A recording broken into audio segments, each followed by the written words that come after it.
Just ask them how I did it. I got out the limo, grabbed her hand, went upstairs and fucked her.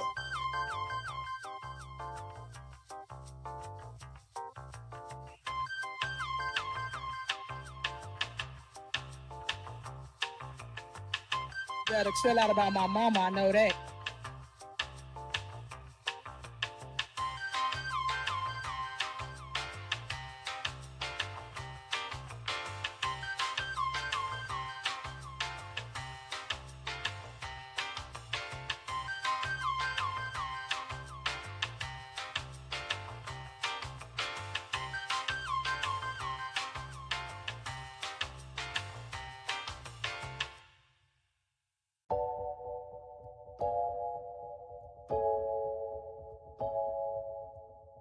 I would have been swallowed up. Have you ever been swallowed up? Have you gone through a time of swallowing?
What up, LNC? It's Daniel Durston from Big Brother 24, the first HOH of the season, also known as Villain of the Year. But that's not why I'm here. It's actually because I'm a professional Elvis tribute artist here in Las Vegas. I have my own headlining show at the Westgate Hotel where Elvis himself performed. And we are currently number 3 of all shows in Las Vegas on TripAdvisor. But we're trying to win Best Impersonator and Best Tribute Show of all of Las Vegas. And we need you guys' help. It's free to vote. You just vote daily, every single day, up until September 12th. Go to this link, votebolv.com. Every single day, you could select entertainment and vote for us under impersonator and tribute show. The show is called The King Comes Home. And we are trying to be number 1 in Las Vegas because we'll hold that title for an entire year. And it'll all be thanks to LNC. So please pull through. We need your guys' help more than ever. Many of you may know I'm part of the LNC family, but for those of you newer here, I'm a huge supporter of Shay, the Real Late Night Crew, and everybody involved. LNC has always been there for me from the very beginning. Ever since I left the Big Brother house, you guys had my back. So I'm here to ask for help because I know you guys always pull through. And as you can imagine, there's so many Elvis shows out here. I'm trying to make my mark on this city, and I can only do it with your guys' help. If you're part of the family like I am, if you love Big Brother 24 like I do, if you support me and Terrence like I do, like Shay does, like the whole crew does, please pull through. We need you guys more than ever. Shout out to the Real Late Night Crew. I love you guys forever and ever. Peace. TripAdvisor's top-rated Elvis tribute show in all of Las Vegas. Featuring reality TV star Daniel Durston in the new all-Elvis tribute show, The King Comes Home. Experience all the eras in one night. Now performing at the Westgate Hotel in Las Vegas. Tickets at Ticketmaster.com.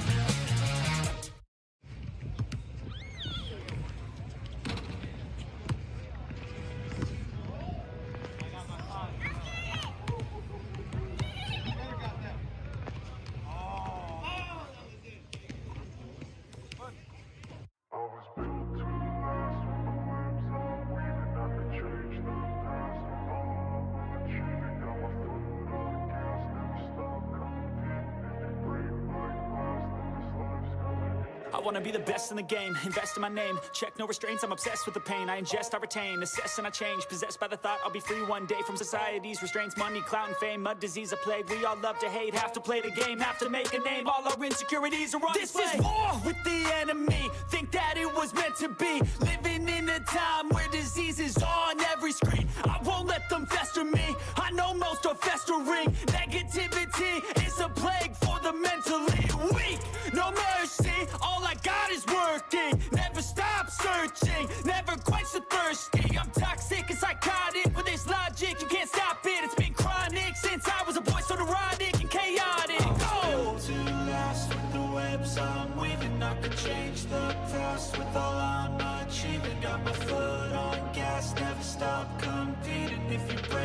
the glass, then this life's gonna eat 'em. Make mistakes real fast, then you learn how to beat 'em. If you take off the cast, you can see all the healing. If the pain's in the past, move on from the grave and put your foot on the gas. No, never stop competing, yeah. I've been doing this, I'm on it.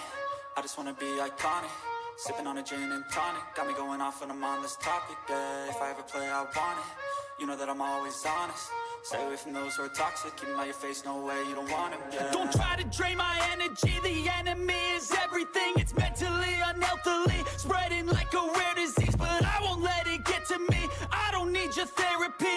I can leave a legacy of leading by intensity. Come on, we can fight this. Freedom is priceless. Spread just like a virus. Living in a crisis. Do you feel courageous? Do you seek greatness? Trust me, you can take it. Go on and take your aim. Yeah. I'm built to last with the webs I'm weaving. I could change the past with all I'm achieving. Got my foot on gas, never stop competing. If you break like glass, then this life's gonna eat 'em. Make mistakes real fast, then you learn how to beat 'em. If you take off the cast, you can see all the healing. If the pain's in the past, move on from the grave and put your foot on the gas. No, never stop competing, yeah.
Late night crew. Oh, we back in this thing, man. We back in this thing, man.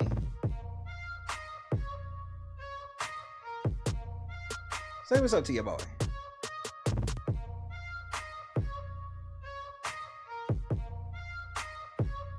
Tommy. Not the cap. Kendra. Bob, Janice, Regina, Awake, Scott Johnson, Curious Observer. Clee was happening.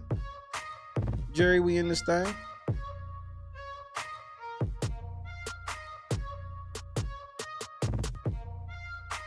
Linux, what it do, cuz?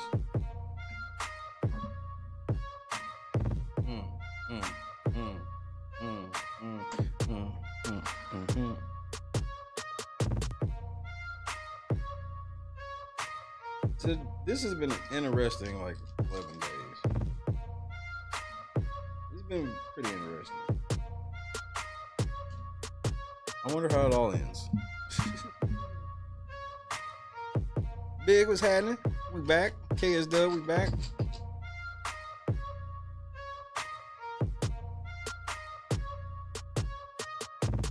Does any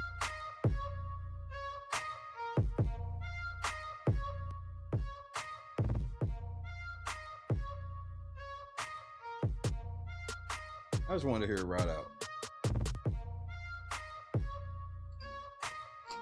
Shout out to the San Francisco 49ers, 1-0.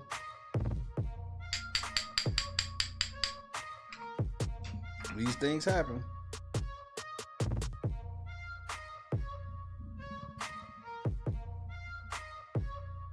I ain't got no song, no nothing. I'm getting to this video. This shit crazy.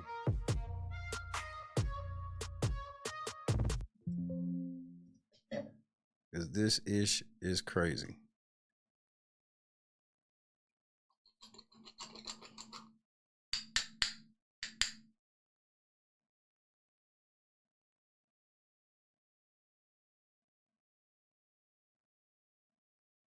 I don't really know how I did. I don't really be caring the first week. I mean, daily fantasy, I got my ass kicked for the most part.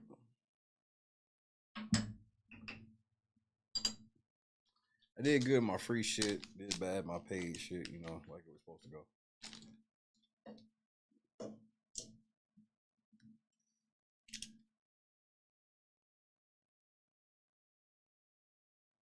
Let's roll this blunt, get off to the races. Hit that like button. Shout out to everybody in the building.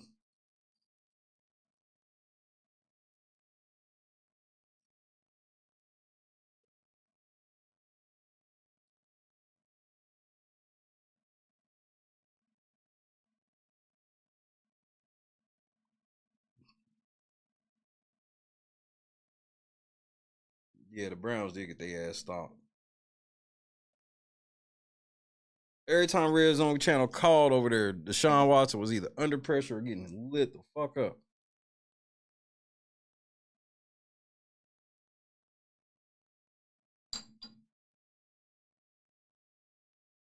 Jackie was happening, cuz we back. Shout out to the folks up north.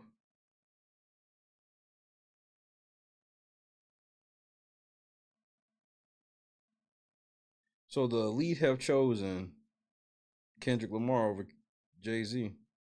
Not surprising. I mean, Kendrick is a blasphemous rapper as well. I think we tend to forget that.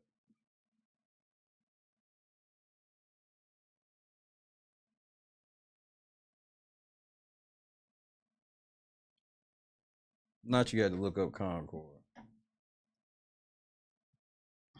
Maybe I'll start off with a Concord video.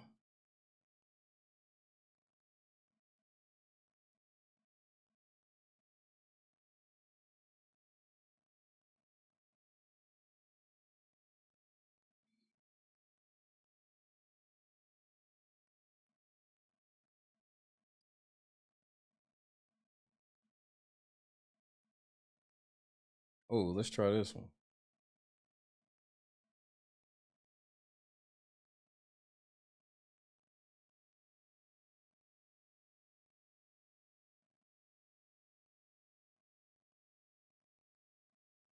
What's up, guys? What's up, bro? You got a second, bro? I'm gonna give you a second. I know you're supposed to have all the subscribers in the world.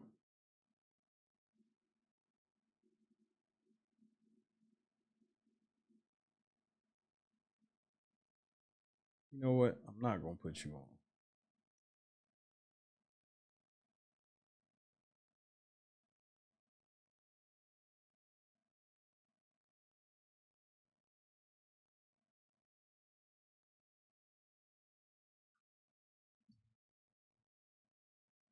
Try to decide which one I want.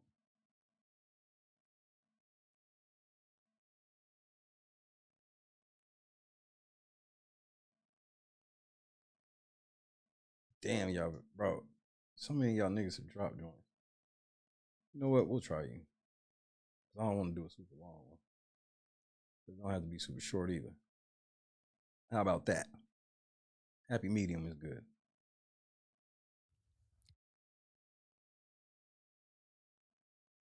They keep coming up with these woke ass fucking games, bro. I keep trying to tell these niggas, man, don't nobody like that shit. Mainly the people, it's just that like the people that don't like that shit aren't online anymore. And that's like where a lot of the problem is. Motherfuckers aren't online anymore. They just left. And so now that they like the only voices, they feel like, well, since we're the only voice, it's because we're right. And it's like, nah, nigga, that's kind of a really, really bad way to look at this shit. Because you're not looking at the raw numbers. Yeah, I know it's just like y'all talking, but that number of y'all has like shrunk.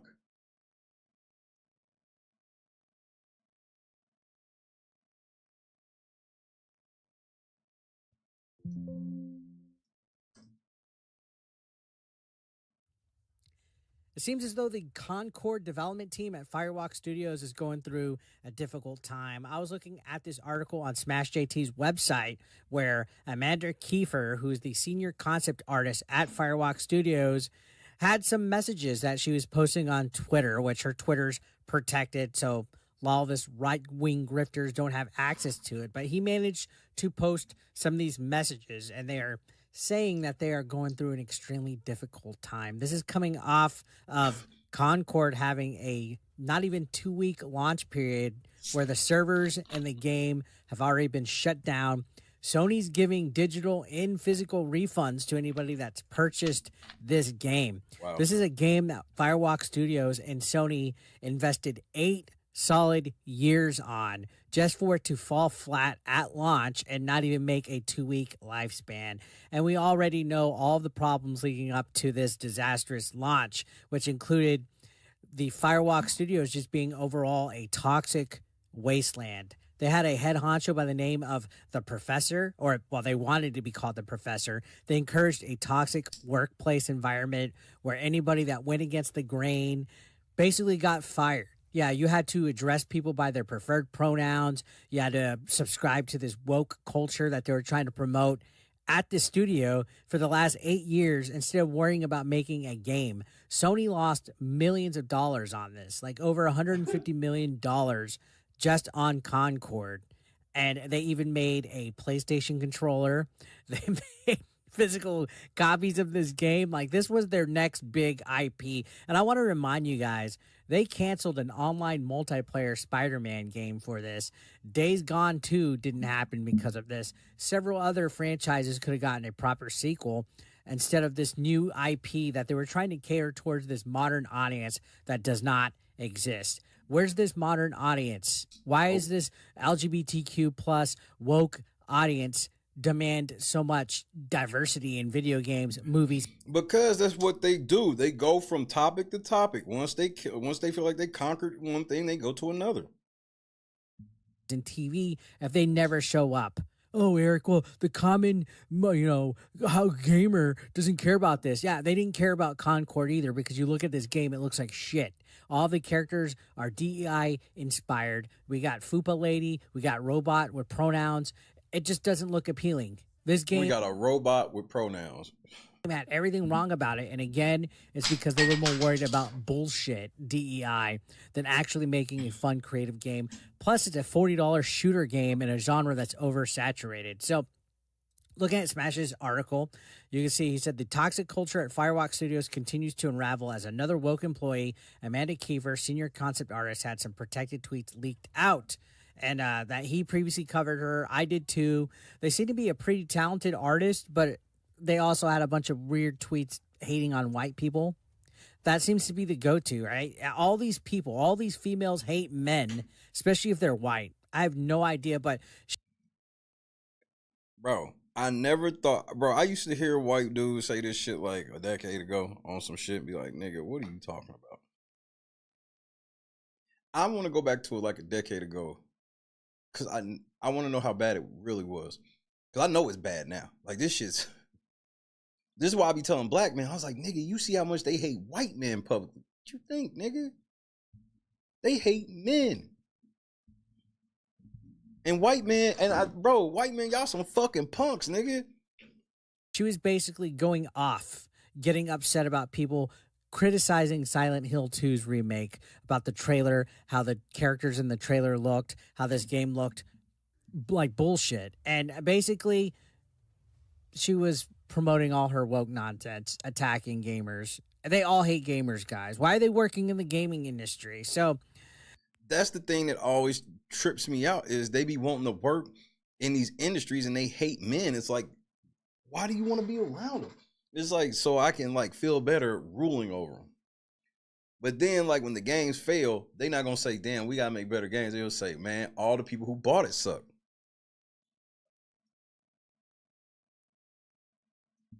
Said she developed a reputation for vehemently attacking those who criticize upcoming games such as Silent Hill 2 remake, and has even gone so far as to label dissenters as malicious. Her online persona paints a picture of a professional more interested in defending her ideologies than fostering an inclusive and welcoming gaming community. And again, that's all of them, guys. Whether they're a journalist, a developer, a concept artist, a community manager, they're all more interested in promoting their woke narratives, their activism, that they, I don't even think they believe half of what they're promoting. They just feel special, like they actually have something that they can fight for because they have it in them, that there's some kind of like victim, that there's some kind of like, you know, oppressed individual that is not benefiting in life from having a good job at a fucking studio that's being paid by Sony to make a game. Anyways, continuing on, Smash says, before a whistleblower reached out to me with insider info about the disaster internally at Far Rock Studios, Amanda had already preemptively blocked me on Twitter, raising some questions about her transparency. Not when she found nigga, hell no. And willingness to face any accountability. And yeah, I'm pretty sure she's probably pre-blocked me as well, which for shits and giggles, maybe we could take a look at that. I think that would be an interesting experiment because I did make a video about her as well. So let's go ahead and take a look. I guarantee you I probably am. I think it would be hilarious if I'm not. And yeah, yep, I am blocked. And that post was deleted as well. So let's see. The post in question that he was linking to attacking Silent Hill 2 people is done. Yep, I am blocked. Of course, another wokey that doesn't like criticism, especially from right-wingers, because we're all grifters, we're all haters, we're all bigots, we're all racist. So, of course, I saw the red hat. There you go. Anyways, you can see he said this suggested a desire to silence critics and try her best to maintain control over the narrative surrounding her and Firewalk. It was a telling sign of the defensive and insular culture that permeated the studio. And then they go on and talk about how, you know, Lisa Brown and the professor and pronouns and all that. But anyways, here's all the Firewalk Studio leaked messages that she came up with today. And it's kind of an interesting read because this is literally through the mind of somebody that is melting down in real time that will hold no accountability to anything that they did to seal the fate of Concord. They want to blame it on gamers, especially straight white men. But no, this is 100% on the studio. So you can see they're saying, I was going to DM you after seeing this, but the site makes me pay to do that. So at the risk of getting dogpiled, I'm just going to say this here. A lot affected the art side of Concord, including design by committee, failure of some leadership to listen to the art team, etc.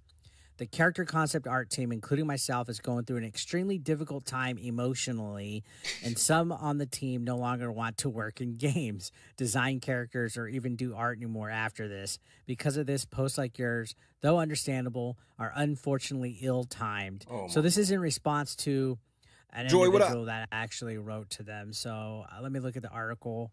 I don't even know if this... Yeah, Smash doesn't say who this was in response to, but basically she's saying that all of them are going through a difficult time at the studio and that they don't want to work on games, and that she even has Elon Musk derangement syndrome here, saying that she doesn't want to pay to DM somebody that I guess she was messaging to a verified user. And that's the shit that, okay, I understand y'all gripes for paying or whatever, but it's their shit, bro. That's the shit that go, like, I'm very simple with that. If I feel like I don't want to pay for your shit, I just won't pay for your shit. Because I don't think that we can sit here and go what Twitter should be, quote unquote, giving away for free, unfortunately. YouTube did it, and YouTube did it years ago, and nobody said shit. You know how if you don't have YouTube Premium, if you leave out of the YouTube app, you can't hear what's going on no more? It can't just play in the background? Bro, it used to be free. When YouTube first came out in the app and shit, the way you can go in the background, you can do that always. Now you got to pay for premium to get that.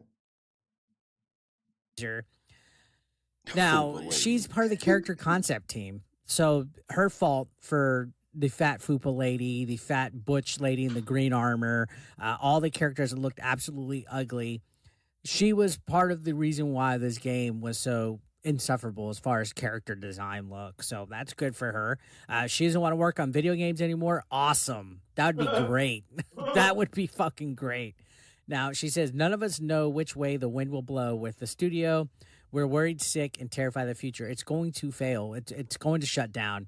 You guys are going to be a write-off, a loss, because you guys worried more about DEI than actually making a video game. Not only that, but we have been shouldering the brunt of the emotional labor as executive directors dodge most of the blame. Behind the scenes of all this talk about Concord and character designs, people's livelihoods are at risk, and there are very Awesome. What up, real champ? financial consequences that might hurt us even more. I mean, you had fucking 8 years of development for this fucking game. Like, I'm not trying to be a dick, but you guys had 8 years of fucking development, and you wasted it on being fucking clowns. Continuing on, she says, that's just what I could say from our point of view. I'm not saying change course or anything. Us artists like being able to use social media to promote our work and get more jobs. But I'm saying we see this, and it does absolutely affect us since we... Well, what makes it worse is when you bring that up, Scott, we are so used to when the executives do this, we know that it's just a cash grab or some shit. Can't really say that this time. just got our teeth kicked in. I'm sorry. That's how capitalism works. The capitalism that you guys hate, the capitalism that you guys constantly attack, corporate America that you guys just blame everything on, the white people, the colonizers. You're just fucking a problem. Now, you can see Smash calls it out perfectly right here. He says, the issue at Fireworks Studios goes well beyond Amanda Kiefer's online conduct. It's about a culture more concerned with promoting political ideologies than delivering quality games. And that's head on the fucking nail. And it's not just Fireworks Studios. It's also the people that made Dustborn as well. The people that made Dustborn, look, they can't even hit 100 concurrent players. This one never even hit 1,000. This modern audience that they're catering to, they literally get more likes and retweets on their post bitching about right-wing grifters than they do. That's that part. That's the fake shit that gets them to do this shit. They'll make a couple social media posts, and this is what I tried to explain to Taylor. I was like, look, Taylor, they will sit here and they will hype you up to do all this fake woke shit. But when rubber meets the road, they're never going to buy anything from you. They're never going to show up. You're going to have events. They're not going to come. They only want to show up when you outraged about something so they can be a part of some type of social media war. To get in to play their games. Chadrick? Imagine working on a game for 8 years just for it to fail this low. And again, the studio is insistent on pushing narratives out and tolerance for difference of opinions. If you weren't woke enough, you get fired. You had that professor there running things like a fucking lunatic. And again, in my video and also in Smash's video, we said Amanda is completely talented. She has portfolios of her art. It's just sad that she's fucking sick in this head. Now, I don't think Firewalk Studios is going to be able to save themselves. I think this is done. Maybe we might get a last minute like Hail Mary that they're going to go free to play on Concord, but I think the audience is going to tune out on that. I don't even think going free to play is going to save this game. I think this game has already had enough tainted mess on top of it. Again, full refunds from Sony, digital and physical. A full-fledged controller was made for this game. There's even like outrageous, like a TV show coming up where one of the levels is going to be based on Concord, and I think Astrobot has Concord characters in the game. So Sony was investing in this. And sorry, wokies, if you're a woke studio and you're more focused on making a political agenda out of your game, capitalism will cut you off. It's a cutthroat thing, and they don't give a fuck about your wokeness. They don't give a fuck about whether you're promoting activism or not. They want money, and a company like Sony will not fuck around. Now, all of you guys are out of a job, potentially, because you couldn't do the right thing and make a fucking actual game and entertain people. And you're extremely suffering, difficult time. Now, I get it. I don't want people to lose their jobs, But when you're over here spouting nonsense about white males and how you hate gamers and all this crap that all of you guys promote, all of them, dude, that's why they all go under protected tweets.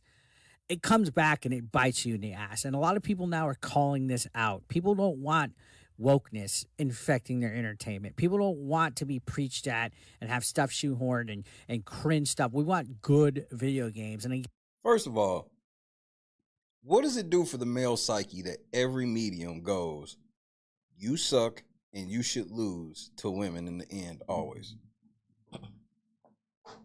I told men, I'm serious, bro. Men need to start stealing women shit for a little bit.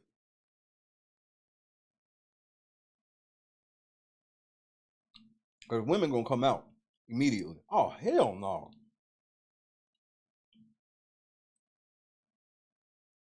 Let them remake the Golden Girls with men.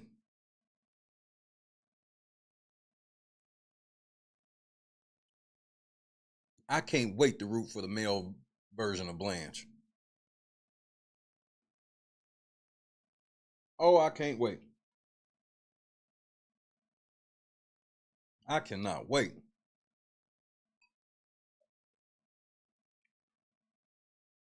Yeah, Misery with a woman tied to the bed. Fuck her legs up, nigga, bitch. Wow.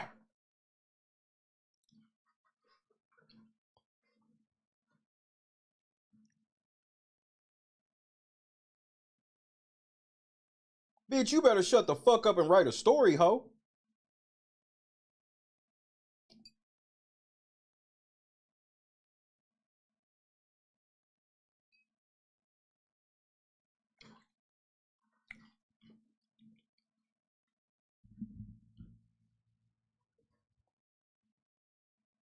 Lady cop come in to say that nigga, shoot that motherfucking bitch. Bitch, pow, shoot that bitch down the stairs.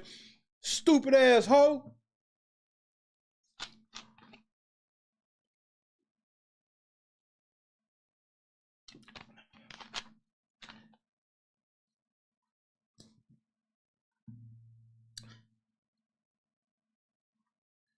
They would never make a movie like Black Snake Moan now.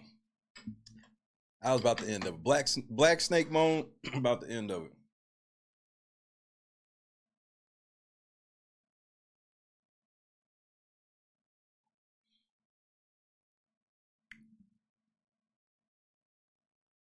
We used to have that, KS. Best damn sports show, period. Who remembers the best damn sports show? Best damn sports show, period, was a man show. Kruk had John Kruk, Tom Arnold, John Spider-Man Sally, and the one like host dude. Legendary show. They can't have that now. Now, I was watching NFL Live before I was going to church, and I'm sitting here watching the majority of the cast is women, and I'm like, what level of football did you play? But I digress. Then they had the man show before Jimmy became woke. See, a lot of people don't remember. Bro, I'm surprised Jimmy Kimmel's past is not reared his head. Everybody just forgot about all the off-the-hook shit Jimmy Kimmel used to say. Fox Sports.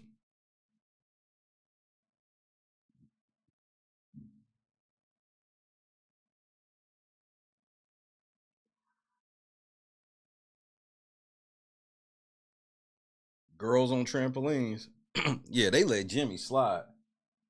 They literally had a segment on the man show called Girls on Trampolines. Why do you think they was having girls on trampolines?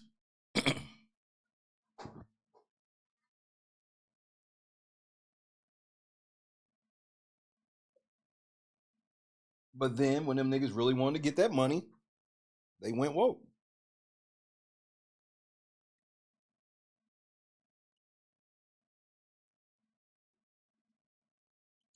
And a lot of these actors and shit,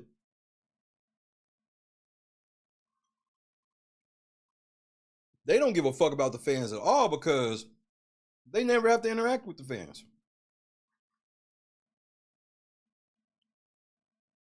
So a lot of these niggas, it has to be a true belief for them to say no, because other than that, the other motherfuckers go, yeah, I'll take that bread for that. Because that's the one thing when Marlon said it, I never thought of it like that, and I do have to give a little bit of credit to it, even though I'm like, you still don't have to do that shit, nigga. Because it's deeper than just the white man paying. You just shouldn't do it. But whatever. The fact that y'all was doing that for y'all own money, that's different.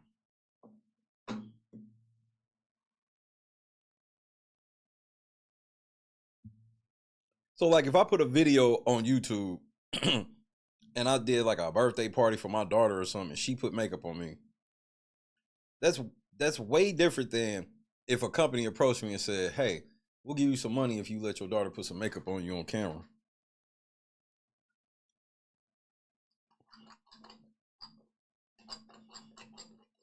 Quantum Leap, bro, every show come back worse because they gotta take out all the shit that you like. I'm gonna tell you one that I knew. And when I said it, me and Christy went back and watched a couple episodes. I was like, see what I'm saying? Every time. As soon as they said Night Court was coming back, I was like, and they was like, and Dan Fielding's there. I was like, well, time out. How the fuck is this gonna work? Dan Fielding spent his the whole time on the show trying to force himself on a bitch while fucking every bitch in front of her. The shit Dan Fielding used to say. So as soon as they said it was getting ready to be a reboot, and then they said the judge was Harry's daughter, I was like, oh, here we go. I was like, how the fuck is this gonna work? This woke ass shit with Dan Fielding. I ain't watching because I don't want to be disappointed in Dan Fielding.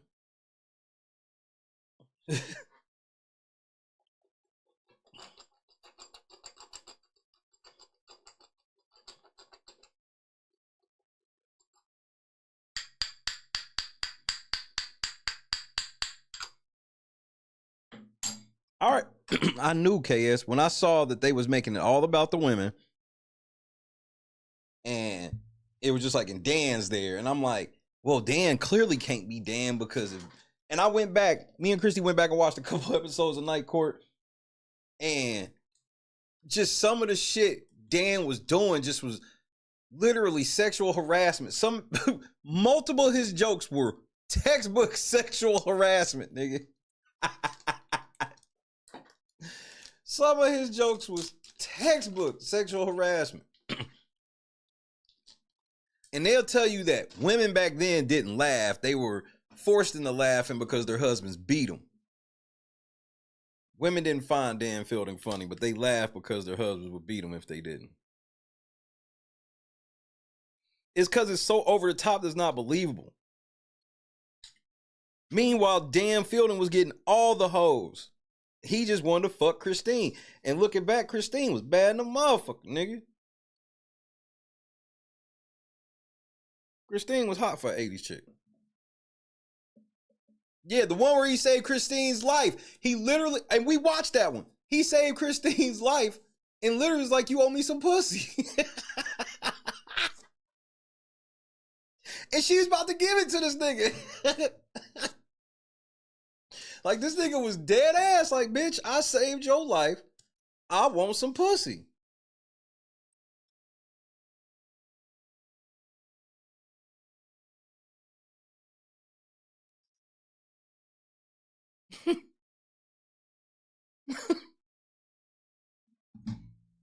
And it's a joke. And no girl takes this seriously because no girl really would. No, first of all, no dudes are really like that. And the dudes that are like that, the girl knew it beforehand. Like, especially if she knew the dude previously, it's like, why did this nigga have to save my life? This nigga gonna want some pussy. Fuck. That doesn't mean she should give it to him or no shit like that. It's the truth. R.I.P. Marky.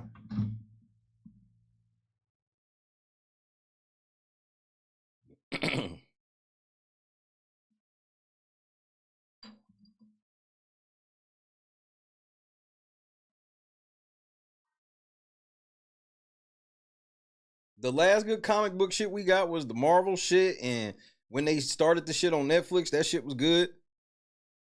with Luke Cage and Jessica Jones, Daredevil, and I even liked old boy, the nerdy nigga, the nigga that was like the rapper nigga, Lil Dicky. But that shit was too much. That shit was still manly. Punisher, yep. So they ended all that shit quick. James Earl Jones died today. R.I.P. Got to go watch Coming to America. Probably. I don't think there's been a year since I've been alive that I haven't watched Coming to America at least 10 times. No cap. I don't watch Coming to America since I was a kid. I'm an adult. Watch that shit with my wife all the time. I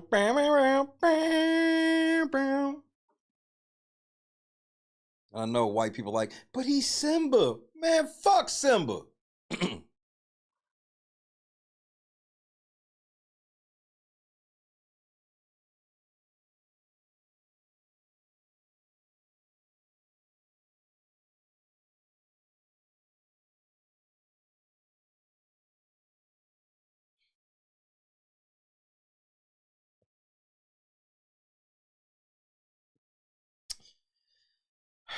Let's get back into this realm of this woke shit. Because I think we're gonna delve into movies with the shit this week too. Again, Sony took a chance on y'all. Or Simba's dad. Yeah. Thank you, KS.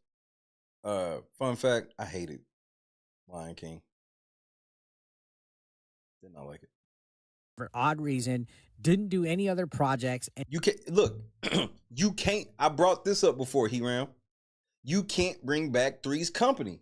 Three's Company is about a nigga pretending to be gay. So the landlord don't know that he's living with these two bitches like that. Because the landlord don't want him living with two bitches. But since he's gay, he know he ain't fucking them. You know how instantly canceled that show would be now? Wait, he's pretending to be gay? So he can have heterosexual sex? This is bigoted.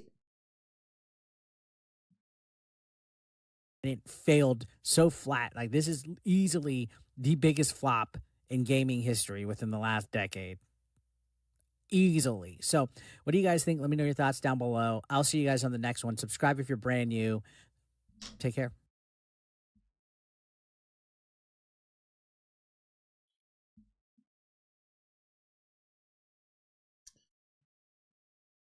Let's get to the main event. Does anybody else feel like masculinity has slowly been drained from modern video games? No. Look at this shit on the right. That looks like motherfucking Lil Nas X in the video game.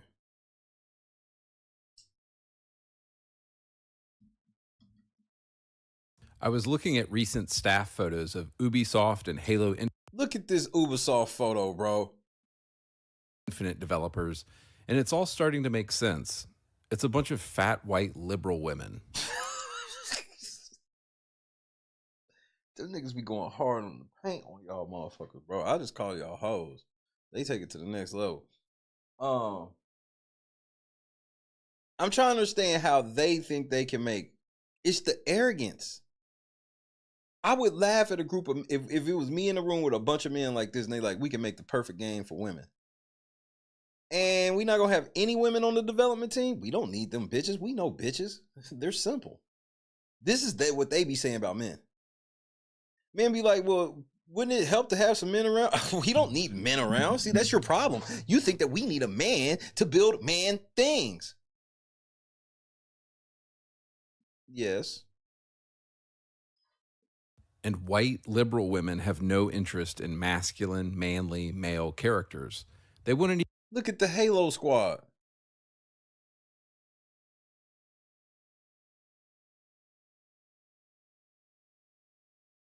even know how to write one if they tried.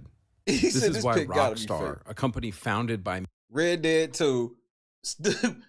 Well, I still ain't played Red Dead 2 yet. RIP Lunchbox. I gotta play Red Dead 2. I still ain't been able to afford it. How much is Red Dead 2 now?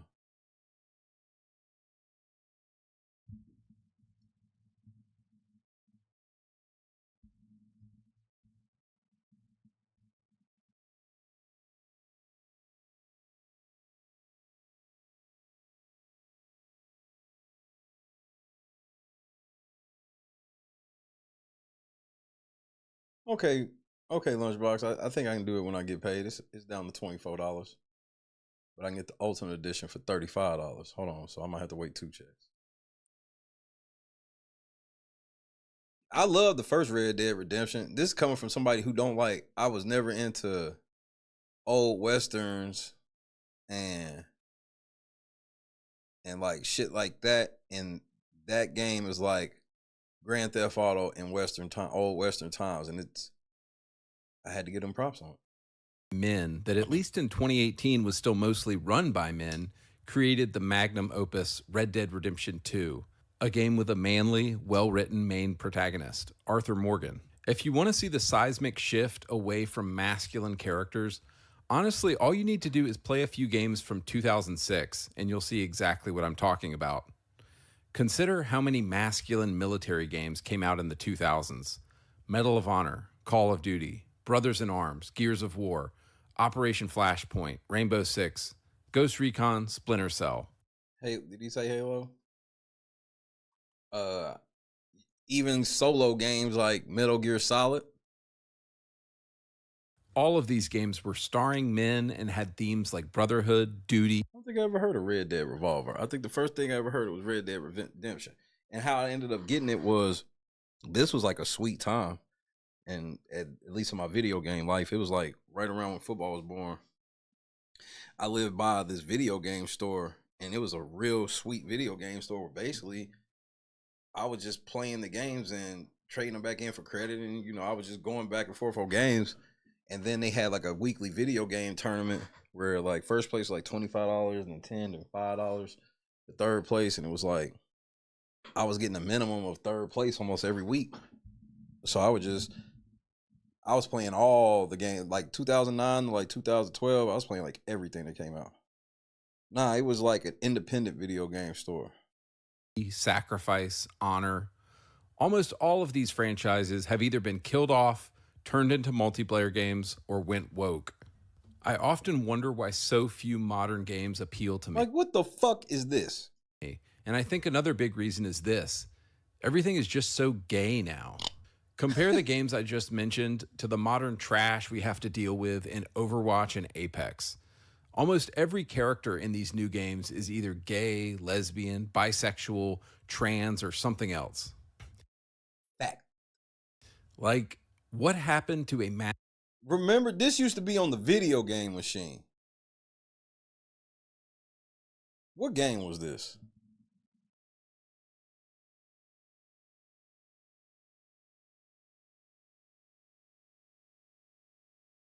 Done do this for the first time. I ain't never done it. Because this looks like Doom, but I swore I used to see this in the arcade.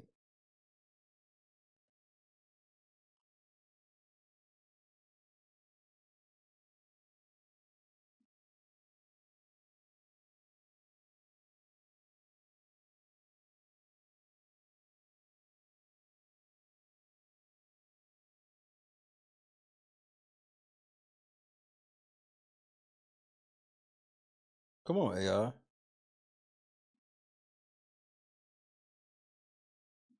So it's Duke Nukem. Good night, Bob. Masculine dude with a hot chick on his arm. I love the idea of Xbox Game Pass, but I swear every time I open it up and look at this shit. Transgender and non-binary community games.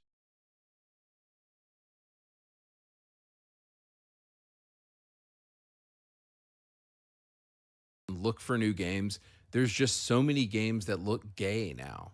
Contra's that shit. Side scrolling. You and your friends, 2 controllers, side scrolling, get it.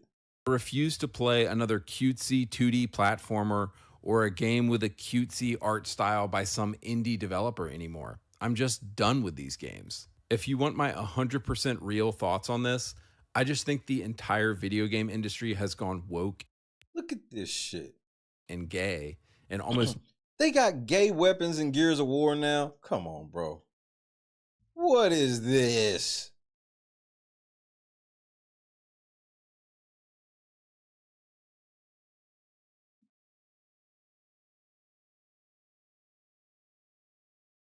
And just for the record, video games were not pushed the other way. it wasn't like when you turn on a video game, they shoved heterosexuality down your throat. It was just like the dude acted normal, quote unquote. So, like, even as a black dude, you was playing a game with like a white protagonist, and you weren't sitting here like, man, I really wish this motherfucker was black. You just like, I'm controlling the story of this white man. And you didn't even think that. But they put, like, so when you, if you turned on like some type of Metal Gear Solid or some shit, you're not gonna hear Snake come on and be like, yeah, I'm a white American former spy, heterosexual. But you turn these games on now, and that basically be the introduction to these niggas. It's just weird. Nothing they are making appeals to me in any way anymore. So this is why I mostly play 20-year-old games on my channel, because they were just better. I was recently reading an insider interview about what went down at Volition Studios with the disastrous Saints Row reboot from an inside source. This source said that the LGBTQ community within the company was actually pretty small, but they are the loudest and the most annoying, and the company leadership chose to promote these people into key roles. And that's how you get the absolute dumpster fire of a game that was Saints Row 2022. I think what you have at a lot of these game studios... And here's what I heard about Saints Row. This is how woke their shit got. You don't, and if you don't know shit about video games, you don't have to. This is how woke their shit got. Everything that the dudes liked about Saints Row, they killed off all the main characters and replaced them with niggas like this. So the previous characters, gangbanging types, shit like that, and if they not trappers, you know, more like nothing like this. And the dude that we just saw, like the little Asian character, he gay.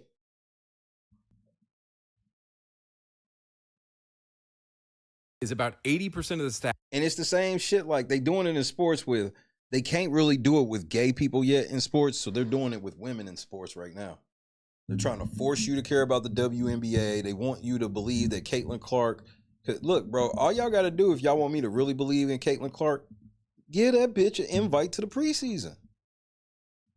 That's an extra route. So give her an invite. Let her get out there and let's see her bust all the niggas in the G League ass and make a team.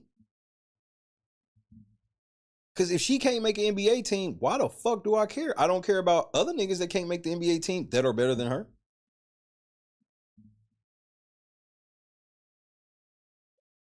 Is probably just hetero dudes trying to do their job, but they're afraid of speaking up or saying what they actually think. And then you have the LGBTQ folks making decisions about what kind of game to make.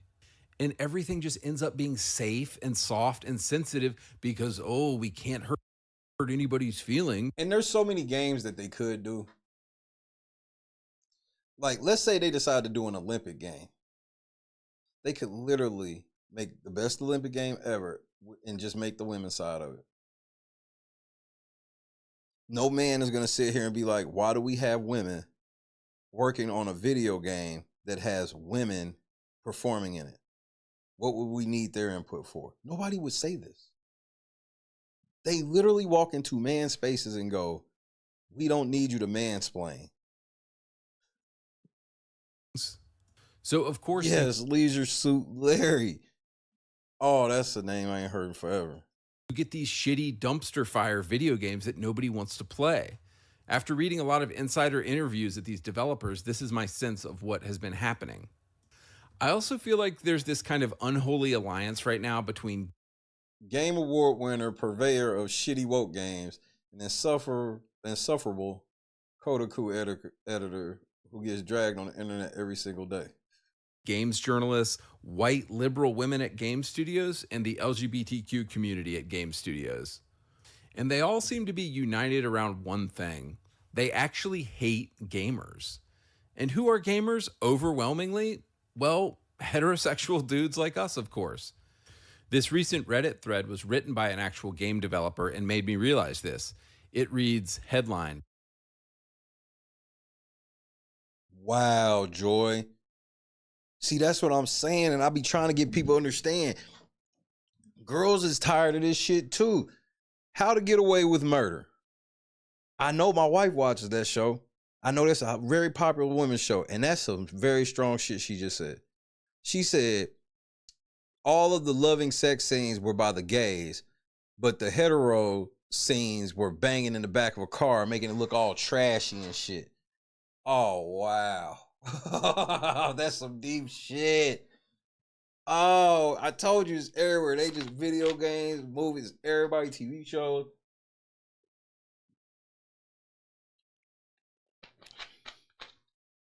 That's crazy. Am I allowed to say this? I kind of hate gamers. I'm a professional game designer, and I'm worried that I'm starting to hate gamers. Watching the gaming events on YouTube last month with the chat on was extremely disheartening experience. Wait, time out. You're a game developer, and you just found out what a game chat is like? I remember being on fucking Modern Warfare 2 chat, Xbox 360, bro. Niggers, bro, the amount of racial slurs. Like, I'm surprised nobody ever did an expose. Because that's where the racists hide. The racists hide on, especially like Call of Duty game chat. That would, good night, Hiram. That's how we would turn up. That would actually make us turn up.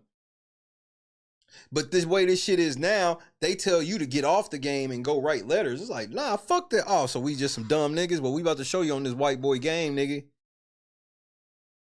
Oh, yeah, this is the white boy. Oh, white boys know about the war and all that shit. Yeah, it's only white boys. All right, we got you. Come back in that lobby. Nigga, them motherfuckers. And, bro, the amount of times that motherfuckers said racist shit to us and we tore their ass up and then we got back in the lobby and they left. Hey, don't let you leave mid-round. We on the group chat dying.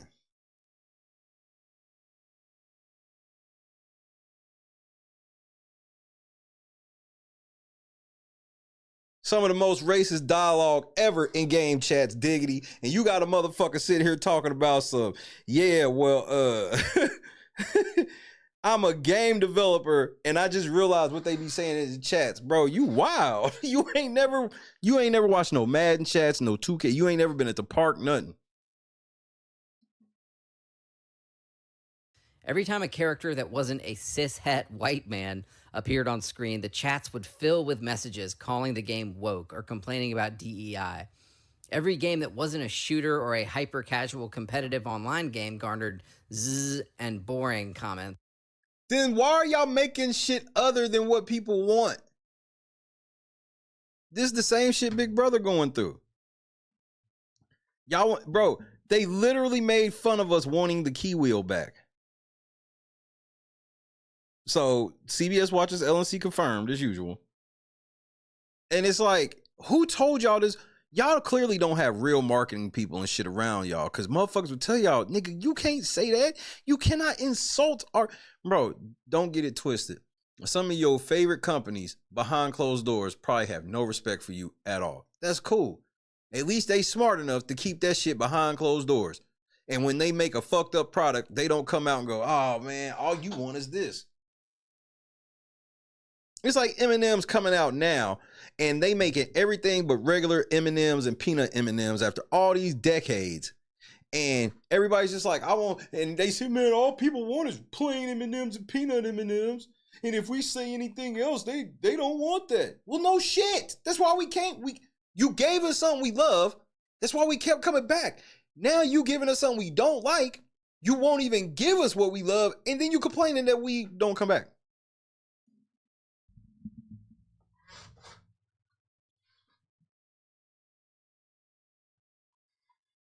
That shit was telling to watch that shit, to watch them motherfuckers basically troll us like, we hear you about the key wheel, we just don't give a fuck. I've seen people implying that the MC in Fable trailers is ugly because it's a self-insert of some random level designer working at Playground whom they deemed not fuckable enough. I don't know. It's just the inner... Nobody ever said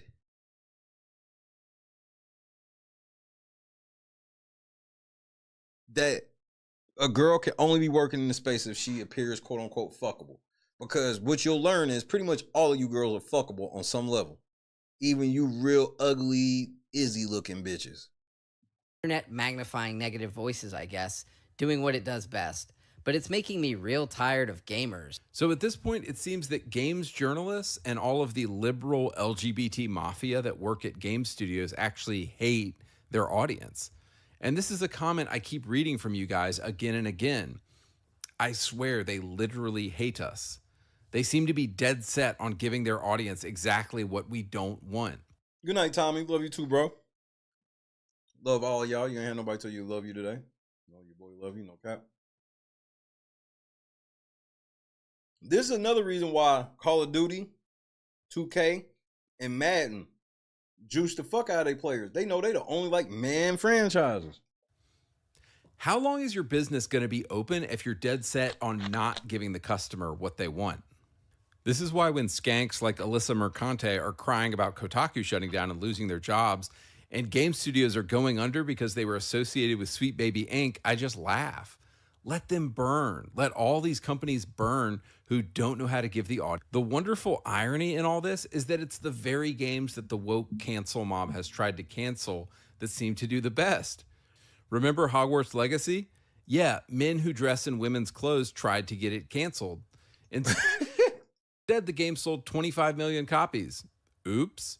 Remember Elden Ring? Remember how the woke mob tried to accuse FromSoft games of having, quote, problematic depictions of women?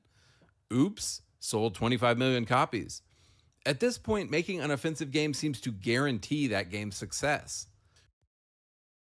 What game is this? I'll never forget this. I was like, nigga, you gotta do what?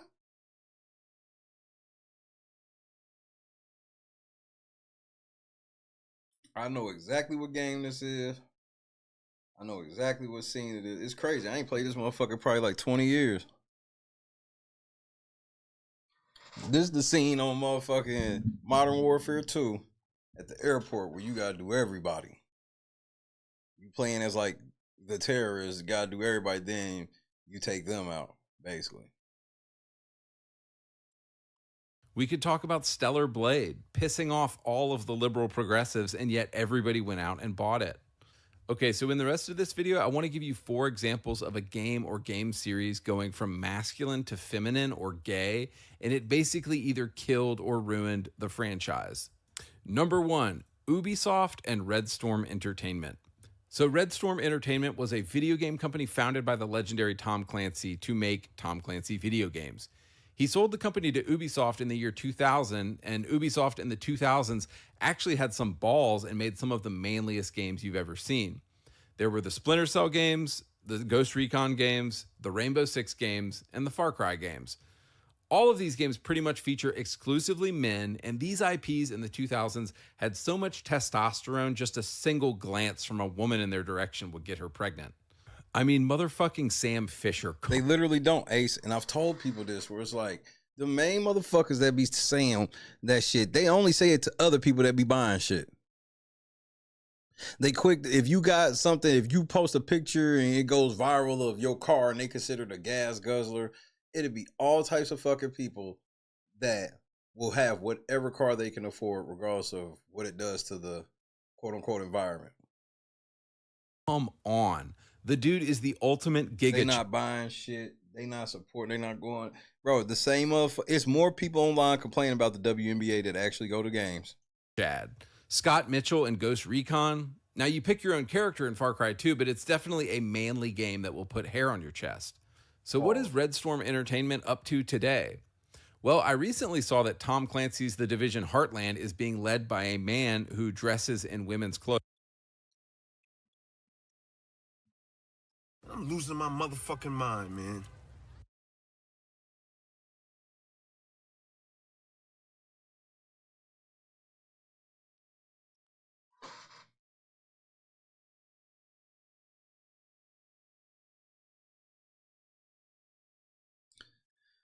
In his free time. Now look, I don't give a shit if you want to identify as a dragon and go around laying magic eggs, but can we agree that the least masculine thing on earth you can do is dress in women's clothes? Tom Clancy would be rolling over in his grave right now if he knew the absolute disaster that Red Storm Entertainment had become. Number 2, Wolfenstein. So I was recently playing Wolfenstein The New Order for the first time, which came out in 2014. And I have to say, of all the games I was sure were going to avoid woke Western progressivism, this game was pretty high up there. The first 3 entries of the reboot were all fantastic. They had the badass BJ Blazkowicz, an absolute unit, as the main character, ripping apart entire armies of Nazis with the sexy and smart Anya as his arm candy and wife. Machine Game's first 3 Wolfenstein entries, which came out in 2014, 2015, and 2017, are all great. They have normal men and women doing normal shit in them. Awesome. But of course, the woke mob had to get involved somehow. So you have a beloved series with a beloved, tough, male, manly main character. Do you suppose it's a good idea to kill off that guy and replace him with cringy girl boss characters? What kind of shit is this? Wolfenstein Youngblood came out in 2019, and it's an absolute tone-deaf disaster. So many modern video games, I find myself asking, who wanted this? Who asked for this? I often ask the same thing of the new Star Wars shows by Kathleen Kennedy as well. The Wolfenstein reboot had the perfect synergy of story and gameplay. You are BJ Blazkowicz, unleashing his rage on the Nazis for killing everyone he loved. You see this come across in his brutal assassinations, like sticking a rusty pipe through the eye socket of an SS Waffen commander. But the setup to Wolfenstein Youngblood is incredibly cringe. In it, you play as BJ's daughters, and they're honestly nothing like him. The first time you kill somebody, they don't really want to do it, and when they finally kill the guy, they have to have lattes and talk about it afterwards. Youngblood is a perfect example of how a cutscene can go so wrong in a game. BJ's setup is perfect and explains to you why you're doing the actions you're doing. BJ's daughters, however, are acting like they're in an episode of Big Bang Theory the whole time, but oh yeah, they just happen to be killing Nazis, and haha, isn't this so funny? It's tonally all over the place and just so full of cringy and awful cinematics, which is ironic because the cinematics in the first 3 games were like so good and short, and they got to the point and they were really emotional and impactful. Example number 3, Gears of War. For a full explanation of how the woke mob girl-bossed Gears of War, see my video on that game, but I'll keep this short. The first 3 Gears games are an incredible trilogy focusing on the bonds and brotherhood between men. They are incredibly masculine games, focusing on duty and sacrifice and military orders. And I know some of you hate this, but for 10,000 years, it's only been men fighting wars. Sorry. The first 3 games focus on Marcus, Dom, Cole, and Baird and tell a masculine story of brotherhood. Well, the progressive woke mob somehow got to Gears of War, and Gears 4 and 5 are about sisterhood, motherhood, being a traitor, and what it feels like to be a woman. They introduced That's that bullshit, bro. Character of Kate Diaz, who I don't think anybody gives a single fuck about. What they should have done is put Kate in a spin-off game, not a mainline Gears entry. But here's the problem, of course, nobody would have bought it. So unfortunately, Gears 4 and 5 are basically girl boss, feminist Gears of War, and any masculine story about men is put on the back burner. Of course, the games include Baird and Marcus in them, but they're really on the back burner, and Gears is now about Kate Diaz, who I've never talked to a Gears fan even cares about. Moving on, example number 4, the Saints Row reboot.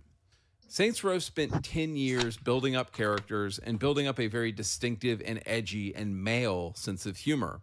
It's the kind of stuff you and the guys would laugh at.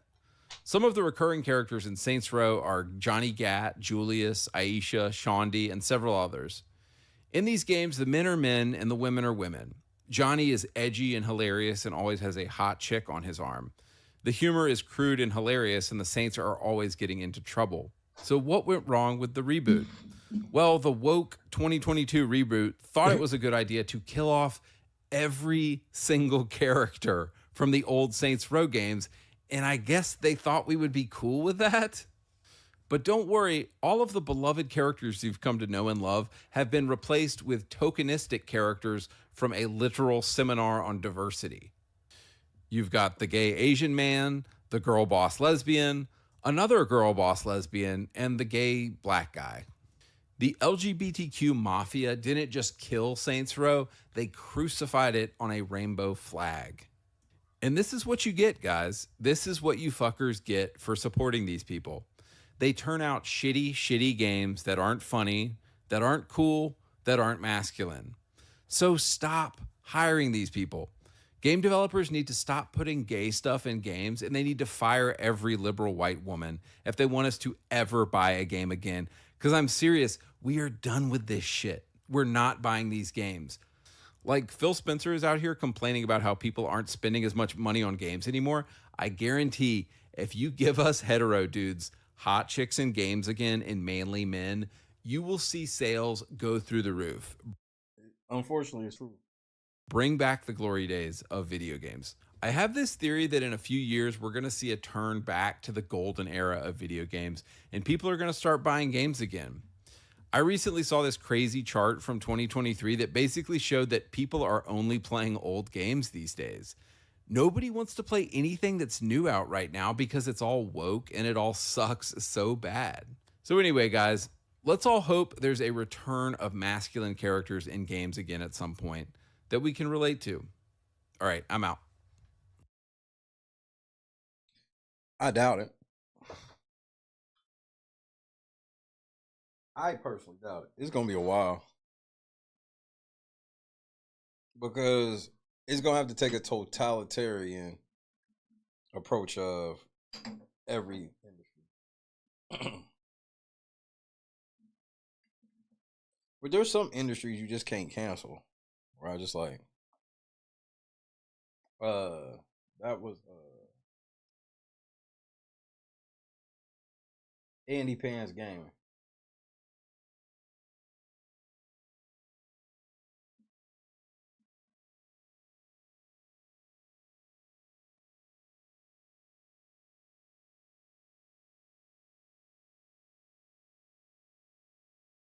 There was another one on the watch too.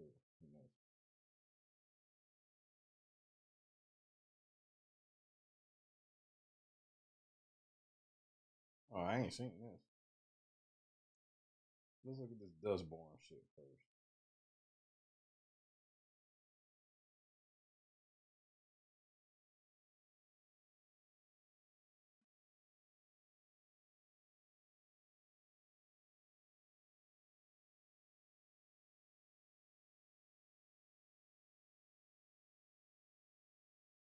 That is too hilarious.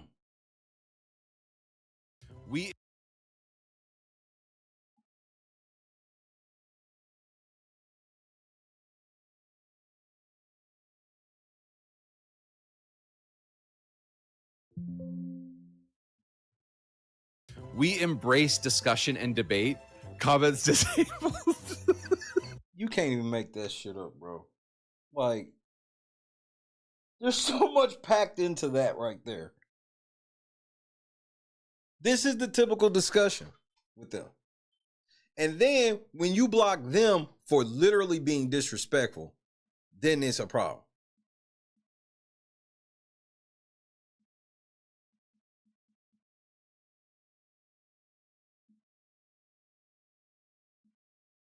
Because you're not diverse enough. You need a couple white guys. You need a couple white guys to come in and educate you about what an evil white person you are. We're inclusive, except when we talk about white people. We're inclusive, except when we bring up religious people. Oh yeah, no, they don't fucking matter. They're trash. Hey guys, so I think everything has now come out about Dustborn, and it's a good time to talk about this game and kind of round up everything. But I just wanted to say the Dustborn situation is hypocritical and ironic on a level that is palpable and ludicrous and hilarious, really. Like, Dustborn is so poorly made. It's being called woke the game. It's being called DEI the game. Not woke the game. Woke the game. It is such a bad game that I thought like it was a conservative psyop. I thought maybe conservatives had made this game to mock woke, homo, gay stuff. But no, this game is actually real. And so before we get into Dustborn, we need to talk about the developer, this guy Ragnar, and his homo buddy who he's making the game with. But I find it, what you'll notice about Dustborn, Dustborn is a critique of American society. And how ironic and fun that a sermon about diversity is coming from a 98% white country. America is very diverse. We're a very diverse country, and diversity is not new to us, and we're very familiar with it. But how great to get a sermon about diversity from a couple of Norwegian homos. So Ragnar and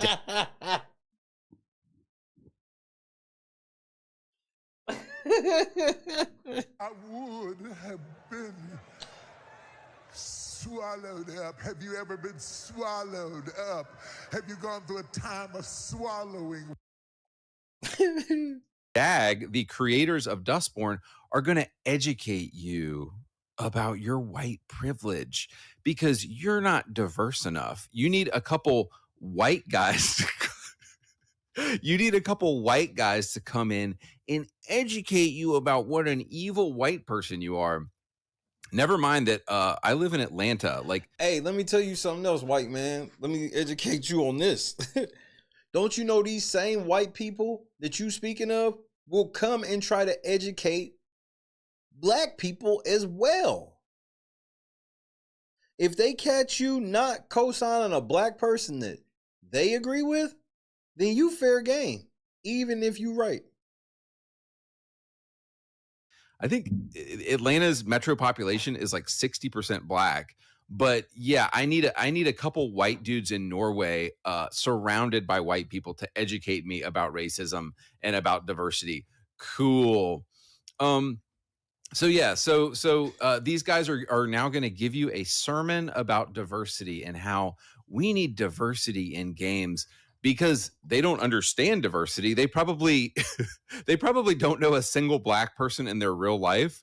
Or a Latino person or any other race, but they're going to give you a sermon about it. And to make all this worse, it turned out that the game was funded by the Norwegian government. This game has failed miserably and gone down in flames.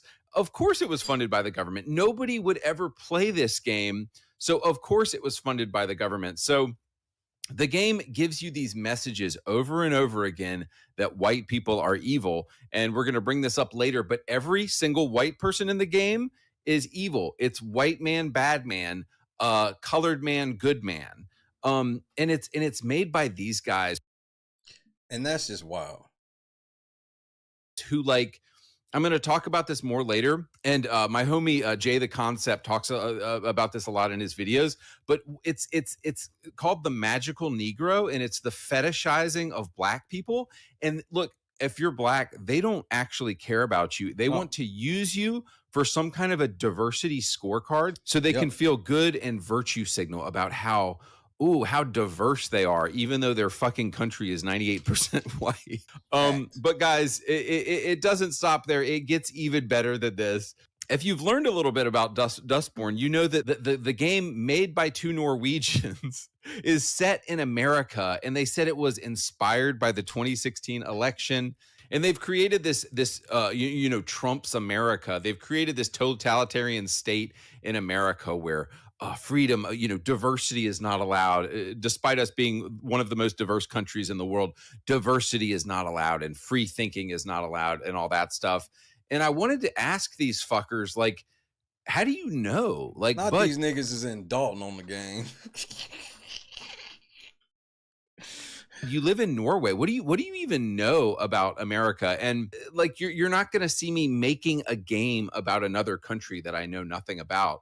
So, Ragnar and Dag, maybe go back to kissing your boyfriend and maybe don't make games about countries better than yours. Just a thought. But guys, this is where we're really getting into it here, and I'm kind of strategically covering parts of this image that could be offensive or could get me. And a couple people have brought this up, and I'm going to play this song for you. A lot of people are saying that the intro song on Dustborn is the most racist video game song they have ever heard in a game. So you have this fat, very, very unhealthy woman with a keytar. It's like, how many keytars can you possibly have in this terrible joke of a band? And these are the lyrics to the song. They say, "We are the aliens. We're the refugees. We walk among you. We're right behind you. Your time is past. Your kind won't last." Wait a minute. Wait a minute. I'll give you this a reach. But that last line is just, it's cringy. Like what? So, and just a reminder, these are called the Dustborn. These are people who have rolled into America and they've started a band, and they're telling people your time is past, your kind won't last. Dang, like get that hand up in the air, brother. You're talking about getting rid of people. You're talking about getting rid of a kind of people. I mean, it's reverse racism. It's let's get rid of white people. Pretty sure I remember the last person who said this. So it's just very ironic that a place that is 98% white is so vehemently anti-white people. But at the heart of liberalism is this self-hating But here's the problem you got though, bro. You still leaving out niggas in this. And here's how. They said they refugees. That's not niggas. That's us too. So when you say your kind won't last, nigga, we from here. That includes us too. Ask Chicago, ask these places with the immigrant crisis and shit going on. Ask them if that shit includes them too. Hatred, self-flagellation, and all this stuff. But guys, I want to talk about next this email that this guy Ragnar sent. Sorry, it wasn't an email. It was a forum post that this homo made in 2015. And he is the CEO. He's basically the brains behind Dustborn, and he's the one who created it. So if you look in the blue here, there was a post to a forum that said, and this is something I said in my video. This guy said, "I'm sure this is all just a tremendous coincidence. After all, where in the course of 3 games would Ragnar have the time or opportunity to introduce a positive white male character or a negative non-white character?" And Ragnar respond, "Seriously? This is the most fucked up, useless, and offensive observation I've read this week." How inclusive. It's see, because we're inclusive except when we talk about white people. We're inclusive except when we bring up religious people. Oh yeah, no, they don't fucking matter. They're trash. We can kill them. We can get rid of them. And so given that statement that he made, this is the most fucked up, useless, and offensive observation I've read this week. I thought it would be interesting to zoom forward to 2024. now that like 10 people bought Dustborn and the game has been raked over the coals. Let's see how their energy has changed. The CEO said this: "We expected Dustborn to spark conversation and debate and looked forward to engaging with our players in a positive and constructive fashion. Unfortunately, that conversation has been drowned out by a tidal wave of hate and abuse." Saying this is the most fucked up, useless, and offensive observation I've read this week. That's a little bit of irony that you are being hateful and abusive and yet calling out other people for hateful and abusive. That's incredibly interesting. And I screenshotted this from the Asmongold Reddit. Useless, liberal, progressive homos. This captures them in a nutshell. We embrace discussion and debate. Comments disabled. It's so good. I mean, that you just can't even make that shit up. That's very tasty. That's very tasty.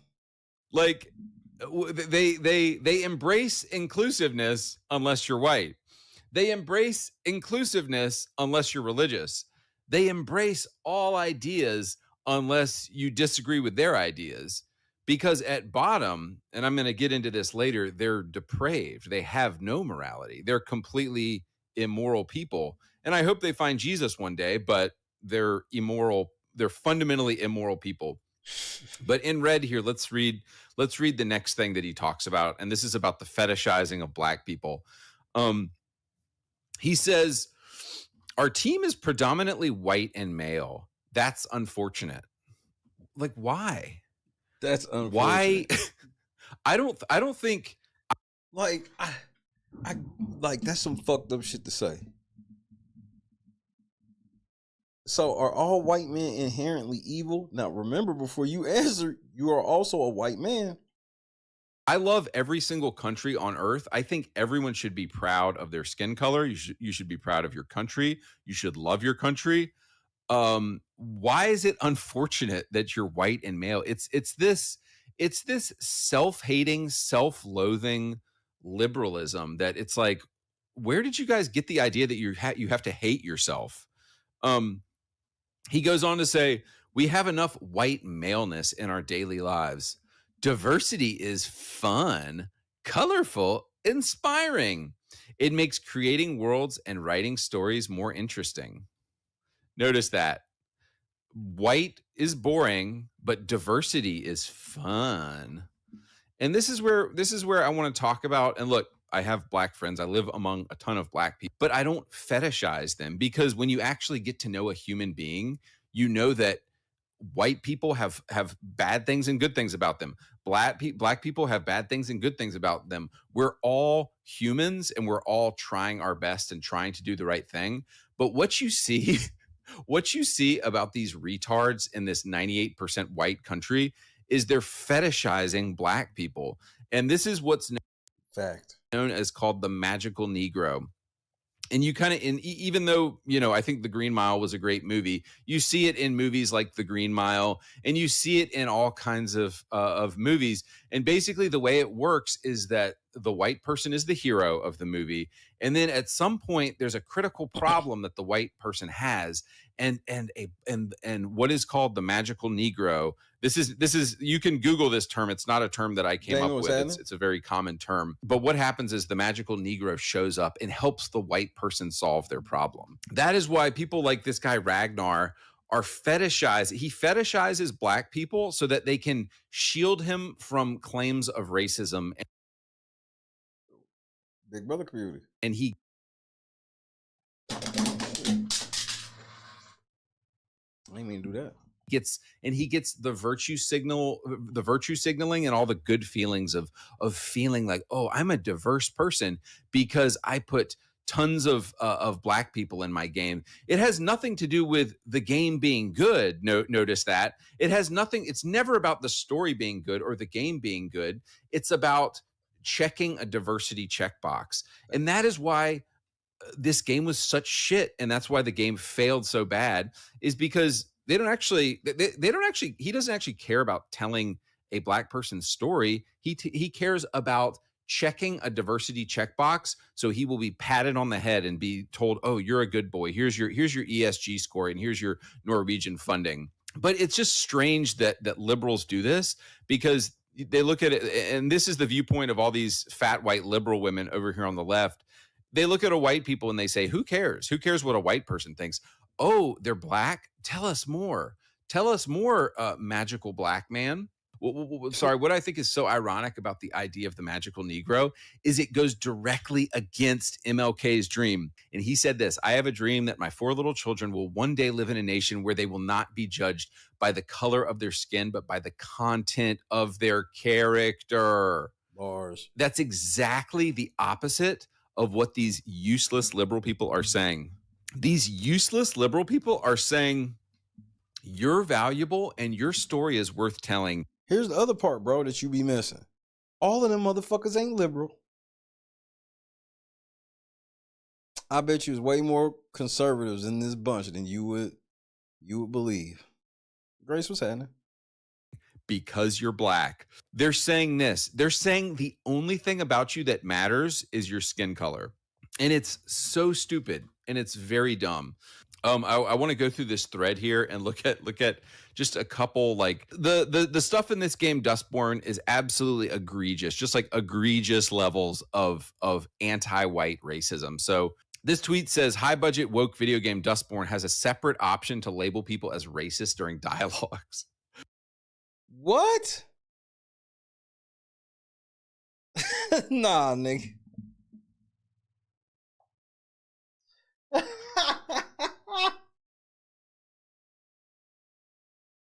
Nigga, that's racist is the most longest ongoing joke of the channel. And they have taken one of the longest running jokes of the channel and put this shit in a video game, nigga. I'm so done.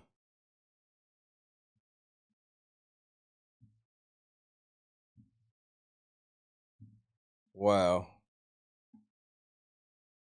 And I guarantee if you're a white character, you can't say it to anybody black. And this is 100% real. I watched a playthrough of this game, so check this out. So you'll be having a conversation with these two white people, and you can say something, you can say nothing, or you can do X for trigger. This is not a joke. You press the X button to be triggered, and then she says, "You're racist." What she doesn't know is the word racism is becoming meaningless. I don't give a fuck about. I barely give a fuck about that word anymore. When somebody calls somebody racist, racism is becoming meaningless. Homophobia is becoming meaningless. All these words are becoming meaningless because they're overused. Let's watch this. There's a part where you speak to a robot and she like objectifies. She treats this robot basically like a subhuman. Watch this. Hey, what's the golem doing on the bus? Ma'am, I'll be happy to serve as your... What's the golem doing on the bus? So she is she's dehumanizing this robot person. Driver, I want to assure you that I'm fully capable of operating this vehicle. I don't... And the robot is just trying to be kind. And you can't skip the scene. You have to be toxic and insult the bro. I love it. I love when they get petty and start showing they shit back to them, where it's like, y'all claim to be so, bro, I've pointed this out in the Big Brother community for years. I'm like, y'all claim to be so woke, but y'all say the worst shit about people and treat people the worst way of anybody. And here's her response. I don't mean that you have software, of course. You lack the paperwork, but I don't need any. I'm not going to be mean to it. And you do not have the option to not be mean to the robot. You have to be mean to it's a bullying simulator. Like it's so funny. It's so funny that homo liberals are against bullying, except for when they're doing it and the rules change. Don't touch me. Hey. What was that? Oh. God, don't touch me. That nigga just like, okay. She's dehumanizing this robot and saying, "Oh, this robot doesn't deserve to live."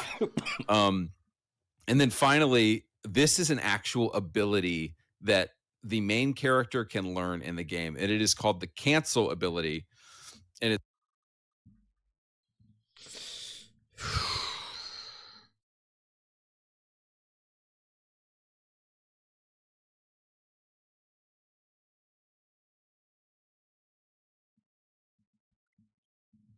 she can gain the ability to cancel people.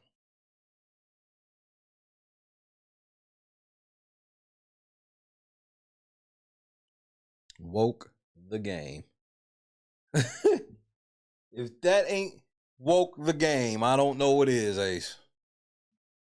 Wowzers. It says we've learned how to cancel someone. Cancel. Nigga said the game is a visual Twitter argument. I'm done. Will allow us to isolate people from their friends and compatriots. In battle, this could be a useful tool against enemies.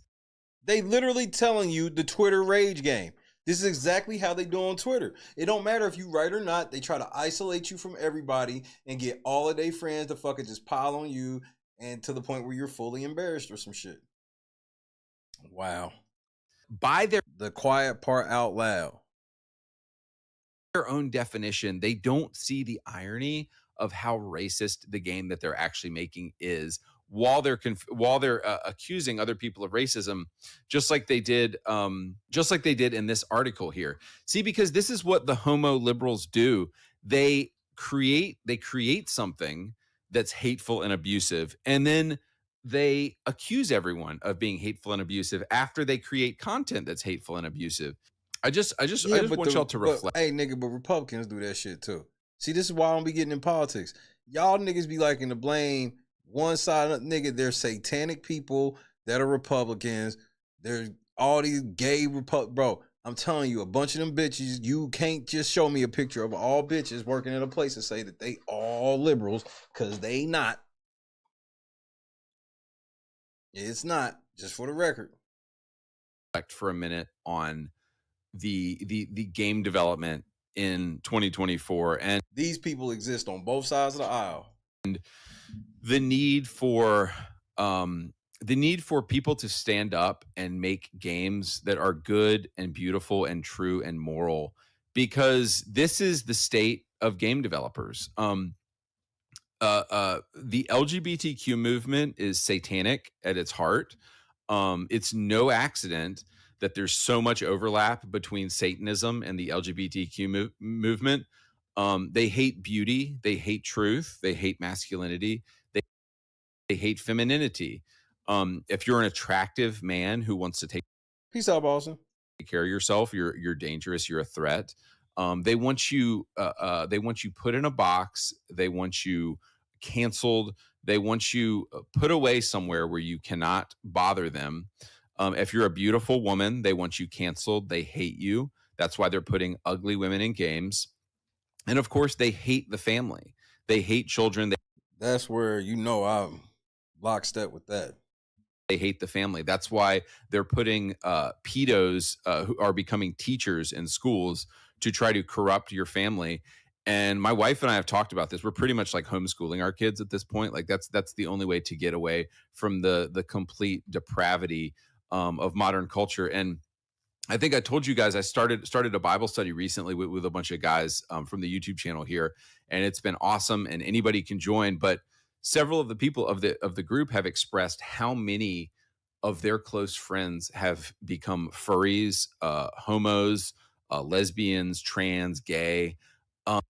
I have not had that problem, but I don't have no friends either. So, guys, it's the woke satanic mind virus, and reject it, dude.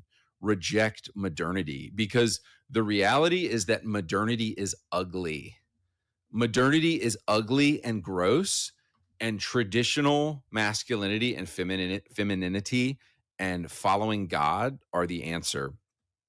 But guys, before I get out of here, I just want to underscore the hypocrisy and the irony of what is going on right now. So, J.K. Rowling got canceled, I think, by the Scottish government.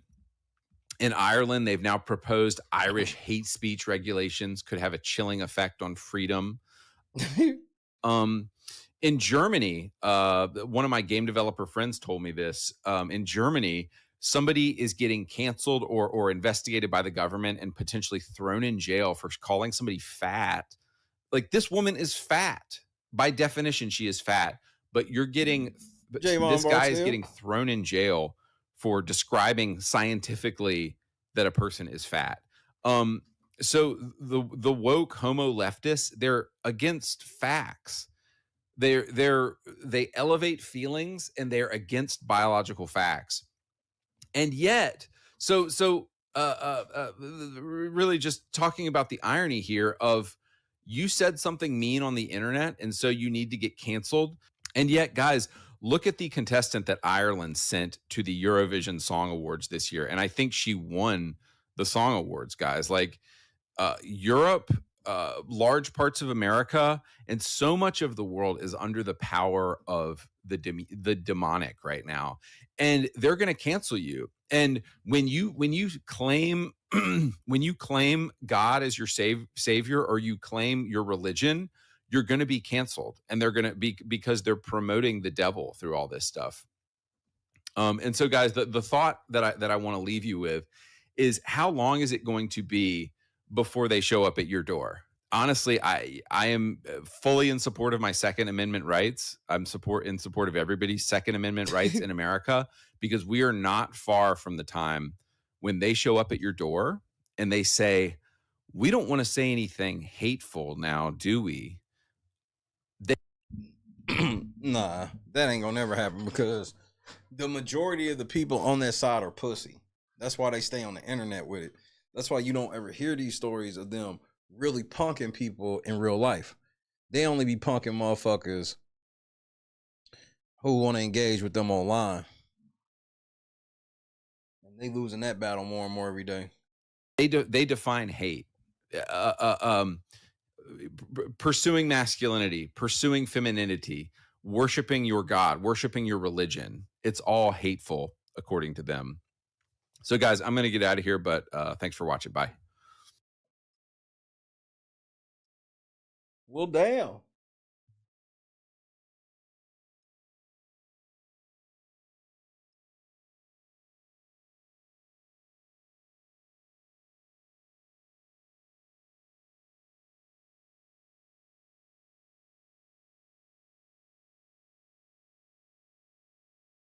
Damn, she looked drunk in the motherfucker.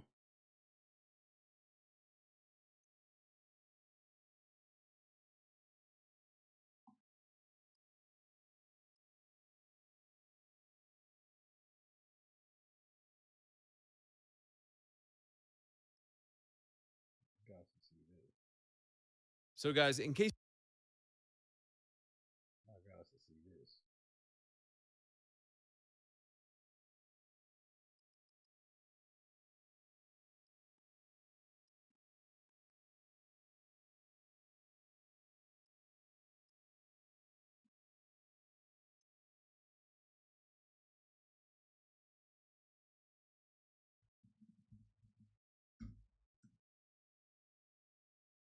So, guys, in case you haven't figured it out by now, at the heart of the woke homo leftist agenda is hypocrisy. These people are rank. They have no morality. They're absolutely horrible people. And yet they will accuse you for the very thing that they are doing. So, Alyssa Mercante here is a quote unquote video games journalist, just like The Verge here calling Black Myth Wukong is too mediocre for all this drama. Games journalism is basically trash now, so I would never read any article from Paul Tassi or The Verge or any of these guys. Guys, Alyssa Mercante has now said in a Twitter post, it's been nearly 6 months since my SBI report and the start of the Gamergate harassment campaign. During this time, I've been gathering info and seeking advice from lawyers and can finally confirm that I'm moving forward with legal action against several parties for doxing/harassment. Ooh, can y'all taste the hypocrisy? Can y'all taste the double standard? Can y'all taste the rules for thee, but not for me? That this reeks of. And just in case y'all thought I was being mean here, I put the definition of a prostitute, a woman who engages in sexual activity for payment, and that was Alyssa Mercante. So she is by definition a prostitute, and she has these ridiculous glasses. Nigga, y'all niggas ain't shit for putting her in that suit, nigga. That she copied from Ben Stiller in that fantastic movie. But guys, I just want us to sit with watch the absolute hypocrisy of I'm being harassed, and then she turns around and harasses. It's like, so she is accusing people of harassing her. She's saying I'm being harassed. She's even gone so far as to say things like this on YouTube. Well, watch this little ditty. This is hilarious. The game a cunt. Yeah. I want. And by the way, look at these fucking losers she's here with. Like, guys, if you could ever do a screenshot of who is on Reddit, just these beta simps, these cucks, these atheists, these just useless, immoral men who, you know, every man here, if they do have a wife, their wife definitely has a boyfriend. That's who these guys are. These guys are Redditors. They're men. They're the kind of men who like follow a woman around and just like fawn over her every word. But then she says this, which is absolutely hilarious, the hypocrisy of what she's about to say here. Watch this. People in the industry to be a little bit louder about people being mean to other people. And oh, she wants people in the industry to be louder about people being mean to other people. Okay, note that. maybe say it's not a good thing. Yeah. Maybe say we don't want you around if you're going to be a cunt. Yeah. And hateful. Okay, so she's saying, so just so we're capturing it here, she's saying it's wrong to be mean to other people. Remember this. She said this about Smash JT. Anyway, I found your wife's Facebook and asked what she thinks about the husband of her children harassing women online and laughing when they share blah, blah, blah, blah, blah. Harassment? I wish, that's what I'm saying. You would contact my wife and say that shit, and I would just sit back and laugh at the results.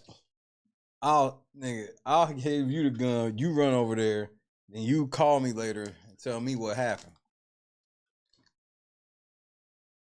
Doxing? Alyssa, sweetie, boo-boo, are you sure you want to sue people for doxing and harassment when you contacted this man's wife? let's move on. She posted this on Twitter. Do I have any moots who are regularly watching Asmongold and witness the shift firsthand? DM me.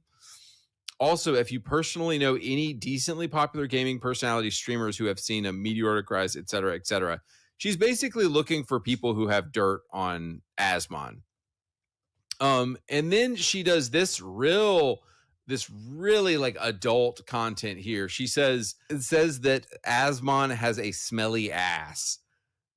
Like, oh, but Alyssa, I thought we're not supposed to make hateful content. I thought you're right, bro. We're supposed to be nice. What's going on here? This is Alyssa, it really seems like you're talking out of two sides of your mouth here. Here was something else that Asmon said on Twitter, and she just randomly goes after him with "cut your nails." And then here's another thing she says to Asmon. This guy makes a little tint with his fingies to seem smart, and then says the most carbon monoxide leak statement humanly possible. Like, Alyssa, I thought we were supposed to be nice to people. I thought hate was the problem. These people are such fucking hypocrites. Like, the hypocrisy of these people is palpable. The context here is that Asmon was featured as part of Dragon's Dogma because he's like a Capcom partner. And the dude probably gets a lot of money from Capcom for being featured. And she is trying to create a harassment disparagement campaign with this tweet that says, putting an openly misogynist, racist bigot who doesn't even like Dragon's Dogma next to a bunch of amazing people of color, LGBT plus, and female content creators is actually a joke. Like, she's trying to come after his money. Like, he's getting sponsored by Capcom, and she's trying to come after him. It's absolutely ridiculous. Here's another hateful message she sent to Smash JT. You and your ilk are sending harassment towards countless people for clout.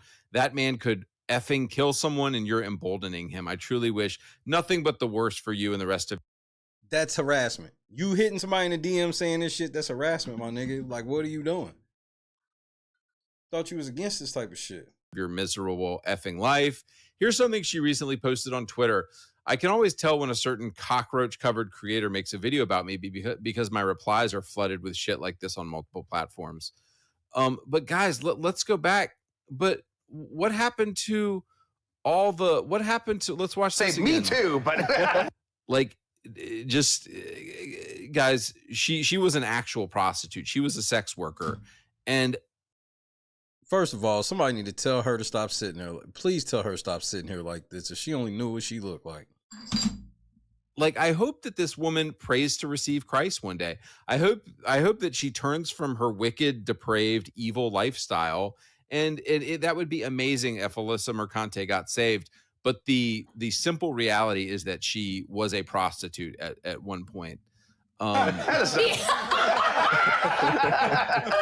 me play. Dude, like, look at all these fat, I think it's useless probably Redditors technically in better. here. Like, look at the fashion choices in here. Just very interesting. But if anyone's gonna deal with it, I'd rather it be me.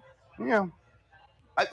Hang on, I just want to find this quote again about how we're not supposed to be hateful and mean, and yet she, for a year, has been nothing but hateful and mean on Twitter. Let's watch. I was about to say me too, but You know what I want? What you really, really want? I want people in the industry to be a little bit louder about people being mean to other people. And she wants to call out people who are being mean to other people. That is so, not a 99 that's fan so pack, interesting. maybe say it's not a good thing. Maybe say it's not a good thing. Maybe say we don't want. Yeah, I don't want to watch any more of this. But guys, just think about this when you see these woke progressive homos, when you see these people on the left, like, they always do this crap. Anytime you see the word harassment, you can just write off whatever they're saying because they're lying. They've been doing nothing but harassing people. They've been doing nothing but attacking people and taking people down with their articles. And yet, as soon as it gets turned around on them, as soon as they start getting harassed, then it's like, oh, I'm being harassed. You've been doing nothing but harassing people. So that's all I have to say for today. I'm going to get out of here, guys. Bye. Just yikes, nigga.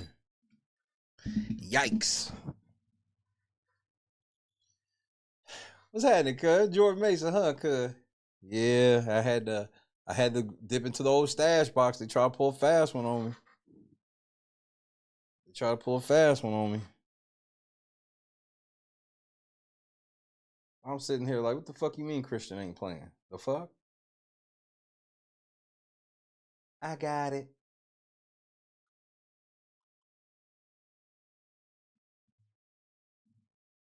These are crazy times.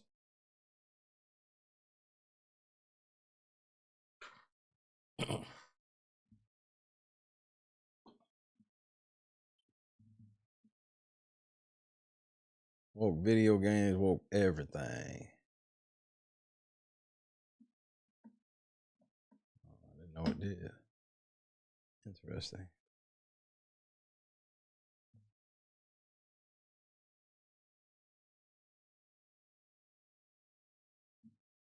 I know Tyreek didn't do shit, nigga. He didn't get locked up.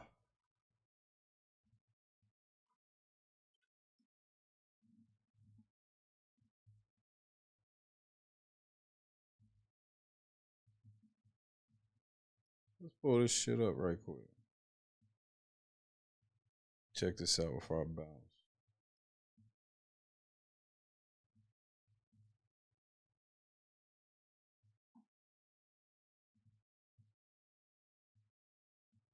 Cause I heard one of the cops already on administrative and everything. Them niggas must have had money on the game, or they got approached by some niggas that got some real money on the game or something. There ain't no way this shit just randomly happened like that. That's how I knew that nigga was scoring a touchdown yesterday. I hit 3 out of my 4 on my parlay, and one of them was that. I had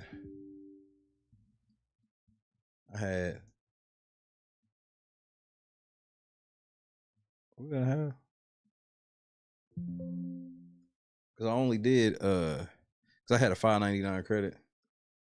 I swear, if y'all actually saw how y'all be like, why do you do it? It's entertaining. I don't do anything else in my life. I have no hobbies. My $5.99 joint, I'd have won $63. I had Tyreek anytime touchdown, Jonathan Taylor anytime touchdown.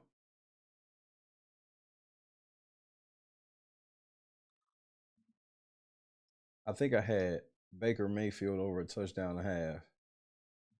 But what fucked me up was Joe Burrow, bitch ass. Like, this nigga give me a touchdown and a half. The answer is no.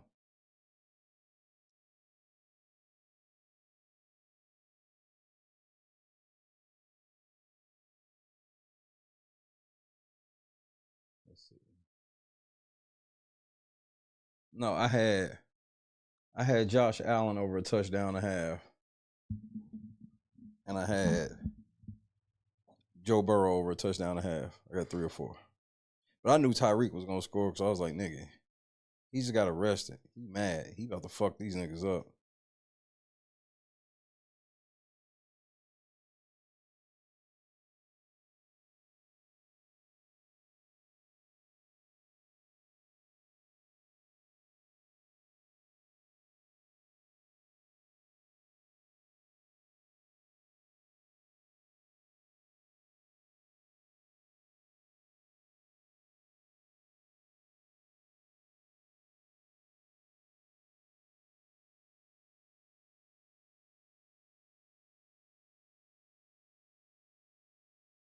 That must be him right there.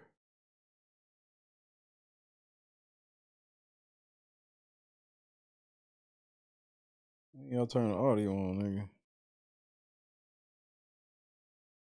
Damn, that nigga smashing.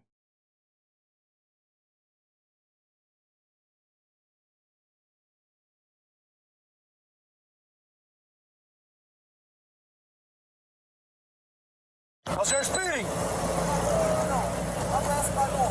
Move forward.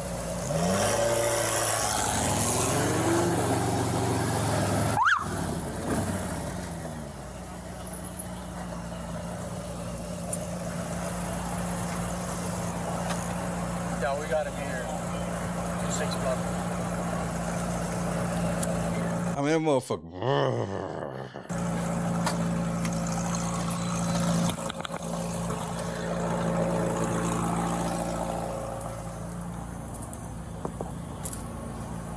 knock on my window like that, man. Why don't you have your seatbelt on? Don't knock on my window. Why don't you have your seatbelt on? Knock on my window like that, no. Like what? Don't knock on my window like that. Why you have it up? Don't knock on my window like that. Why you have it up? I have to knock to let you know I'm here. That way you can lower it and talk to you. Just get my ticket, bro, so I can go. I'm finna be late, gang. Do what you gotta do. Keep it down. Hey! Keep your window down. He don't have to keep his window down, nigga. You know, hey, nigga.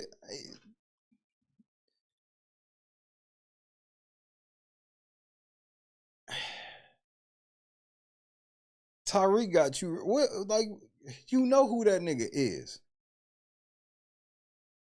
You know, that's why, like, I know some of you like, man, but if he break the law, he break, bro. Y'all know who that nigga is, and y'all know that's not how this shit play.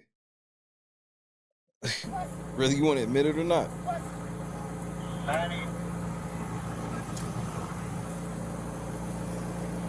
Hey, keep your window down. Keep your window down. I'm gonna get you out of the car. As a matter of fact, get out of the car. Get out of the car. Give me that, I'm gonna break that freaking window. Get out of the car. Get out of the car right now. We're not playing this game. Get out. Get out. Get out. Get out.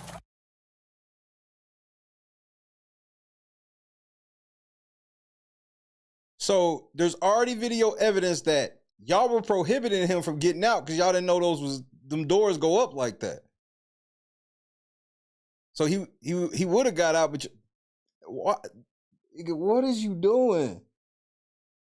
What are y'all doing? Get out. Get out. Damn. Nigga, he bigger than you thought, nigga. He wasn't resisting. He's just a big ass nigga. I know he looked little on TV. This nigga got mad because that nigga Tyreek was a little more sturdy than he expected, nigga. Nigga, you put your hands on the whole franchise on the premises, nigga. This cushy job you got doing traffic by the stadium on game day, that shit done. This is damn near like when they shot Jeter on other guys. Nigga, you shot Jeter, bro. Nigga shot Jeter at Yankee Stadium, nigga. These niggas at Dolphin Stadium roughing up Tyreek Hill. You can't make this shit up. Get out of the car right now. We're not playing this game. Get out. Get out. Get out. Get out. Get out. Get out. Damn. What part of Dallas doing this now? Hey, bro. Hey. Everybody in this frame got a ticket. Imagine you pulling up to the game, nigga. You look over, you like, nigga, is that Tyreek? Is that Tyreek Hill on the ground?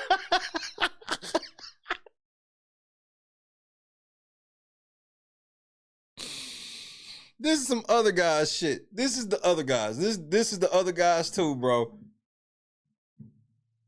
These niggas hemmed up.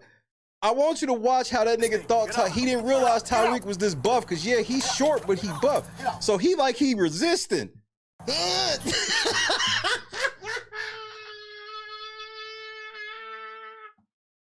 He tried to pull Tyreek out by his arm. That nigga Tyreek didn't even move, nigga. Hell no, nigga. No. Damn. He's like, nigga, I'm getting with nigga. Hey, Drew, I'm getting arrested, dude. I'm getting arrested. I'm getting arrested, Drew. I'm getting out, bro. God damn, twin. When we tell you to do something, you do it. You understand? I'm getting out, you bro. understand? Not what you want, but what we tell you. You're a little fucking... Nigga, you can try to... Now he on the phone. He hear this nigga on the phone. Now the cop want to try to justify on the phone. Like, yeah, nigga, you do what we tell... Nigga, I ain't did... This nigga Tyreek ain't do shit to these niggas, bro. Oh, nigga, y'all just fucked up. This little cushy job y'all got, bro. This is jobs that cops love to get. Now you getting ready to be in a coffin, be in like a motherfucking Kroger parking lot in the trap now. These are the jobs cops love to get. These generally be the cool cops. Because if you a season ticket holder, you don't see cops like this all the time. Because these niggas get up out of there. Because people will start fucking complaining. Them niggas like that. Y'all niggas is not here to do that. Not here. Do that shit in the ghetto, nigga. Don't do that shit here. Confused. I'm getting out, bro. Too late. Chill, Too late. All right, bro. Take me to jail, bro. Do what you gotta do, bro. We are. We will. Good, bro. And that nigga caught a touchdown.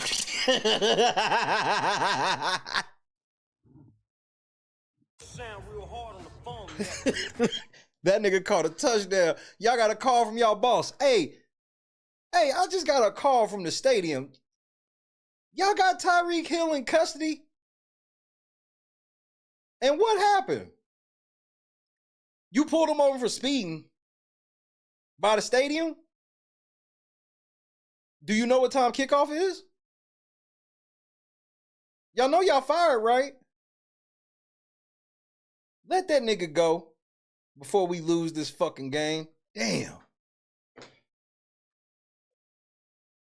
It is good. Hey, don't worry about it. I hung up the phone. You stop crying. Bro.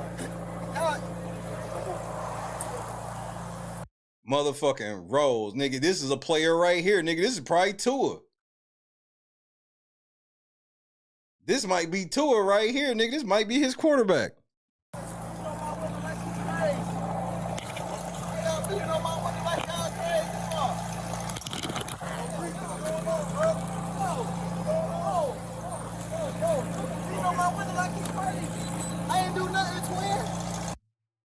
I told you that was somebody. They have stopped and rolled down the window now like, Reek, what happened? All this nigga trying to do is get the opening day. He ain't on the road, so the outfit that he really gonna tunnel game in, he ain't even got on yet. All I was trying to do was get open, nigga. That's it.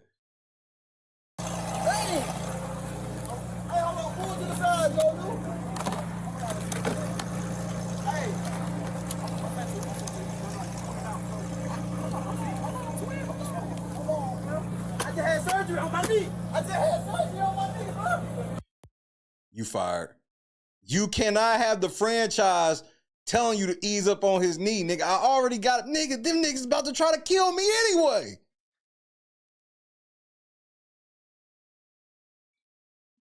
I just had surgery on my knee, bro. I just had surgery in your ears when we talking, bro. Chill. Nigga, nigga, I guarantee that's the nigga on leave. These two niggas want to keep they shit. Especially this nigga. This nigga right here and the nigga with the actual body cam, they trying to dial it back because they like, nigga, they know who this nigga is. They know who this nigga is, bro. And the police ain't gonna, just so for the record, the police ain't gonna come out and really dog these niggas. But behind closed doors, bam, bam, bam. And then whoever's body cam this is, them niggas is toast. This is a cushy job. They are lucky to have a job where they sitting around a stadium. They know not to even fuck with no, bro, you know how many times Tyreek is driven through there just like that and it's been nothing? And it's so much a waste of time because, nigga, all the motherfuckers gonna tell, bro, because if you go to the ring, this is why he played. If you go to the stadium, you like, nigga, why the fuck are you late? Nigga, 12 pulled me over in the parking lot. Are you sure? Because when they find out, they can be like, are you sure it was the parking lot? You sure you wasn't like leaving your neighbor? No, nigga, I was right over by entrance, blah, blah, blah. I was right there. Then you got players coming in like, yeah, Tyreek just got pulled over at the gate. Nigga, y'all niggas are fired, nigga. y'all niggas and when I say fired, y'all probably still gonna be able to be cops, but nigga, y'all gonna be somewhere y'all don't want to be. Niggas gonna be like The Wire. Tell me the one place you do not want to go. Let me grab my drink right quick. Tell me the one place.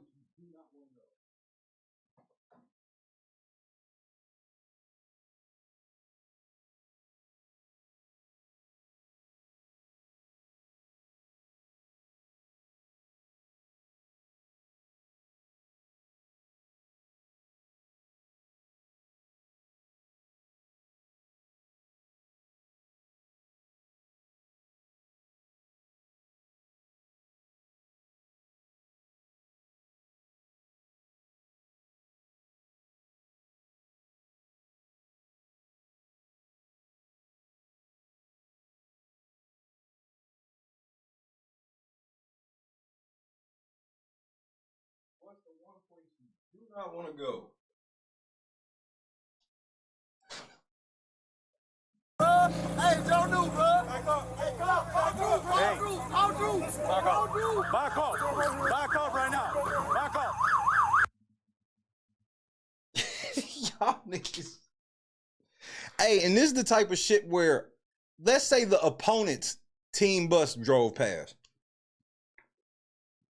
They stop and helping him. They gonna stop and help that nigga. See, this is when all that we rivals and shit, this is over when they see this type of shit. Back up right now. Get back. I'm telling you, go back. I don't have to talk to you. Go back. Go back. Go back. Wait, pass our card. Pass our card. You want to be in handcuffs too? All right, then back up. We're not playing this game here, man. I just want to know what happened. It's not your business. Y'all niggas is, bro, y'all are the dumbest niggas though. And then they got this high profile ass nigga, and then they expect to be totally, nigga, man, I don't know how, this is, I didn't know that they still made cops this stupid. Not your business. Keep going back. So keep going by, so do I back up or do I not back up? Hey, get back in your car before you get a ticket. Get back. A ticket for what, man? Y'all, what, y'all gonna lock up all of the Dolphins, nigga? They about to have the whole fucking offensive line detained. Curbside, nigga. Oh, y'all niggas is nigga, the NFL called, just so y'all know, even if the cops didn't make this decision, the NFL called down and said, them niggas cannot be anywhere near our stadium ever again. Why you think the body cam already out and shit? Leave. You gotta go before you get a ticket. I'm not driving. Who's the driver? This is my car. All right, move. All right, I'll take that. You gotta move right now. Coming, let me have your license. You get a ticket too. I'm coming. Let me have your license. You get a ticket. Let me have your license. I'm leaving. I'm not playing. Let me have your license. Y'all niggas are the dumbest niggas the world has ever seen. And I do not mean anybody but the cops. Just dumb. License right now. Sir, what's going on, your license man? right now. You're not gonna give me your license? You're not gonna give me your license? I'm leaving. Let me have your license. Leaving, your license right now. Sir, hey, your license right now. I'm leaving. Or I'm gonna lock you up. Your license right now. You just told me to your leave. license right now. You're dealing with me now. Sir. Your license.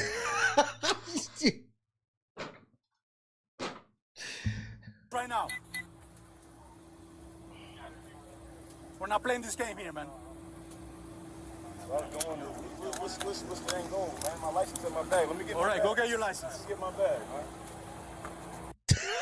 man. This nigga car worth more than your whole year's salary, nigga. He just opened the door on your salary, nigga. Suicide dose, suicide dose. Nigga. The one cop, he know what time it is. That nigga like, hey, just for the record, I tried to let you go. Hey, when he telling niggas he leave, hey, when Cap come down here, you make sure you tell him, that nigga look at him, you said, you dealing with me now. Cool, so, yeah, I tried. Close that door. Hey, nigga, y'all can't just be slamming the doors on the rolls, bro. Y'all niggas say. Y'all niggas is done over by the stadium, bro. These niggas pulled over Tyreek Hill and expect total privacy with this nigga and to be isolated with a $200 million nigga.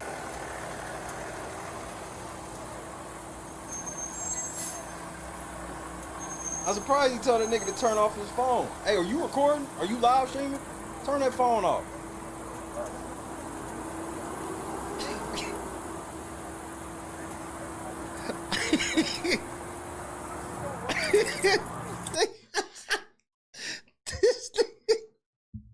These niggas is power tripping. There's $400,000 worth of cars out here, and these niggas is tripping.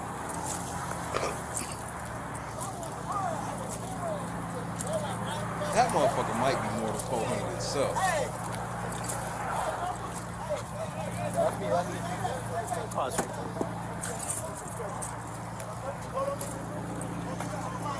At what point are y'all gonna mute y'all which one of y'all niggas is gonna go ahead and take the L and tell y'all niggas to mute these cameras so y'all can talk about, do we really want to do this? I'm waiting for y'all to mute them cameras so y'all can talk about if y'all really want to do this.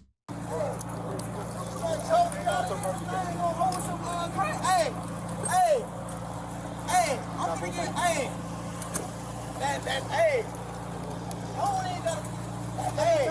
Why is he acting up like that? You know who that is, right? Huh? You know who that is? No. One of the Dolphins star players. Oh, yeah? He said that's the fuck. He said, why you got him out the car like that? That's the fucking star player.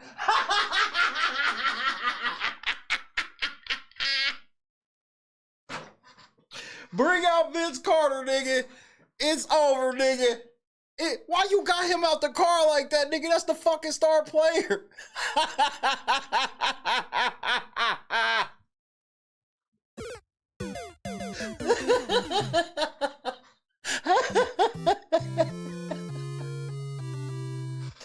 Nigga, you got 22 fantasy points sitting curbside and handcuffs, nigga. First round, understand, every fantasy league draft, he went first round. Unless you had some type of quarterback league, this nigga was first round in every league.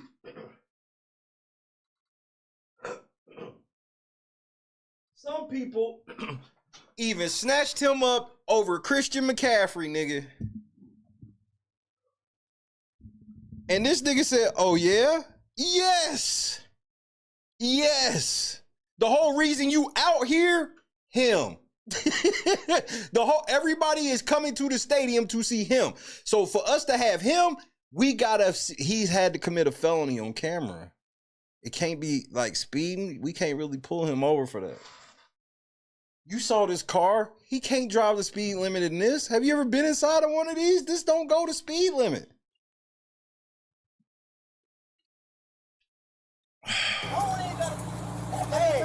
Why is he acting up like that? You know who that is, right? Huh? You know who that is? No. One of the Dolphins star players.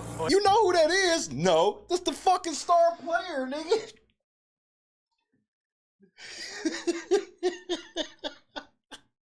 You know how many Dolphin fan cops is happy y'all niggas dropped this shit? You know how many Dolphin fan cops has been on the short list for one of these?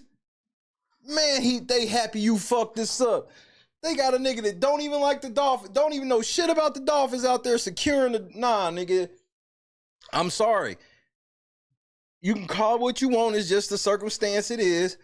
Can't no cop be out there securing these niggas. They don't even know who Tyreek is, bro. How secure are the Dolphins if they don't even know who Tyreek... If a nigga's out here with a gun getting aggressive, what if they hurt his knee? They would sue the shit out of this cop. Personally, he be done. Nigga, do you know how much that nigga's knee is worth?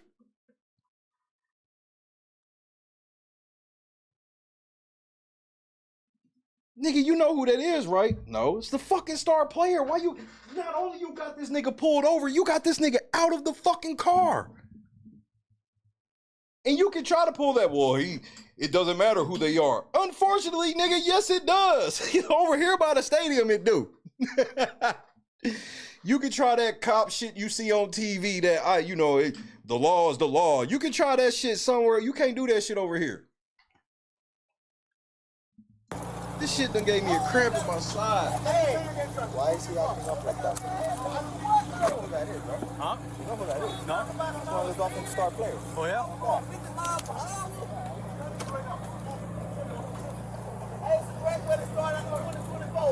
And now he quiet. He don't know what to say. Now he got a lump in his fucking chest. His stomach hurt like a mother. Man, shit. Is he sure that's the star player? He got on a wife beater. He can't be.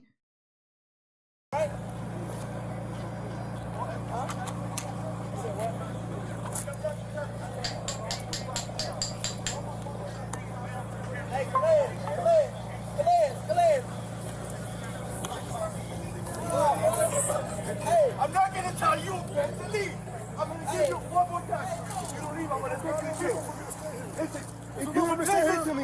in your car and leave. Listen, Avoid this. Get in your car and leave. I'm giving you an order. One more time. Get in your car and leave. One more time. I'm giving you an order to get out of here. Hey, turn me down right here. How you gonna tell this nigga to leave?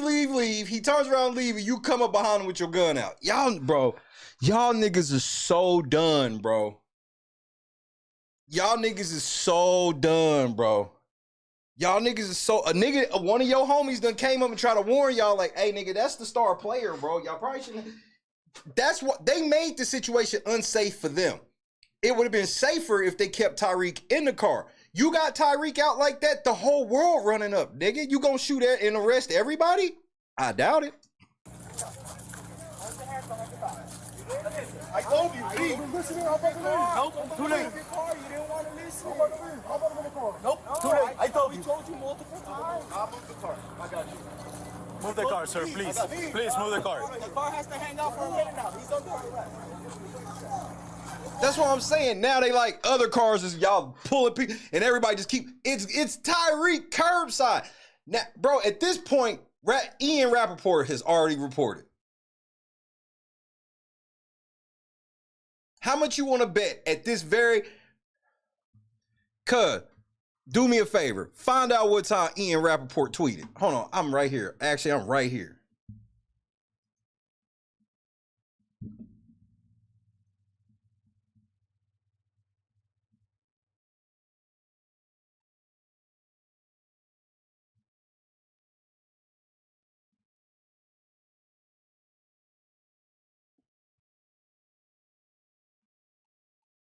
Let's see.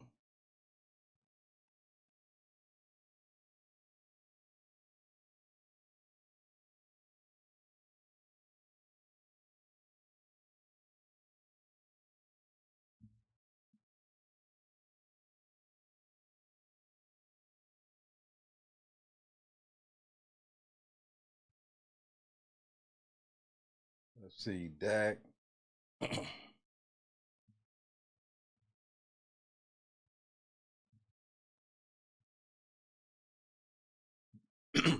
What time does that say?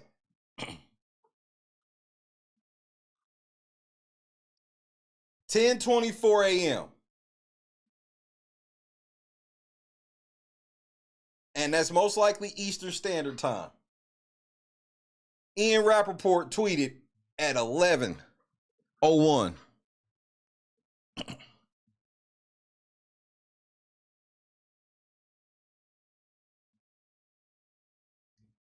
Hold on, let's see when the first one. Nope, I take that back. 10:52. So this was 10:24. Ian Rappaport retweeted or tweeted about it at 10:52.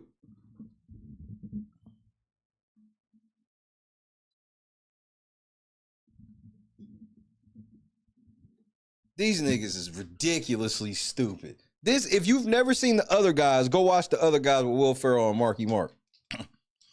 And the scene when they shot Derek Jeter, this is the real life. They've done everything except shoot Tyreek at this point. Ty.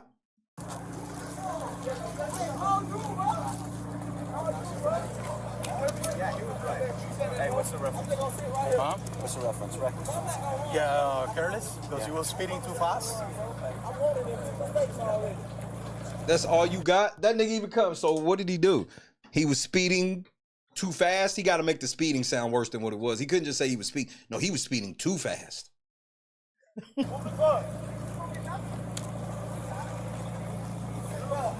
So that, yep. So we saw the exact same one, cuz. So Ian Rappaport, they like this shit like 20 minutes from this very moment, the whole world know. Which means at this moment, the Dolphins know. He was on, just so you know, when he got out of the car and he was like, I'm getting arrested, bro. He's probably talking to the 911 team nigga. There's somebody on the team that anything go left, you call them. That's who he was talking to. And from that moment, owner, coaches, everybody, especially once they found out he right outside, they like, nigga, go get him. Hey, baby, grab my shoulder too hard. Hey, go, hey. This is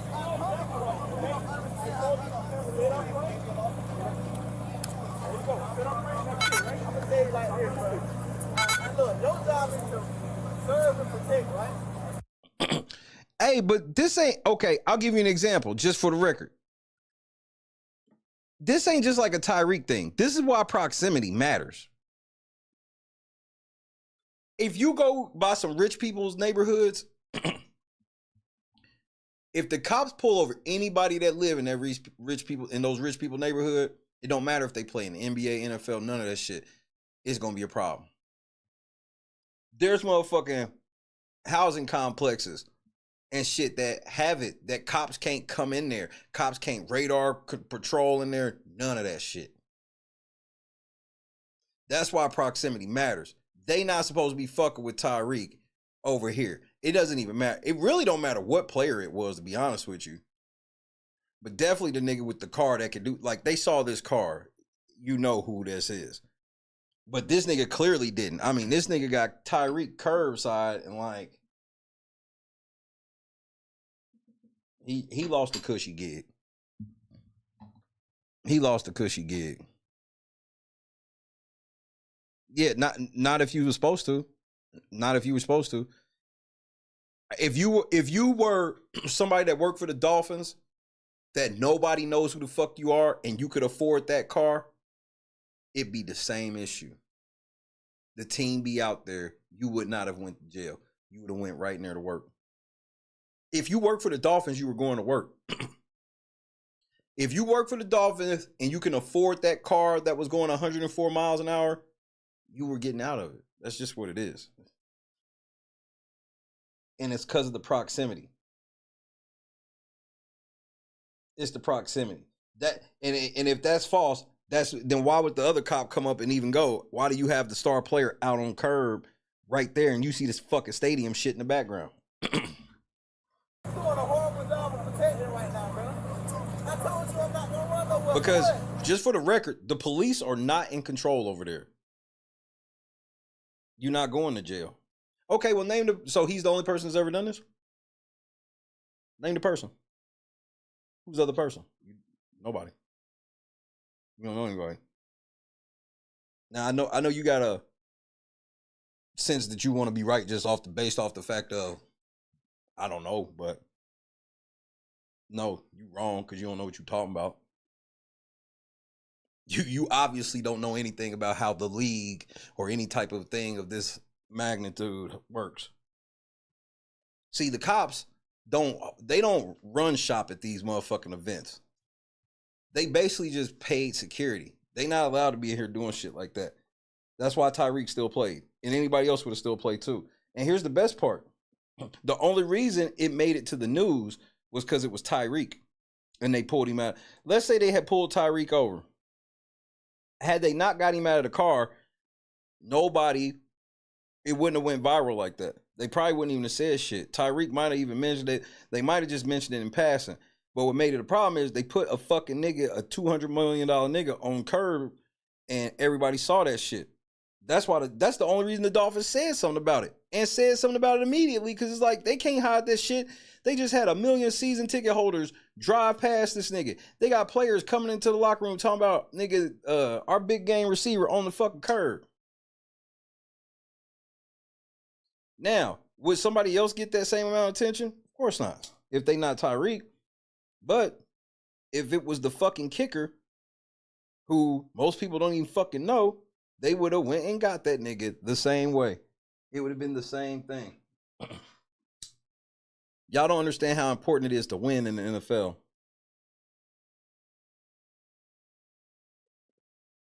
They will go get a nigga that's known for just hyping niggas up on the sideline. Somebody that literally can walk up to Tyreek while Tyreek's just sitting on the bench. Then they can just be like, yeah, nigga, make sure you get out there and get him, cheetah. Yeah, they can't hold you. If that nigga out there and he getting fucked up with the cops, they going to get him because Tyreek need him. When it's these professional sports leagues, it's a whole nother thing. And I know a lot of people think it just be with star players, but it really don't. It's like they not letting you fuck up the mojo. Like the Dolphins really think they can win a Super Bowl this year. So that intensifies it times 30 of what it normally would be.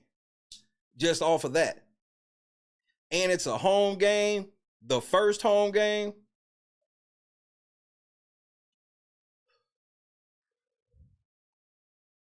And no matter what player it was, the fucked up thing for the cops is they would have just lost this post quietly. Now it's just like you the laughing stock of the motherfucking shit now. And this shit has happened more times than you would believe.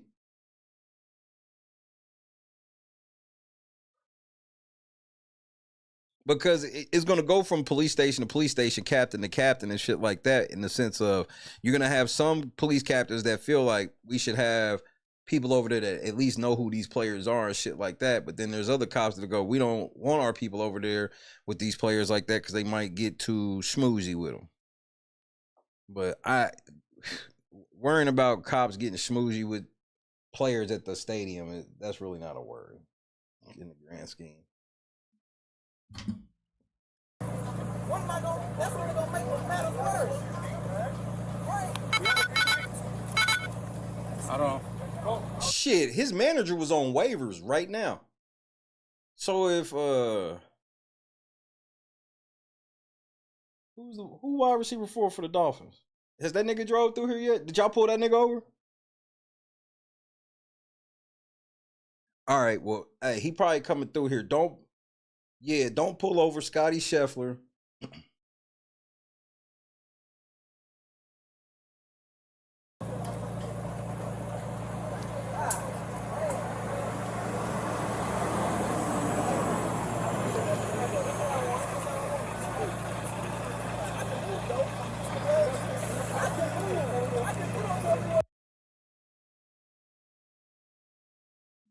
I used to think that too about 100 miles an hour until I've never driven one of those cars, but I've been inside of a car of that level.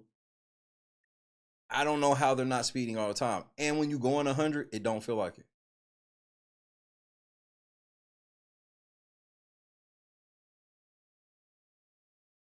But here's the logic that I guess is missing for me with the cop is just like, I'm doing security by the stadium. Why wouldn't I assume this person speeding through here is a player?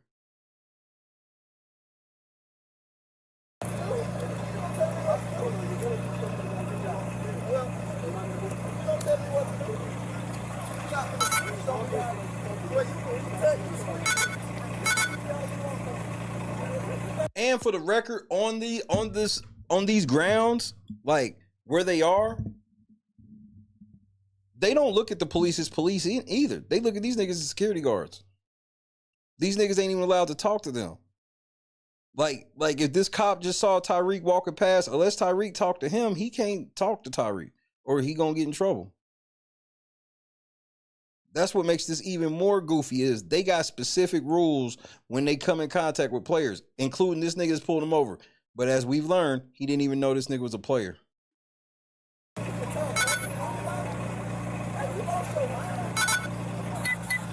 The player.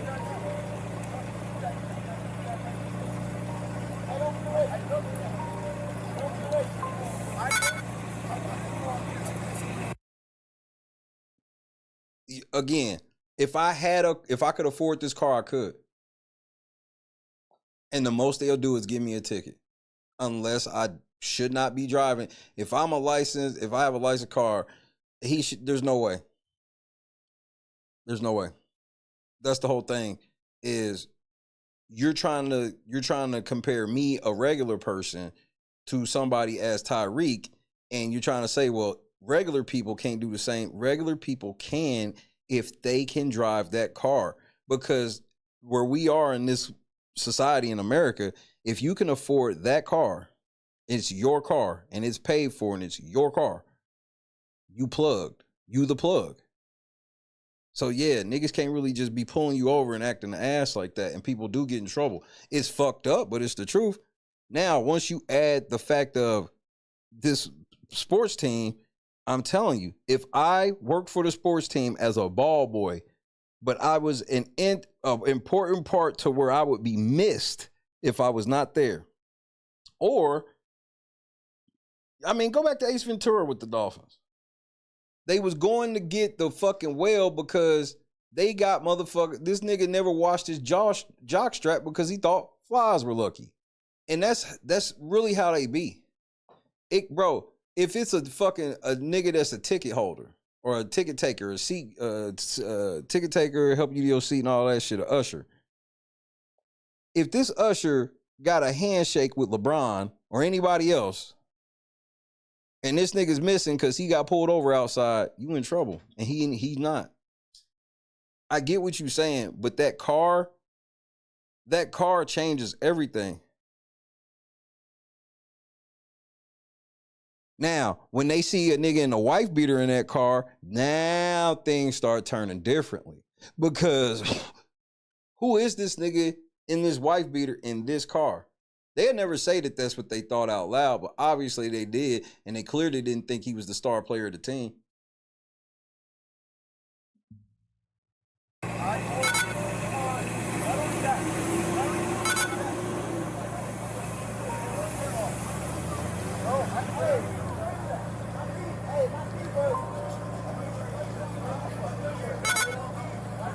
These Dolphin season ticket holders walking past Tyreek and Cut. And then they'll tell people walking past, don't talk to him. Yeah, just You're interfering with our investigation. Damn, Tyreek, you cool?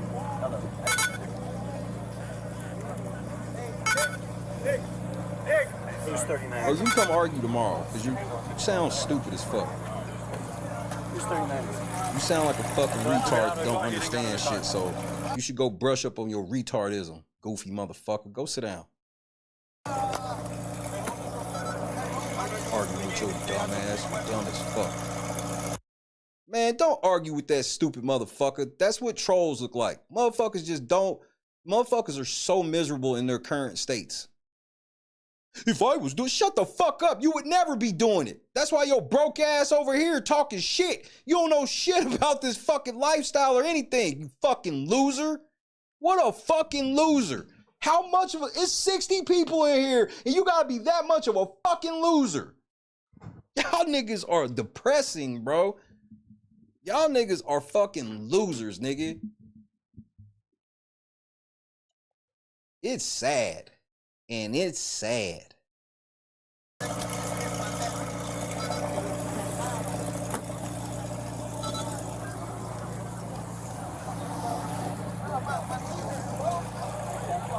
Donnie, ask him what year is the car. Look, if I sit up, sir, my knees are bent like this. I got tendonitis in my knees. You ain't no athlete, though. Y'all gonna wish y'all never did this, nigga. Y'all the dumbest motherfucker walking.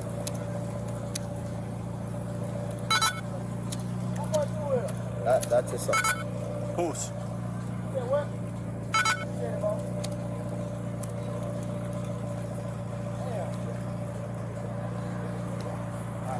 This shit ain't even going, bro. They do it, bro. Yeah, you smell a lawsuit. They are behind the scenes right now. Bro, they done offered this nigga 78 get out of jail free cars. They offering this nigga everything, nigga.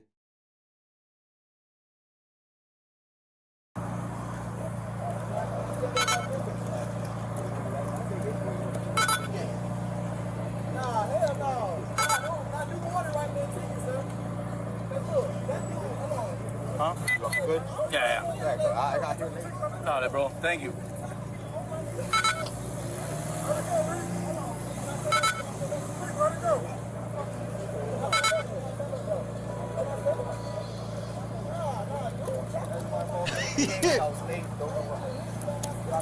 Dale, bro.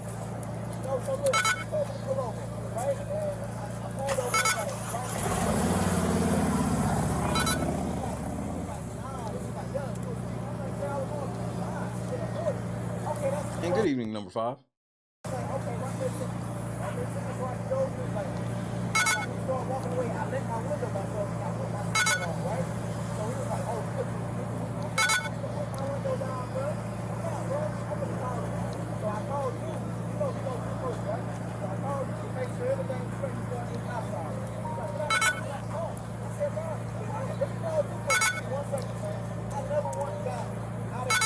Nigga, Tyreek over there going off, nigga. Hey, hold on. Did I give you a reason to snatch you out? Did I give you a reason to snatch you out my car? Yeah, I didn't like you rolling up your window. Like auditors and people win lawsuits. Regular people win lawsuits over cops getting mad about how far your window is up or down and just getting raging. Nigga, y'all raged out on this nigga, bro. I know. Get out of it. I tell me what you have.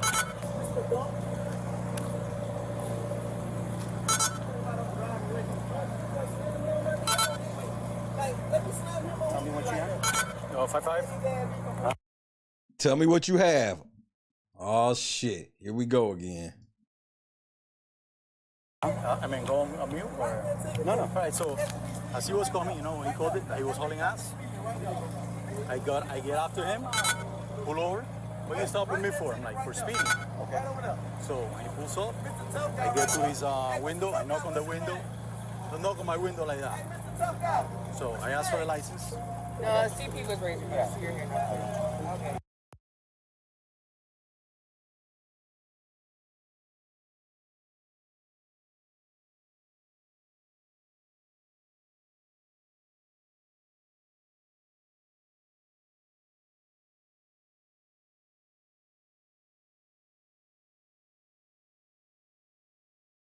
Nigga, hold on, nigga. I had to turn this shit up. I muted my mic. I had to turn it up, nigga. Hold on, nigga. I was laughing like a motherfucker because, nigga, they motherfucking tone has complete and utterly shifted, nigga. And then on top of they motherfucking tone shifted, nigga, Tyreek's tone is shifted. Remember when they pulled this nigga out of the car, all he said was, damn. Now that nigga on 10, them niggas is all soft-spoken. What do you have? Okay. Nigga, y'all about to go lay down. He gives me the license. Then he raises the window. I knock on the window again. Keep your window down. Okay. Keep your window down. Keeps me down. I'm like, you know what? At this point, get out of the car. Okay. I'm gonna get you out of the car. So he's refusing to get out of the car. That's when. No, you were blocking the door because you didn't know the door went out like that. So he's trying to get out, but you wouldn't move so he could get out. Donnie, take him out. Okay. But, okay. I'm just being a black man, that's it. We just young, black, and got some fucking money. This nigga sound like Corey Miller on Bout It, nigga. On the scene on Bout It when Master P and his brother got pulled over. Yeah, we just young, black, and got some fucking money. That's all it is. Yeah, I'm just a black. Hey, nigga, for you to not know who Tyreek is, and you saw this nigga and his wife beater in this car, what were you thinking then? Who did you think this nigga was? I'm just being black in America, bro. Come on, man. Why you up there in America, bro? In a nice car. That's it. That's it. I got a nice car, nigga. What else is it? Cause y'all clearly don't know who he is. Oh, nigga. Come on, man. So it's up to you. If you want, case is caution. You done fucked my whole day up for that one.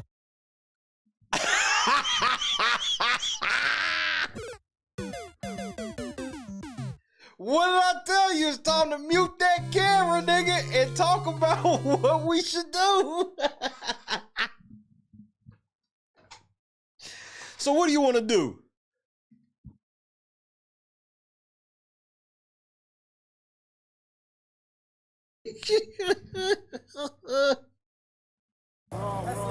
Come on, man. So here's the thing. What do you want to do? So it's up to you. So it's up to you. Oh, now it's up to him. Now it's up to him. One case is caution. Let me answer this question. Let me mute up first. Okay, we muted. Hey, quick question. Did I fuck up? Are they gonna be really mad that I did this shit? Like mad? Or are they just gonna be like kind of mad? Yeah, bro, you done over here at the stadium. And you probably gonna be in the worst place that we have to offer, bro, for a while. Yeah, nigga, that's the franchise. Yeah, he's the reason we all out here. Yeah, him. We actually supposed to be protecting him. So turn that microphone back on.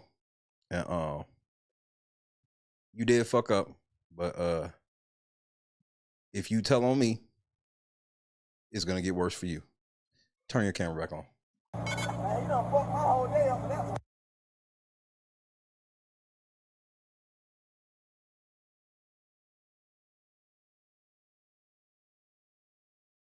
Yeah, the stadium's right there, and then you pull that nigga over. Just let the nigga go. And that nigga right there that's with him, let that nigga go too. Look.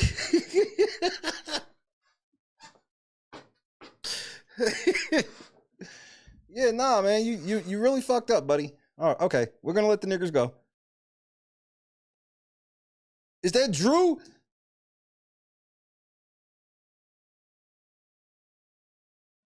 Nigga, hey, they got nigga, the Dolphins are pulling up, nigga.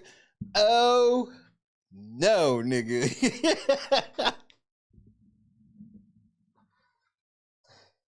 These niggas tried to yank Tyreek Hill out of the car by his arm, nigga. They end up horse collar tackling this nigga.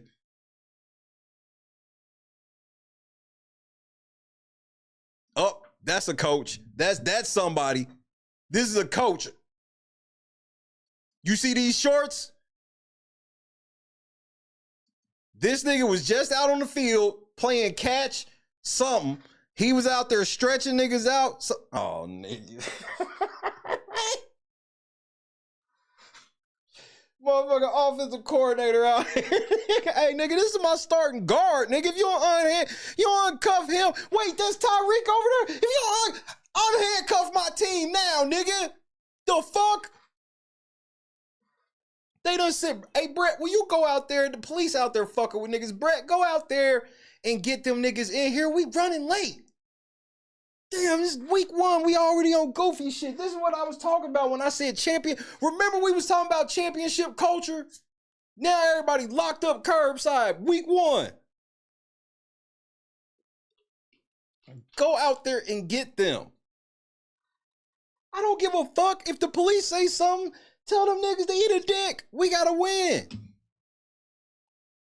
Hey, I need y'all to be quiet. Mama in here asleep. Well, wake her ass up, nigga. We gotta win tomorrow. Give a fuck. These niggas' career changed. Careers have changed. They got everybody out here, bro.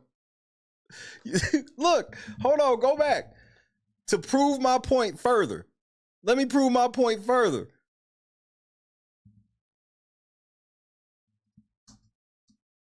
Hold on, go back one more time. You already see the way he pointing this shit, but there's a key element. This is to let y'all know that don't talk to this nigga. If you see anybody wearing this, don't talk to them. They good. Nigga, if Josh McDaniels would have been out there, nigga. Ain't that him? No, not Josh McDaniels. What's that nigga's name?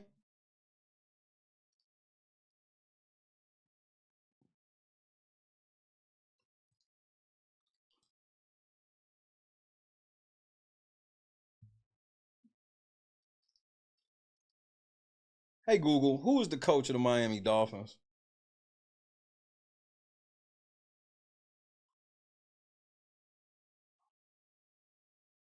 Mike McDaniels? Does that sound right? Hey, Google, who is the coach of the Miami Dolphins? Yeah, it's Mike McDaniels.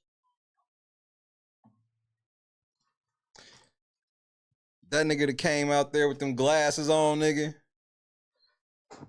He came out there and fucking, bro, he always got some $2,000 glasses on, sitting on the motherfucker. Bro, them gold glasses he had on Sunday, them shits was fly to the motherfucker. I ain't gonna lie. You already know, Carefree. That's why they blacked this out. There's all types of alerts. Nigga, uncuff him.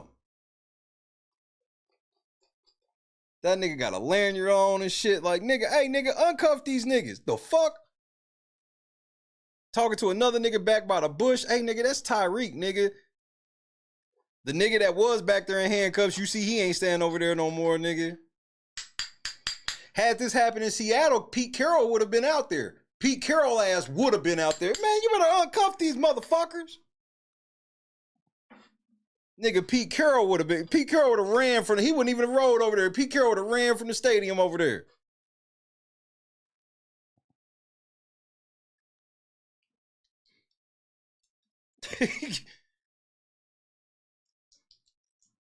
Hey, nigga, I know you not about to search that nigga car. Hey, man, you better stay up out of there, nigga.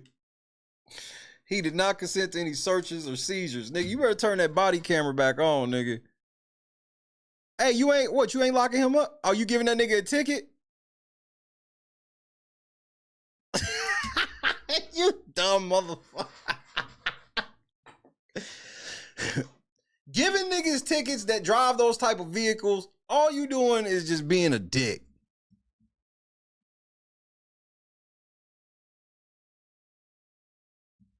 That is Calais Campbell. I couldn't see, it was grainy. Oh, nigga. Your tag is expired, okay? You're standing and stopping your car where you're not supposed to. Y'all niggas are done. Here's a citation, sir. You can take it to court, traffic school, you can pay for it. They going to court, nigga. You better be there, because they going.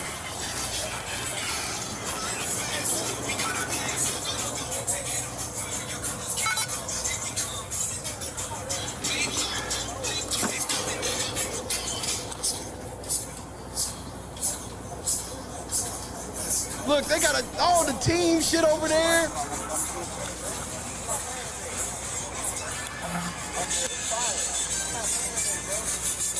That nigga said, I'm gonna get you fired. I'm not playing today, bro.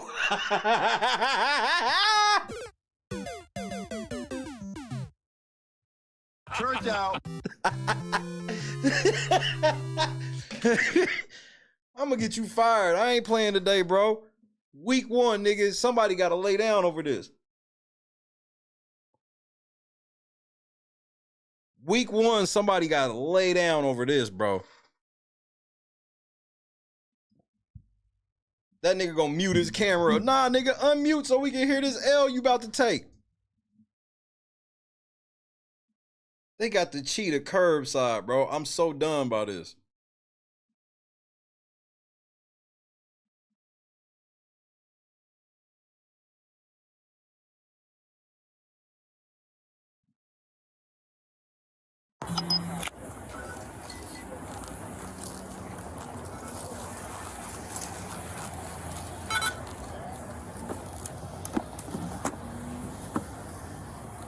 Whose phone was this? What? Whose phone was this? Huh? Whose phone was this? Is that? Hold on, let me see. Yeah, that's his. That's him? Yeah, that's him. Unlock this phone, let me go through it.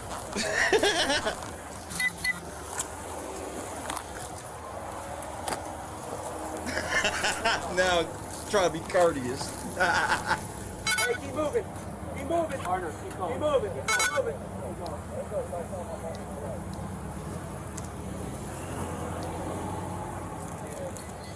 Wait. What's the white? Next discussion. You have the tickets already done? I'm gonna do it now. Get them going. Mute up, nigga. Let's mute up right quick. Is my career over? Yeah, nigga. Just stay calm, but your shit over around here. And for the record, I'm not vouching for you because I love working over here because I've been a Dolphins fan my whole life, nigga. And this shit you did to Tyreek was fucked up for the record. But, nigga, I ain't gonna roll on you.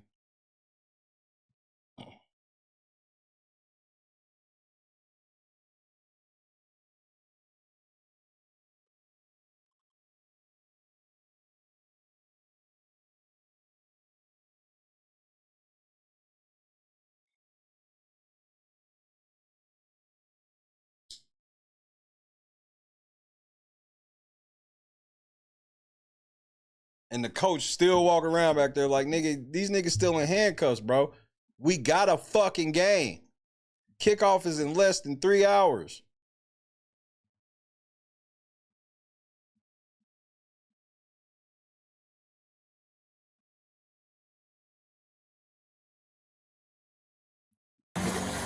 Everybody out there, you fucked up, nigga.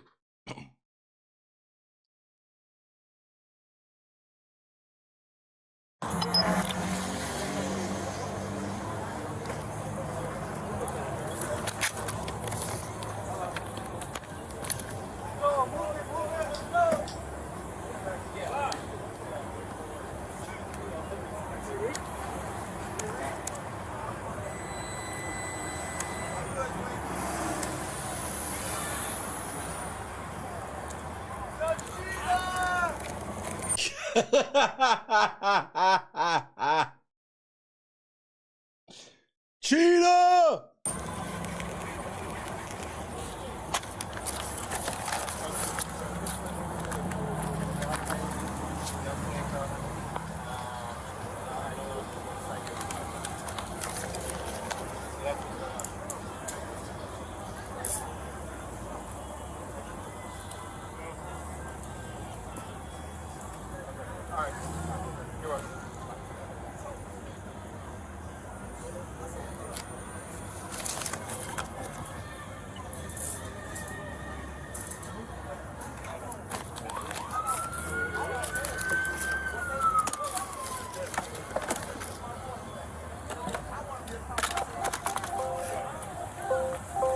And Jason Whitlock, I know your ass had a field day with this.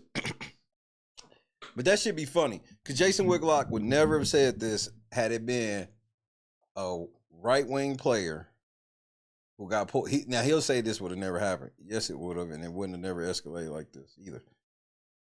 Because of them.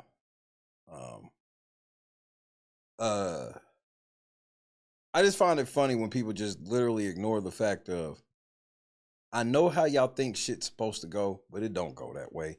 And people like Jason Whitlock be knowing that shit. And it ain't that Jason Whitlock lies. A lot of people like Jason Whitlock lie by omission and play blatant hypocrisy and take a blind eye to the exact same shit they swear that they hate, but they don't call it out in their own space.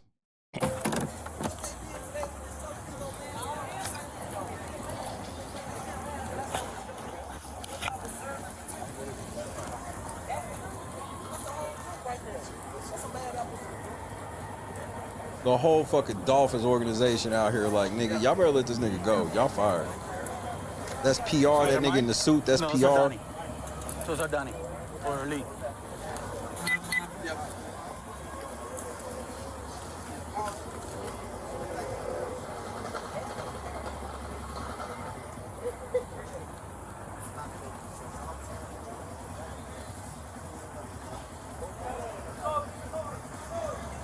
Because Jason Whitlock knows all types of stories of right-wing players getting away with shit they shouldn't have got away with. And he would never come out and say nothing about them. So that's where it's just like, I would take it serious if it was both sides. Like a lot of people I would take a lot more seriously if it was both sides. Like the dude we just watched the video game shit. I could take him more seriously if this nigga was true. But for this nigga to say that it's all the women that are involved are liberal lefties is absurd. No, there's a lot of fucking quote unquote liberal left-wing Republicans.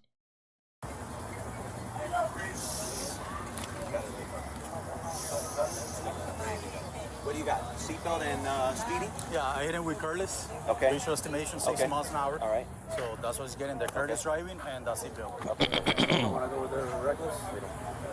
No. The range? Nah, unmute. He said, what's going on, bro? Yeah, don't talk to me, nigga. You fucked up.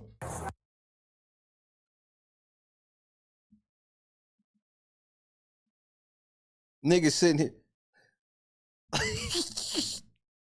You fired, nigga. You fired, nigga. Drew Rosenhaus out here. Drew Rosenhaus just told that nigga, go shake their hands. So, Drew Rosenhaus right here, nigga. Just go shake their hands, nigga. Please. You fired, too. You fired. You fired. And you fired. And you fired. Never see you niggas again. And that nigga's like, just get in the passenger seat, Tyreek. I'll drive you over there. You're not wearing my seatbelt.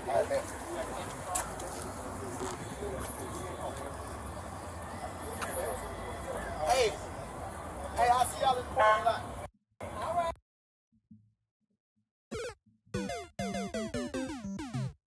What I'm saying is, like, we're gonna find that person. Yeah.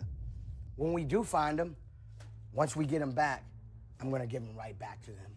and say, congratulations, you played yourself. There you go. And there you go. I see, yeah, I shook y'all hand, but real quick before I get in the car, I see y'all in court.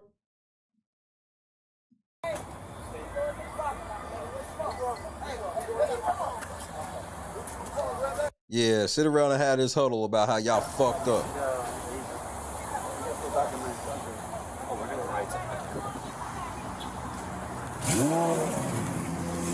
Listen to that motherfucker start.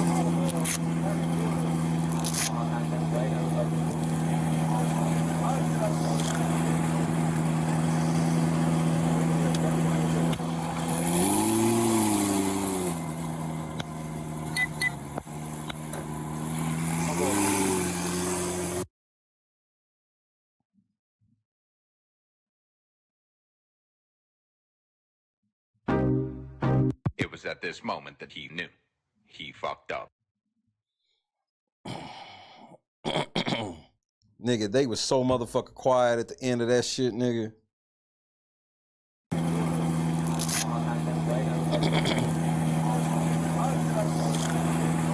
Yeah, I ain't really see what happened. I just got out here, nigga. Yeah, nah, he was out here. Yeah, he was out here. Nah, I wasn't out here. I just saw it was Tyreek, and I tried to tell that nigga it was Tyreek and shit. He didn't want to listen.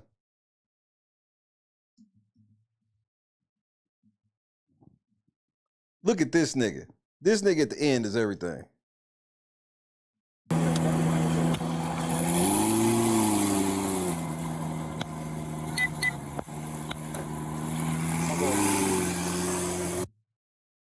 That nigga's face is everything. This nigga looked at him like, bro, you fucked up. Nigga, you pulled over Tyreek?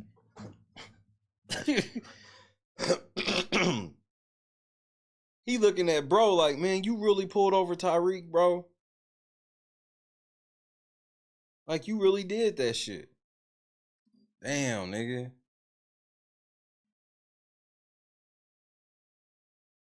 You going to court? Yeah, that nigga gonna show up, just so you know. He petty.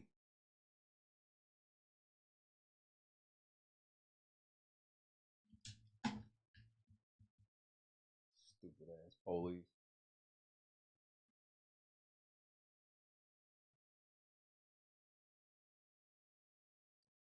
Damn, these police stupid. But go ahead and get a GoFundMe. Miami. There'll be several Republicans that'll just donate to you because that's just what some of them do.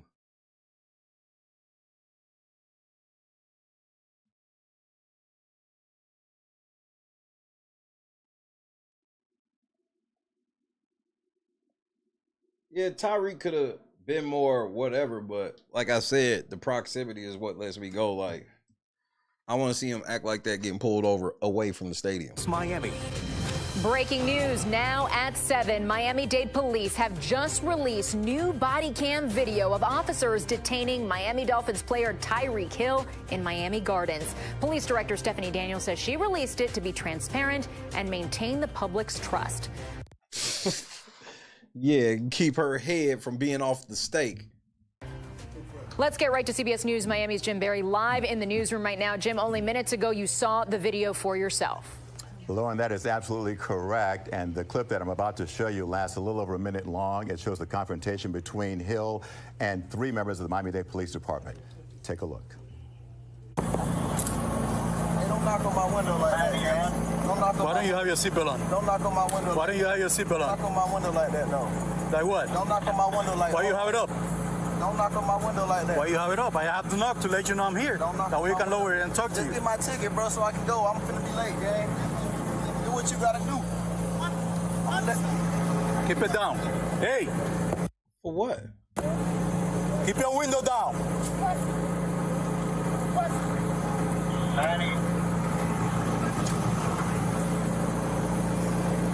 Hey. Keep your window down. Don't tell me what. Keep your window down. I'm gonna get you out of the car. As a matter of fact, get out of the car. Get out of the car. Give me that. I'm gonna break that freaking window. Get out of the car. And that other nigga's like already talking about breaking the fucking nigga. Had you broke the window on that car, nigga? That's not no regular window, nigga. Get out of the car right now. We're not playing this game. Get out. Get out. Get out. Get out. Get out. This nigga, this little ass nigga thought he was gonna pull Tyreek Hill out of that front seat by his wrist, nigga. Yeah. And he fucked around and found out. Damn. Hey, Drew, I'm getting arrested, dude. I'm getting arrested. I'm getting arrested, Drew. I'm getting out.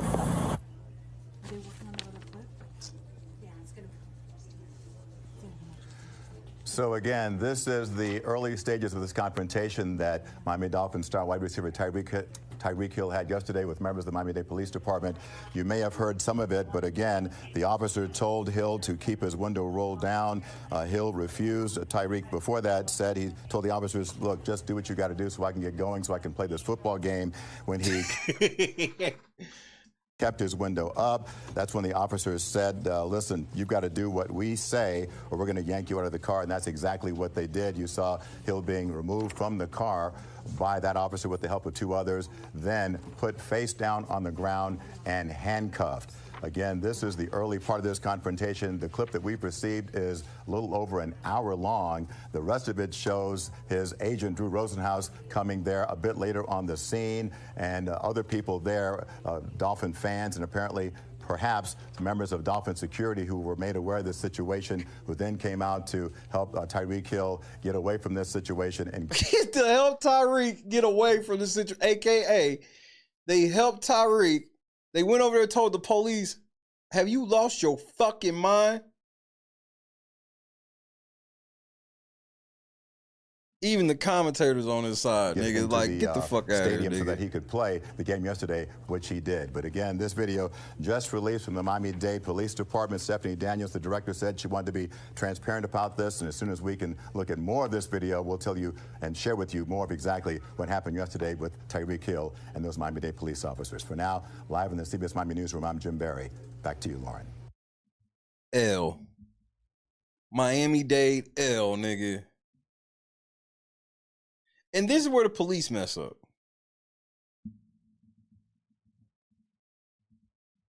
All they got to do is come out and be honest about what they're going to do to these cops, and a lot of people would be okay with it.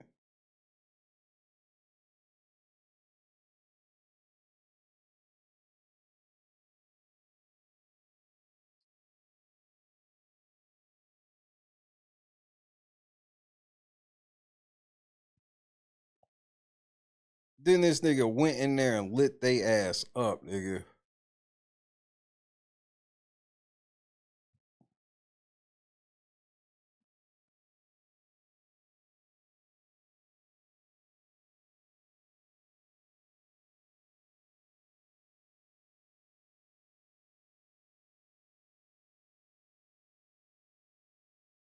Nigga, Mike McDaniels up there. Nigga, the whole team had this nigga back.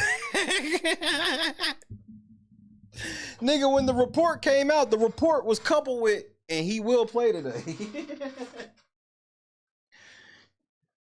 It was nobody ever sat around. I was like, niggas like, yeah, police got him. Oh, and he is playing.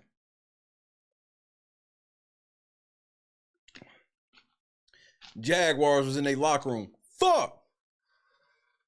This nigga was already gonna be a fucking headache. Now they done pissed this nigga off for no damn reason.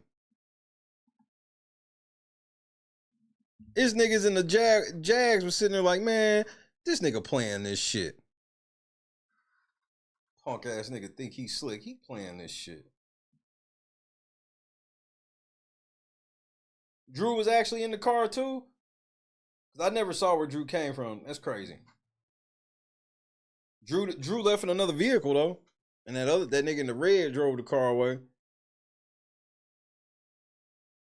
Dumbasses, bro.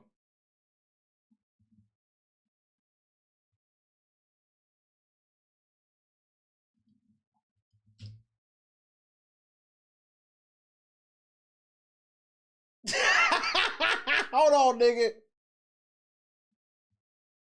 Wait. whoever they pulled over about that shit, they asked that nigga was like, yeah, he was going pretty fast, but he's the cheater. What did you expect?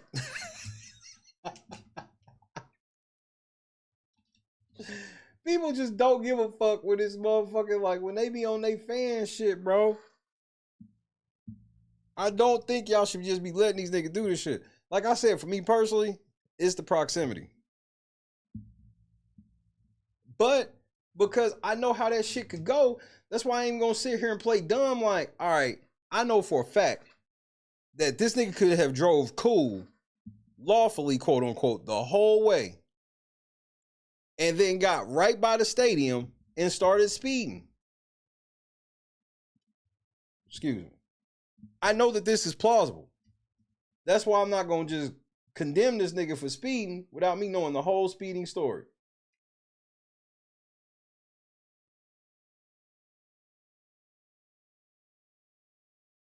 I gotta get this video. Please let me get this.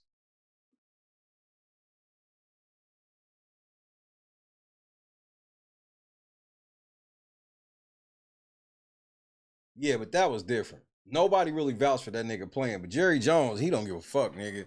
As long as it ain't a dead woman, he'll let you play. In my personal opinion. Oh shit. That's not what I wanted to do.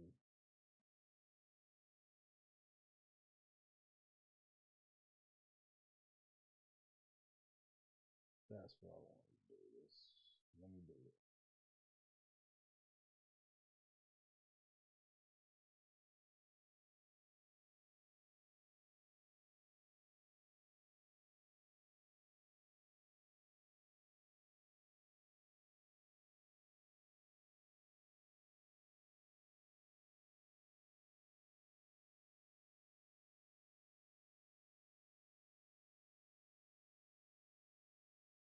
Okay.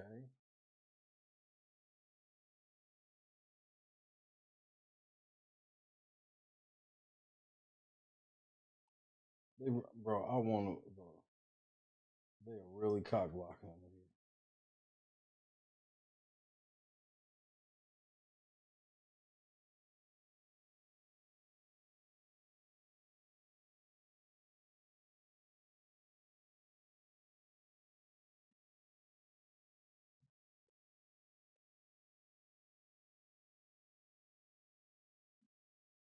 What you mean? I'm gonna just play it like this, bro.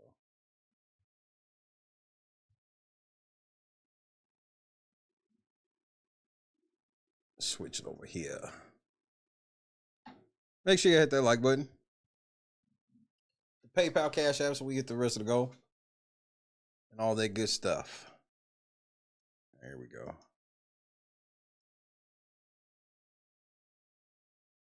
This is the nigga that recorded it. Apparently his recording went viral, I guess. I was going to the tailgate at like 10:30, and I saw a McLaurin pass by me. It's going. A McLaurin. I saw a McLaurin. Pretty fast, but you know, it's the cheetah, so what do you expect? And then they knocked on his window. He rolled it down, said to them, you know, do what you need to do as a police officer. And then he rolled it back up.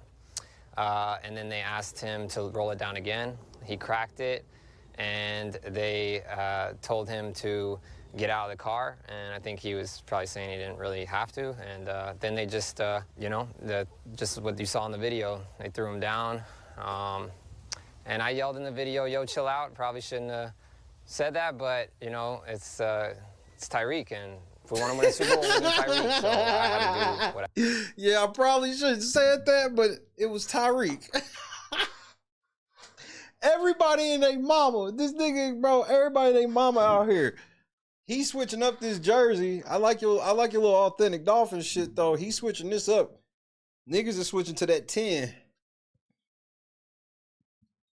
I had to do to try to help. And then they got like 5-6 cops behind him, and then a couple more, and that's when we pulled over to the side and video. Said he rolled down the window and you know, told them to to do whatever they needed to do, and then kind of escalated, I guess. He actually, they asked him to get out, and he got out, and then they took him and threw him on the floor. I think he was just saying like that this is crazy, you know, that this is crazy. All I know is that we needed Tyreek, and we had to get him back out, and I'm glad that everybody was able to. Yeah, he do. That is a Jason Taylor, nigga. Jason Taylor, nigga, you might have to switch that up. Hell no. Hey, nigga, but it's Tyreek, nigga. Like, I told y'all niggas, you gotta win football games, bro.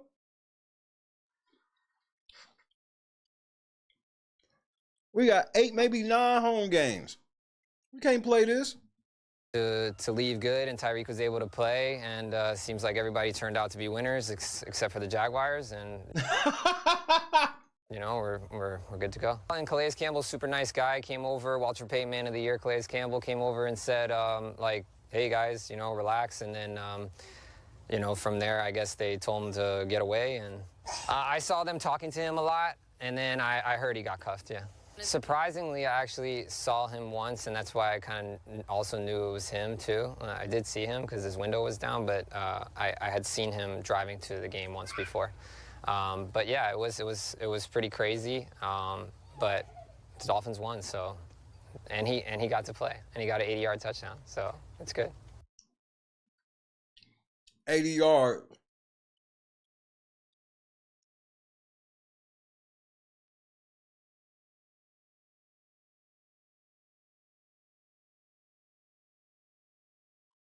Nigga, you know that cop, you know whoever at the police station don't fuck with him coming to work with a Tyreek jersey on, nigga.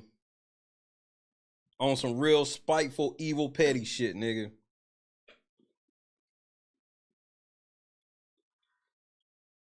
Good morning, gang. What's up? Roll call. You catch that Dolphins game yesterday?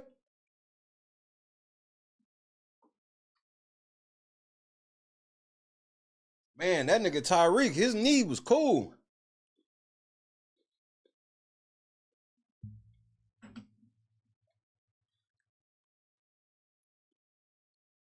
Hey, nigga, before Cap come down here and talk to you, how much did Jags pay you for that goofy shit? You did get paid, right?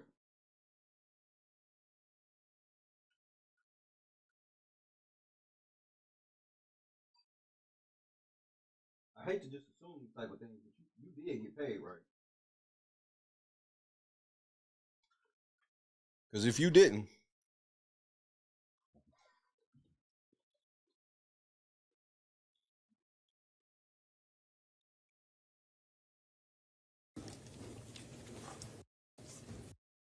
this is the part that makes me mad right here. This is going to piss you off. I'm shitty. I'm mad this nigga coming to the podium with the same fucking outfit on. This upsets me. This thoroughly upsets me.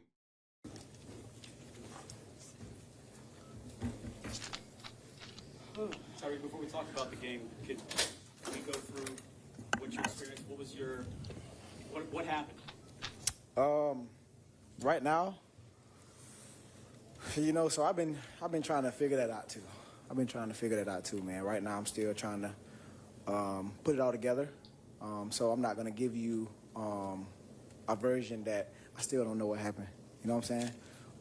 But I do want to say, I do want to be able to use this platform to say, like, what if I wasn't Tyreek Hill, bro? Like, worst case scenario, you know, because it's crazy. Like, I want to be a cop one day. I got a state trooper, had all that, you know, so I got a lot of respect for cops, man. But obviously, you know, everybody has bad apples in every situation, you know, so I want to be able to, you know, use this platform, you know, to figure out a way to, like, flip this and, you know, make it a positive on both ends, on my end and then also Miami-Dade, you know, so that way we can team together and, you know, do something positive for the community, because that's what it's all about, bro. Like, you guys are here to, like, protect us as individuals, and you know, I have a platform, and I want to be able to team up with you guys, so that's all I got to say, so. Tyreek, why do you believe the police put you in handcuffs? I have no idea, for real. No idea. No idea, man. It's crazy. No idea. It wasn't disrespectful, you know. I can cover this nigga. I might be able to cover this nigga. My mom didn't raise me that way. Didn't cuss. Didn't do none of that. So, like I said, I'm still trying to figure it out, man. I guess the police officer was put on administrative leave. Were you aware of that? Nah, I wasn't. That should tell you. They probably just did just to, you know. He was, you know, he's a little upright in that moment. I'm okay with that. Everything you need to know then. You feel me? Should tell you everything you need to know. So that's all I'm gonna say about that situation. I'm just glad that my teammates were there to like support me in that situation because I felt alone, you know. And when they showed up, it made me realize that we got a fucking good team this year, dog. For them to like put their life on the line. You know what I'm saying? So it was amazing to see, man. That's true. Because there's probably some wide receivers that was like, I might be able to get me a couple snaps today. Just drive past. Nigga, you was pulled over outside? Damn. So. Was it on your mind when the game started, or were you able to completely move on? You know what? The thing about me, man, I have a great support system at home, man, from my wife, from my mom, you know, and then even when I come inside the locker room with my teammates, man. So I was able to pray with my family, able to talk to my wife, calm down a little bit, and I was straight, man. Because I know at the end of the day, I still got a job to do. You feel me? And nobody worried about if Reek come in, you know, if he dropped 3 passes because he's still thinking about the little scenario. Yeah, ain't no week 1, first round draft pick. Ain't nobody trying to hear that shit. Nobody thinking about that, man. I still got a job to do. So, got a family to feed. I gotta be a leader of this team. You know, I gotta find ways to bounce through adversity. You know what? Like, no matter or whenever it hits. So. How do you answer that question, what if you weren't Tyreek Hill? It's hard, man. Still trying to figure that out. It's all across the world, man. You see it, you know. I don't want to bring it race into it, but sometimes it gets kind of iffy when you do. You feel me? So, what if I wasn't Tyreek Hill? Lord knows, like, what that guy or guys would have did. You feel me? And I was just making sure that, you know, I was doing what my uncle always told me to do whenever you in a situation like that. Just listen. Put your hands on the steering wheel. Just listen. So, got to be careful, man. Did an officer put hands on you when you were in handcuffs? Yeah. What was going through your head during that moment? I don't know. I was thinking about something else. What was I thinking about? I was thinking about going for like 150 today, for real. I was on the way. I was like, man, I'm finna go crazy today, man. You feel?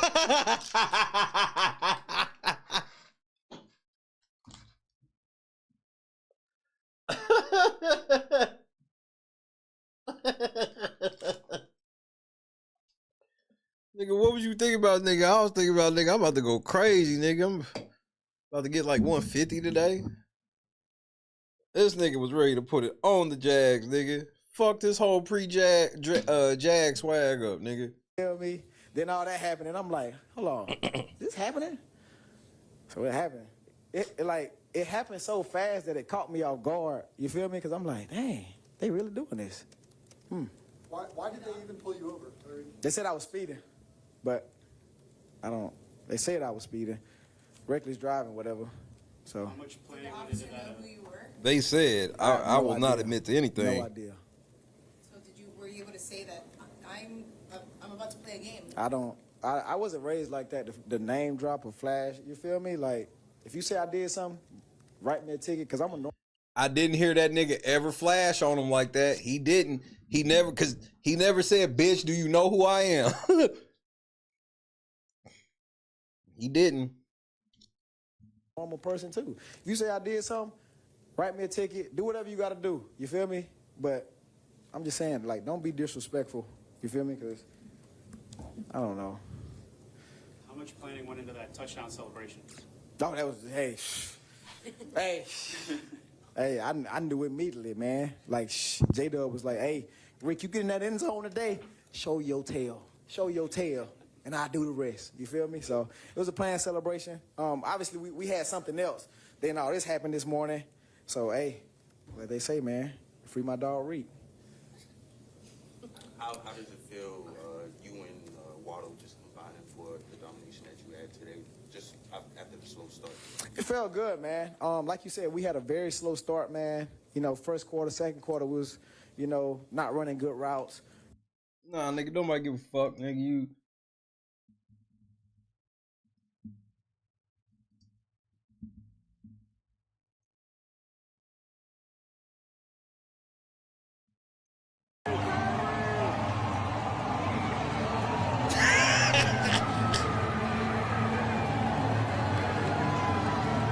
Y'all niggas are the worst. Decay.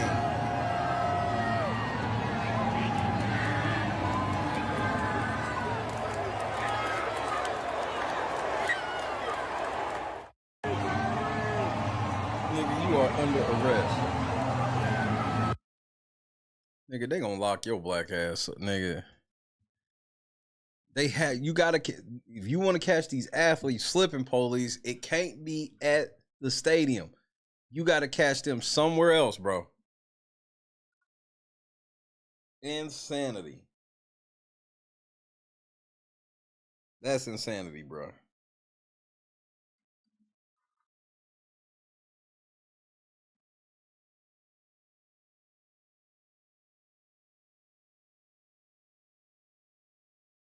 I gotta watch these Young Eating Ace videos. I heard Ace done fucked up.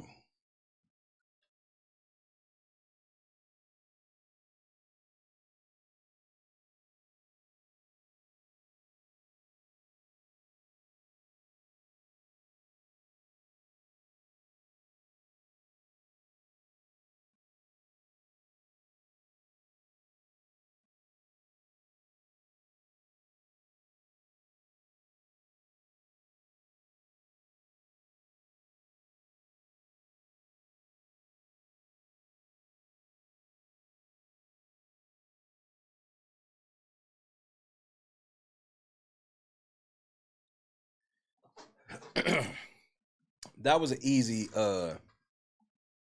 take Tyreek for any time touchdown. It couldn't have been anything. It couldn't have gotten any more easier than that.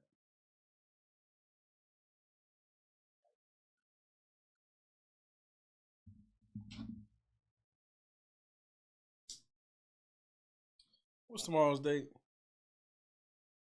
10th.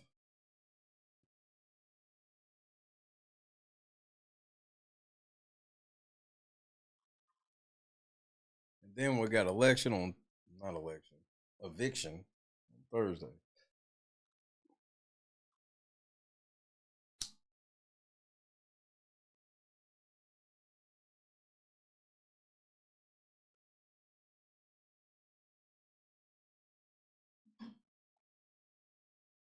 Nigga, and then, yeah, man, FBG Butter got motherfucking took 12 on the chase.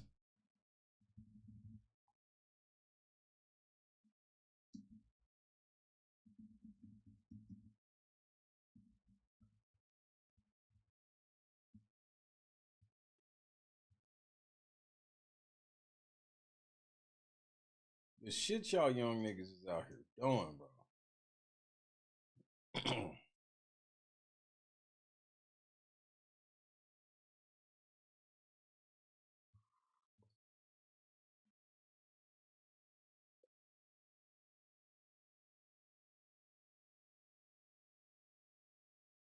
When does Call of Duty come out for real? Because wasn't it beta for the weekend or some shit?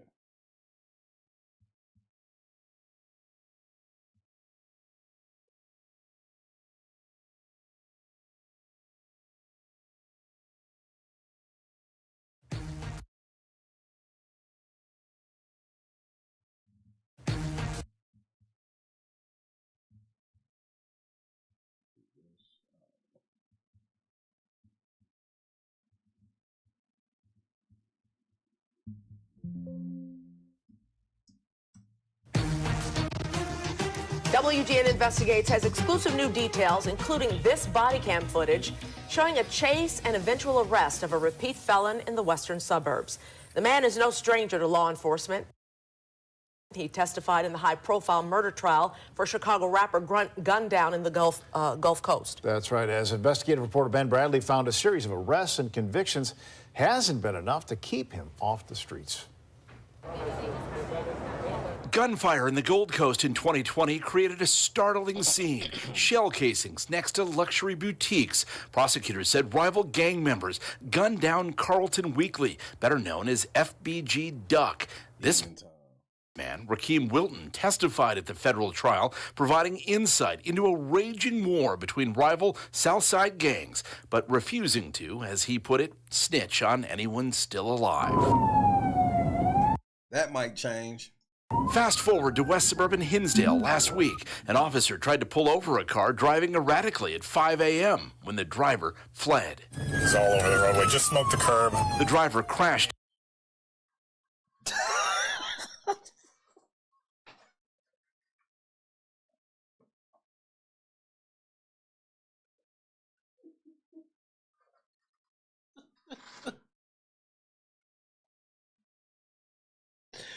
Where was that nigga going? Where the fuck was Butter going? Urban Hinsdale last week. An officer tried to pull over a car driving erratically at 5 a.m. when the driver fled. He's all over the roadway. Just And then that nigga lost control. The driver This nigga crashed into an embankment. Just threw something outside the window. I can't tell what it is. Hands out the window! Hey, put your hands out! Hey, get back in the car! Back in the car!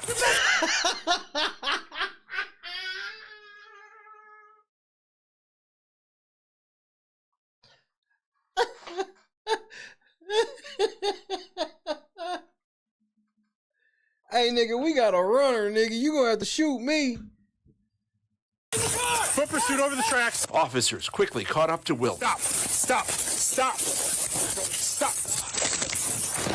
Stop! Once he was cuffed, This nigga got cuffed in a Louis Foot belt. pursuit over the tracks. Nigga, Butter is Officers so quickly stupid, caught up nigga. to This Wilton. nigga always been stupid. Stop! Stop! Stop! Stop! One nigga got caught he in that was Louis cuffed, belt. he nigga. clammed up. What's your first name? I ain't got no name.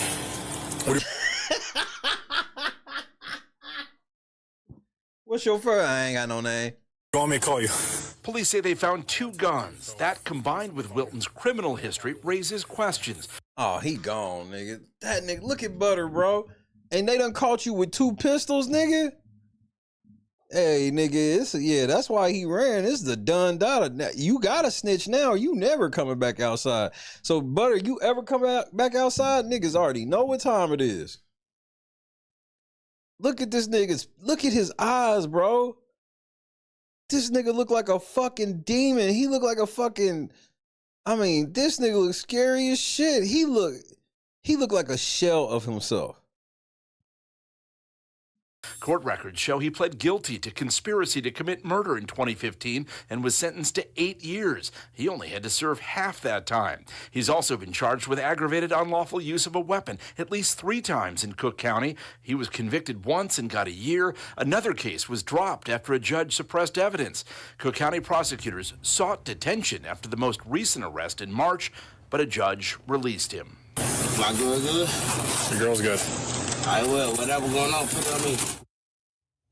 All of Wilton's previous crimes occurred in Cook County. Last week, he was 1 mile into DuPage County when he was arrested. Well, he gonna get off. Attorney Bob Berlin charged him with a Class X felony, and a DuPage judge ordered. What the fuck is Class X? What the fuck is a Class X felony? Him locked up and held until trial. Police aren't sure what Wilton and his girlfriend were doing in Hinsdale at 5 in the morning. So where is he right now? Locked up? He's locked up in the DuPage County Jail, but the story draws that distinction between similar crime, unlawful use of a weapon or possession by a felon. In Cook County, you're oftentimes just right back out on the street. In DuPage, they upgrade the charge and you we've stay seen locked that up. before. Yeah, we'll see. Y'all be saying that shit, and then magically this nigga will slide smooth the fuck up out of there. If he was in Cook, like him being up there, that nigga's on vacation, bro. He's sleeping good. He eating good. Different laws. Same law, different approach. Different approach. There you go. Yeah. Thank you, sir. He telling. He got to get out, and they knew he knew more shit. So all they doing right now is them niggas that was in charge of the O Block shit, getting ready to go talk to that nigga.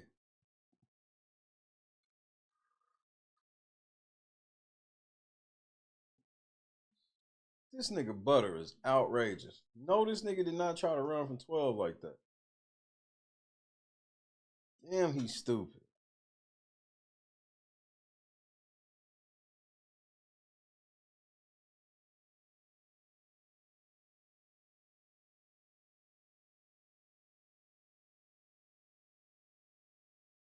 Damn, there's another lawsuit for Deshaun Watson today?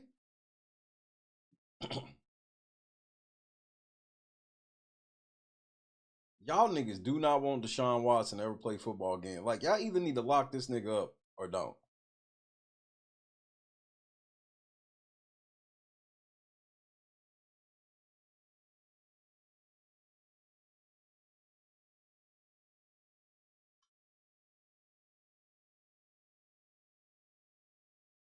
Maybe that's just me.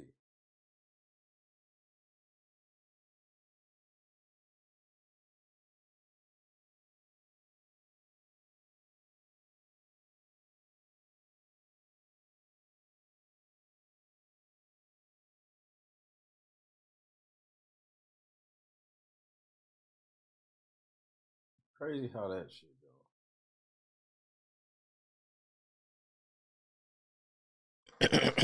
Drake took a massive L today, nigga. Oh my goodness.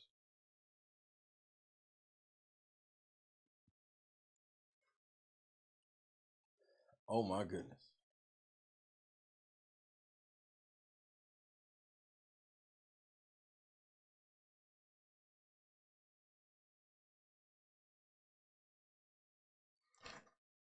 And Drake has to be scared.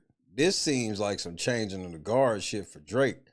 Cause I mean, pretty much everybody that means something in the community has either been on stage with Kendrick, now Jay putting that nigga on at the Super Bowl. What's going on, Drizzy? You would have thought Drake would have had some type of hit by now. Nope, they ain't came out with no hit for this nigga or nothing.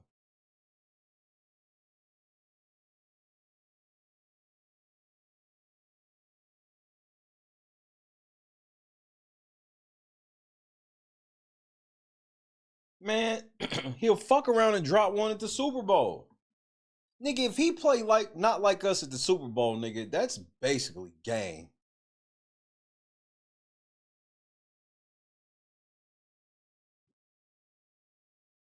Cause Drake could never get the same level of a platform. Like Drake could sell out whatever arena he want. Like he's got to sell out multiple arenas in multiple state cities and fucking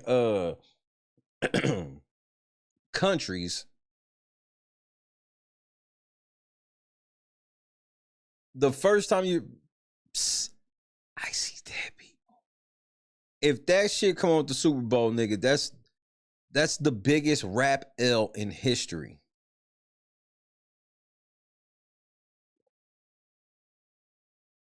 It don't matter. What is he doing? Like pregame or some shit? Or is he doing like, don't they be having like the Pepsi stage or some shit? It truly don't even matter. Cause it's gonna get coverage like crazy.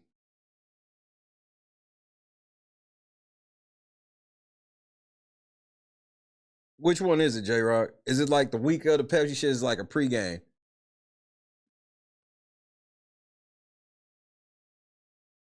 He is doing halftime? See, that's game.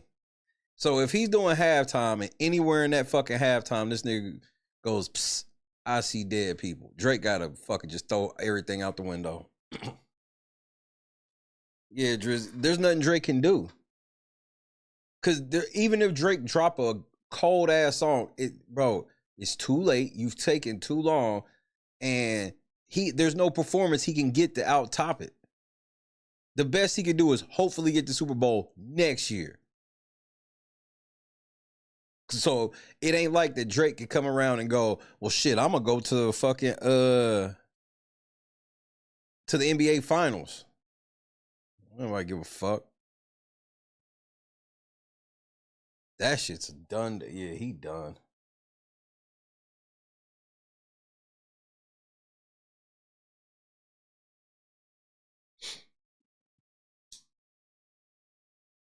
Yeah, he done, daughter.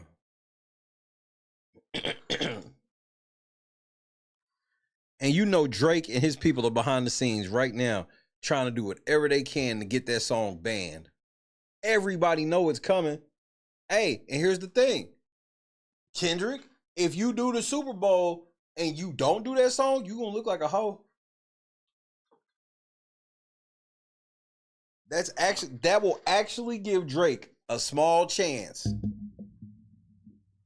Albeit small, it will give him a small chance to come back if he don't do that shit.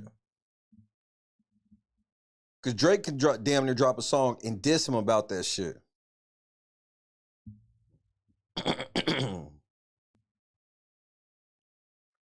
But just know that Drake working on some tracks. Drake gonna try to do something. He gotta try to do something to spoil it the week of. But he gotta be delicate. Because let's say Drake get a big, can Drake get a big ass Super Bowl type party that week? Of course. Drake get a big ass Super Bowl party. And let's say he do a track at that motherfucker where he diss Kendrick. Nigga, Kendrick got something in the tank, nigga. Don't make this nigga debut some shit at the Super Bowl. I just want to warn you of that, Drake. Choose what's happening. I just want to warn you of that, Drake.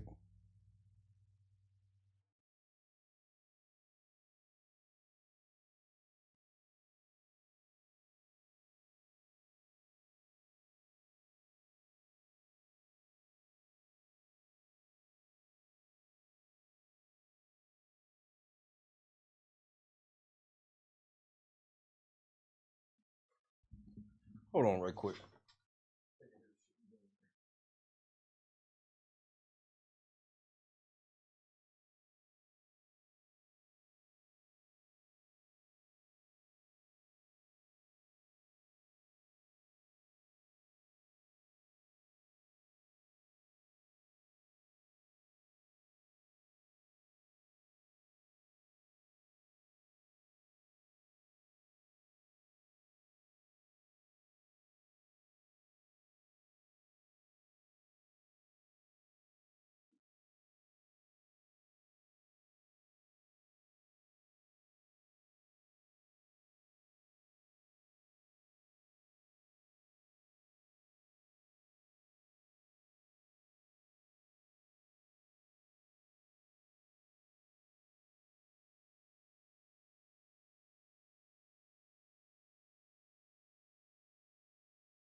All right, I'm back.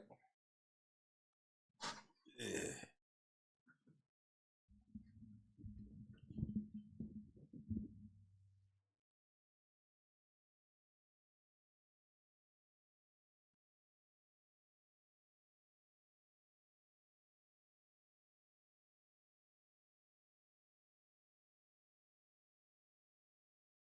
Lotus, what's happening?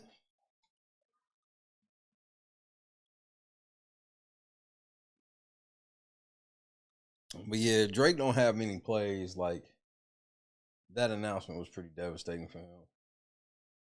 There's not much he can do.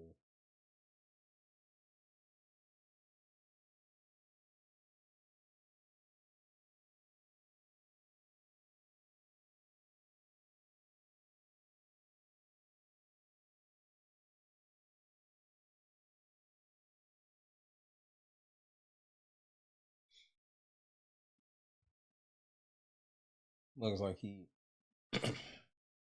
gonna check on my little man one more time. He got stuff he knows don't woke him up or some shit. I'll be right back.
All right, I'm back.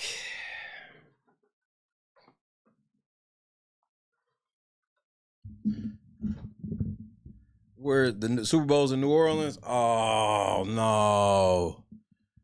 So that means he might do that shit with a fucking band.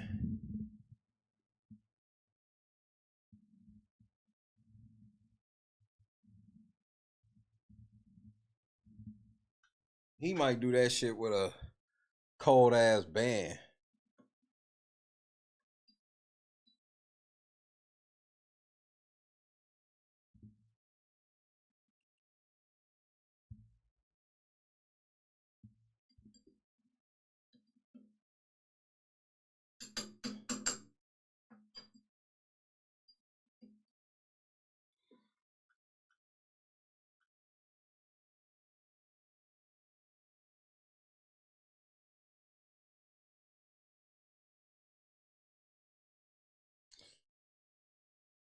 How long I've been on?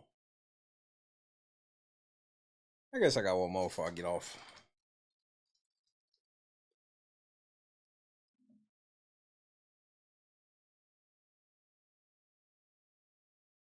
One more.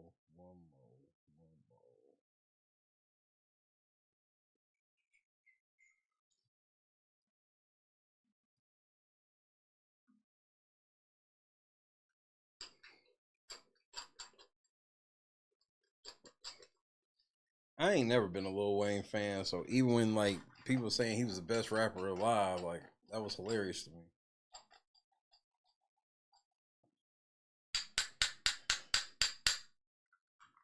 Yes, he did have that year where he probably worked harder than any other rapper ever worked, where he came out like 70 mixtapes, but like only like 4 songs were good out of all the mixtapes. You don't even remember none.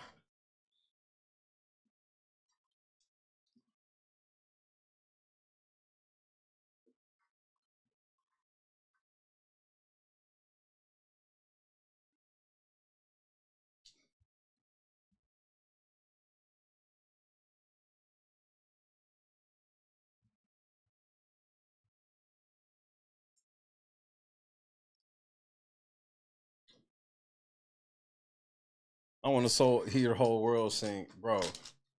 I'm telling you, this is kind of like one of them things where he has to. Because if he don't, he gonna look like the bitch. And that's just the truth. Everybody Kendrick fans gonna want to hear certain songs and all of that shit, and you know it's gonna be all types of celebrities and collabs that he got during the shit. And that's probably how he gonna end it, is with that motherfucker.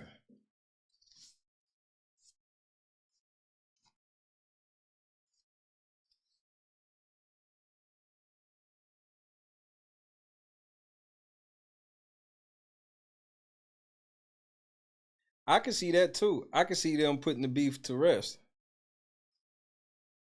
Which obviously Drake want that more than any. Drake probably behind the scenes politicking for that. Nigga, what do you want for me to just be able to come out on stage and we just dap up?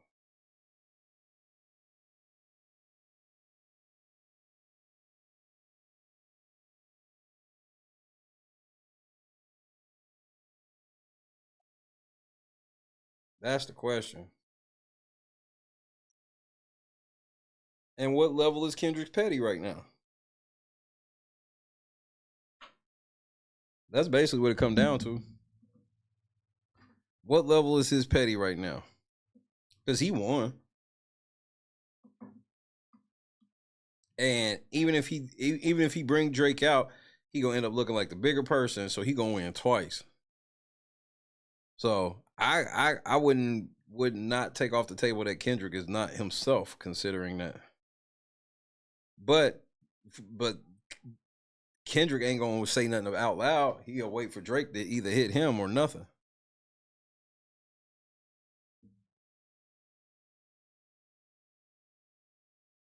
Because he know if he say anything, they'll use it against him.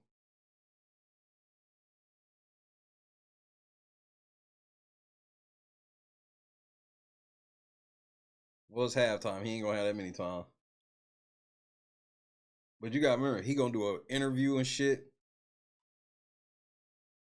Remember, they do that whole ass interview with niggas before they perform and shit. Like a sit down, real joint promoting it.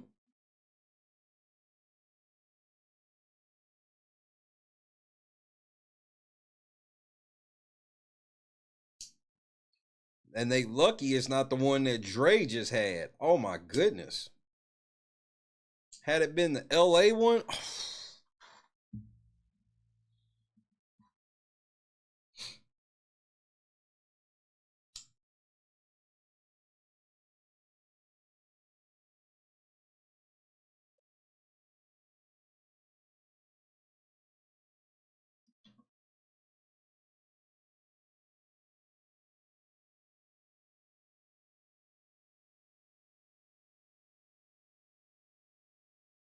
man, he ain't gonna have that much time.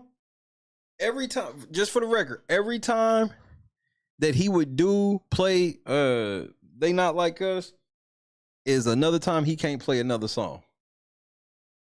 And every member of the audience is not gonna understand it. Y'all gotta remember, him doing this performance, it's a whole nother type of audience. So everybody, the majority of people watching will not know They Not Like Us.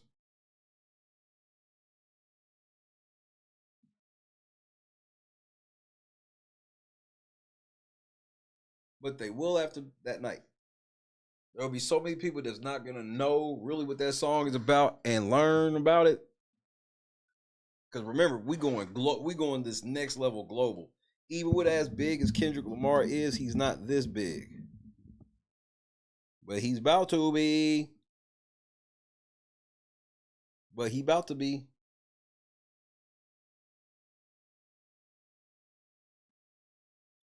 All he got to do, he don't even have to bring it back. All he got to do is one thing to make it devastating.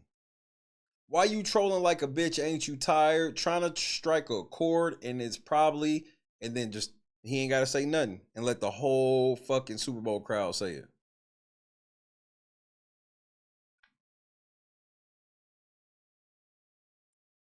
Drake will low-key say fuck America at that point. Man, fuck America. Hoe ass niggas. Blame Canada. Blame Canada.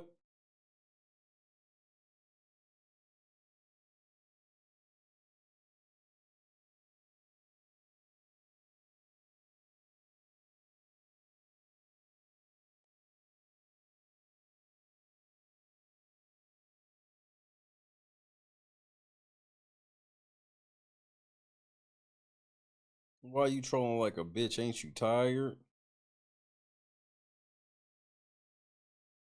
Trying to strike a chord, and it's probably A minor.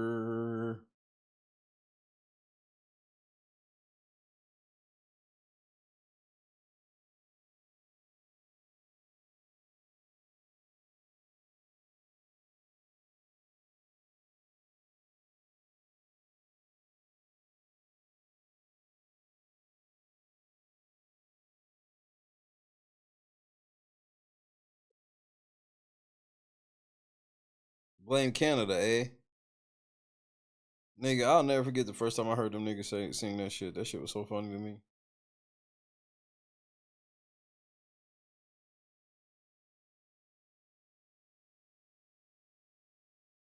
Blame Canada. Blame Canada.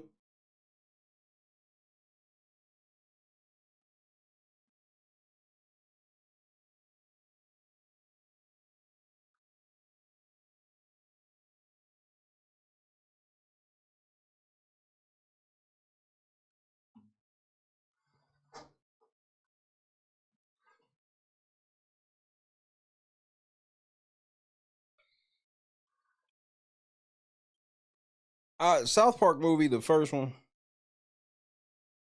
it caught me off guard. It was way more funnier than I expected it to be. And I watched South Park at that juncture.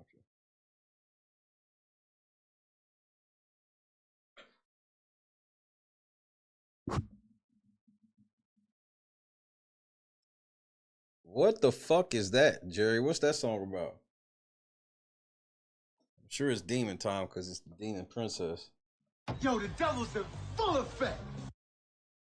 I heard she got mad and don't want to sit by Patrick Mahomes' wife because of her political affiliation. And I'm just like, yes, please get all that dissension in the Chiefs organization that has nothing to do with the players, as I predicted. Good night, J-Rock. Rest up, cousin.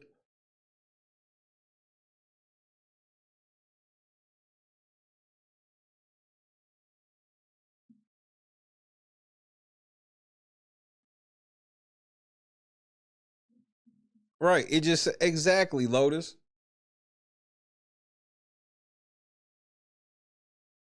That just sounds demony in itself.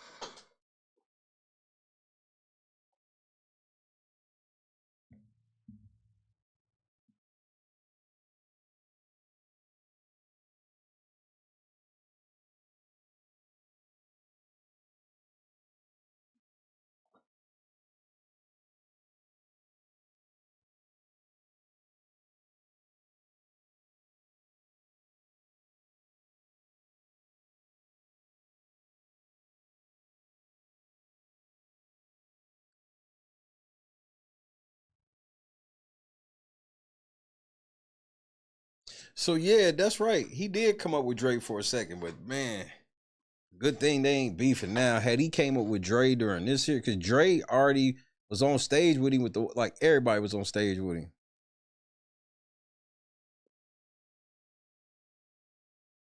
I have never seen Drake take such a public L. That was the first time.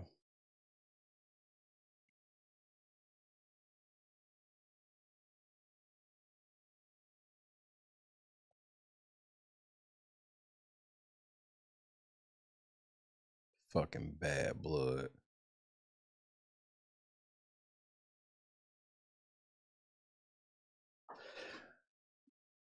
Leave it up to her though.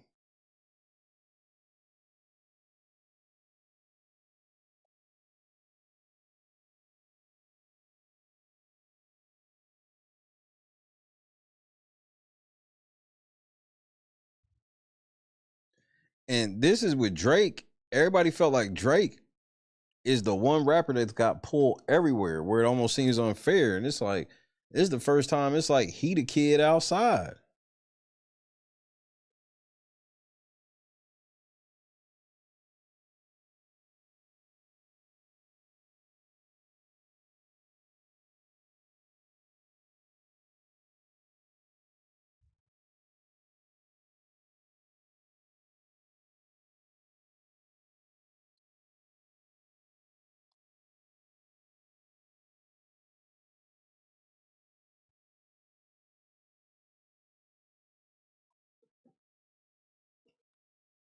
Said it was due. Here's the crazy part. I still don't think Meek Mill lost the battle. Nigga, the shit that they was saying where it was like, all right, back to back. First of all, both of them diss songs was mediocre, and back to back was cool because it was like it sounded like a club song.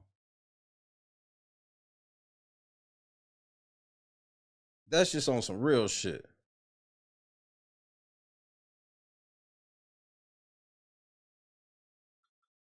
When he exposed that Drake had ghostwriters like that, that was devastating to me personally.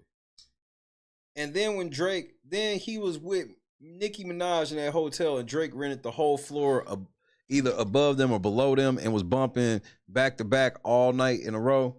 And I was like, that's so corny. I'm like, nigga, you lost. I'm like, nigga, you lost. I was like, you had to use a commercial hit to like, nah. That was L. Meek's bars, you go back and listen to the shit he said, and bro, nobody knew that he had a ghostwriter and shit until Meek exposed it. And before that time, before that moment for Drake, anybody who got exposed as having a motherfucking ghostwriter, what happened to them? Game over.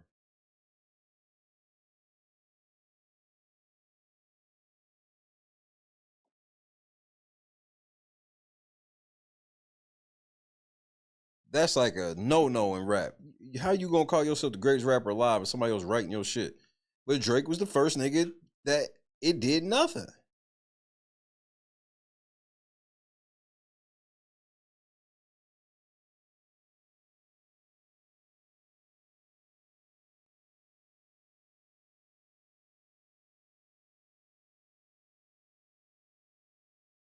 To get to a certain level, I know this for a fact. You can't even get out of your local scene without getting vouched on some sort of level. Because what you start to learn, especially if you go out to Cali, you'll learn that the independent niggas, the key to being independent on some real shit is a simple key. You have to be okay never getting any type of mainstream love.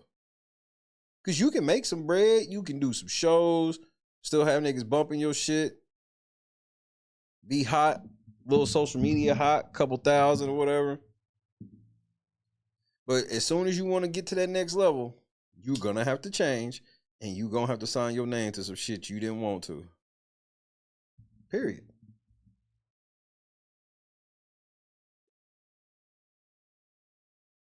Because they only want motherfuckers they can control, and if you ain't going to take that shit from them in the beginning, they know they can't control you.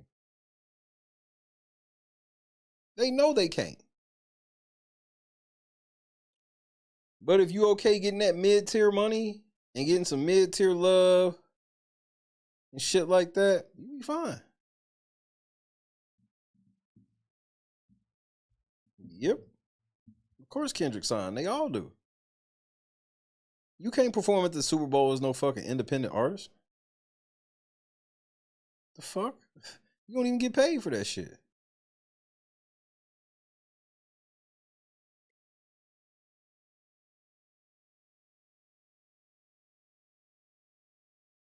Not surprising, big.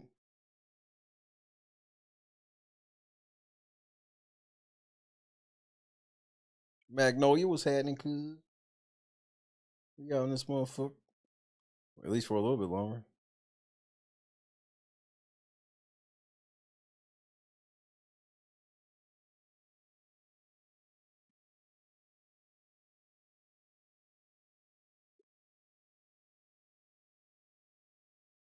Got a wee bit left.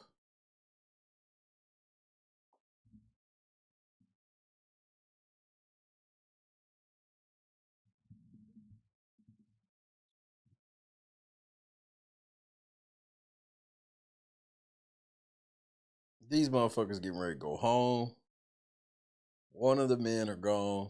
Another man gone next week. Watch. Now, I've been wrong this whole time, so hopefully I'll get one right.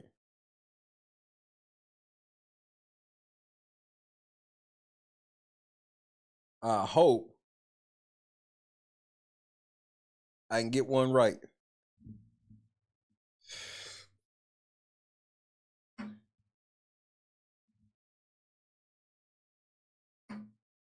Well, I'm telling you, Angela, Mackenzie, and Leah are about to get really close, and that's going to be what it is.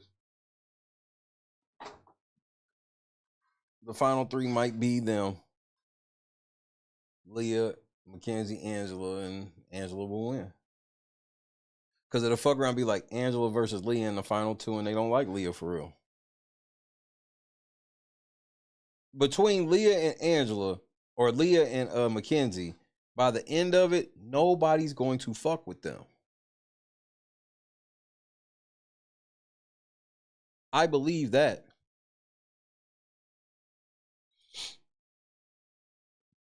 Like, they'll look at their games like, they didn't do much of shit. Angela just steadily stacking. Like, remember, Angela has found a way to basically get credit for a veto every week.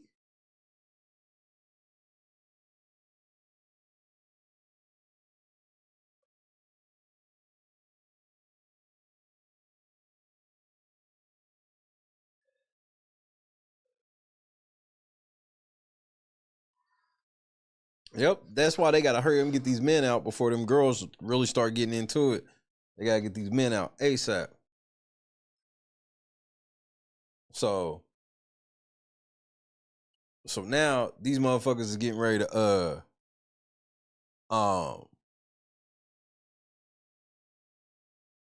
get Cam out next week.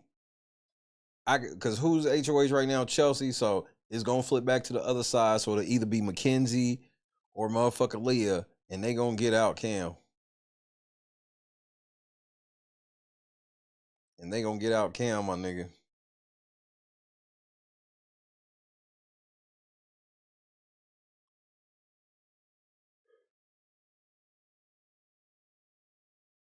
Her eating the Lay's solidified everything. I'm done. I can go to bed laughing now.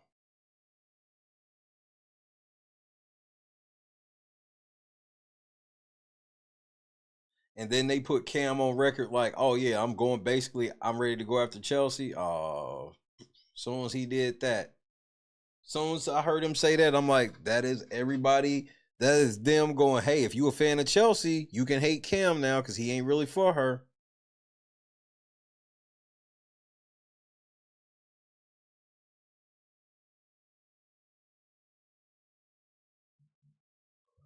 Look, I'm going to just keep this shit a stack. The men are not winning any comps that matter. They're getting ready to get shut out. No HOHs, no vetoes. We just had 1 week. I said this was about to happen. We had 1 week, and they made sure that it was a motherfucking veto that Cam could have won and kept his ass out. They've already been mentioning on the feeds. There's about to only be 2 guys left. This is going to be interesting if these 6 girls can just keep it together for 2 more evictions before the madness. I can't wait.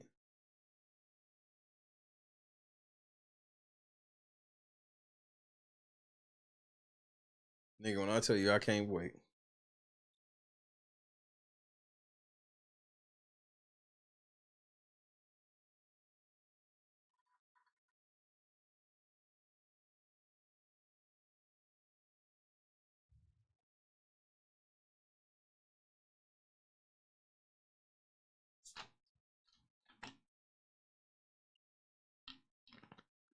I think it's a good idea.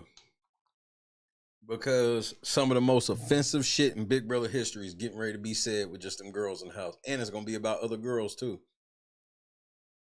The catty ass shit they going to say about Leah, nigga. Bro, they fuck around going to say some racist ass shit. Even though they put Cam out, they going to be talking shit about Mackenzie. That's going to be the funniest thing for me personally, is if they put out Cam, and then, like, if I'm talking about like T-Core and Chelsea put out Cam, and then the following week Mackenzie put out Chelsea, nigga, they will swear it's in revenge of Cam, and that shit is gonna be so funny. They gonna swear this is all revenge.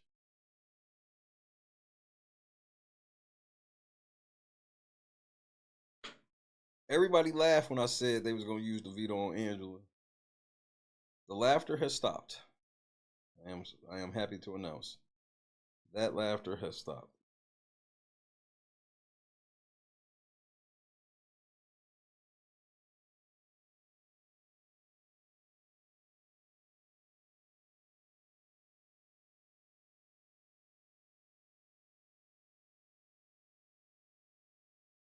CBS is playing with fire because normally whenever the girls do something, they use the men to hide it. So like all the bullshit that motherfucking Taylor was doing, they use Monty to offset it and other things, and try to use Terrence to offset. Like for them to be 6 eviction or 5 people got to go before we win. At least 3 got to go before the final 3. I'm telling you, just social media, it's a guaranteed race war. Guaranteed race war.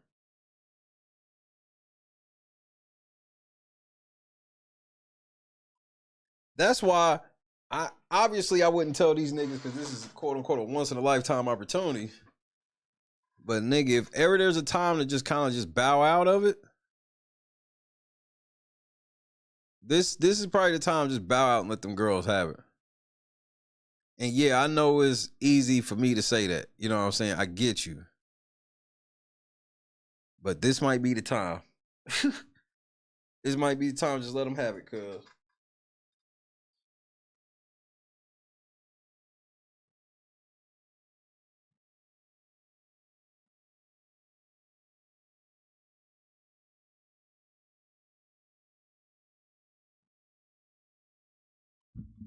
But that's the whole thing.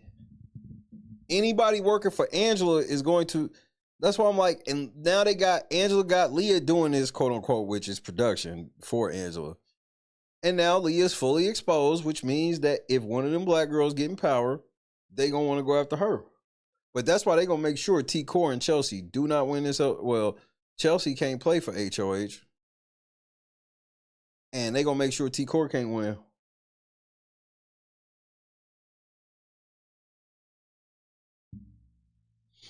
All they gotta do is make sure T. Core can't win. And then they can make sure to get Cam out. Either Cam or Chemo, at least. And it'll fuck around and be another. And the thing is, it's beautiful because all they gotta do is backdoor. They do the same shit again. Angela, Mackenzie, or Leah. Let's say Leah get HOH. She can put Angela ass right back on the block and they'll pull her down for a fourth time. And then backdoor the other man, and then they stuck again.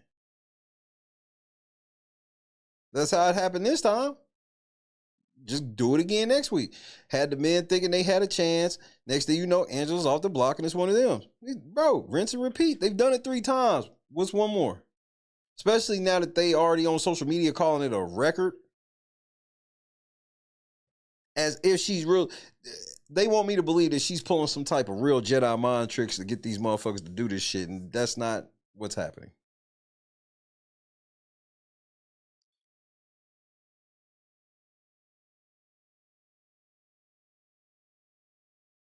Angela Giesling, bro, they had her eating Lay's. I'm done.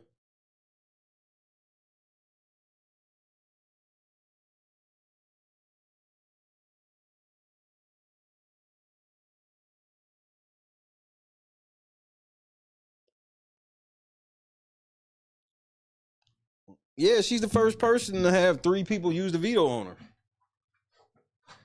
So what's one more?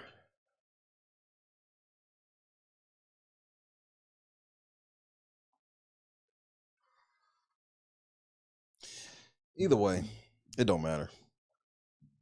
Say goodnight to your boy. Hashtag Shay was right. Episode on Wednesday, which will show her do it again. They've already hyped up her doing it again. Now we get to see it Wednesday, and I can only wait to see the presentation. Choose, awake, big. She has big, and I think that, and they've already mentioned like she ain't been on the block and shit, so that shit getting ready to come to an end next week. Kendra, good to see you. Janice, another one.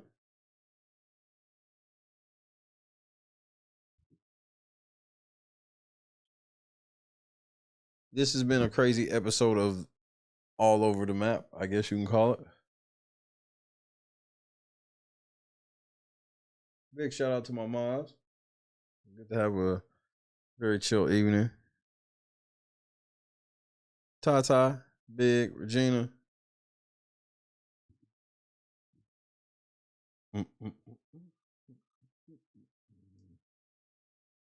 We'll see what tomorrow brings. Because tomorrow is Taco Tuesday.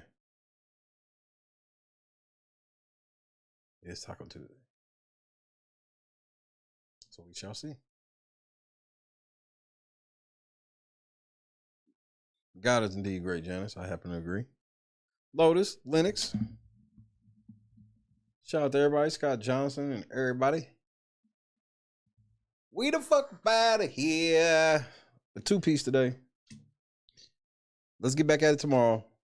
Obviously, it will probably be lighter on Big Brother tomorrow because it's that boring ass Tuesday. But if something were to happen, you know where I'll be. But not. Let's find some other stories on the internet. Fuck it. Then again, I'm probably lying. God is great, man. I love y'all to death. See y'all in a few. Peace.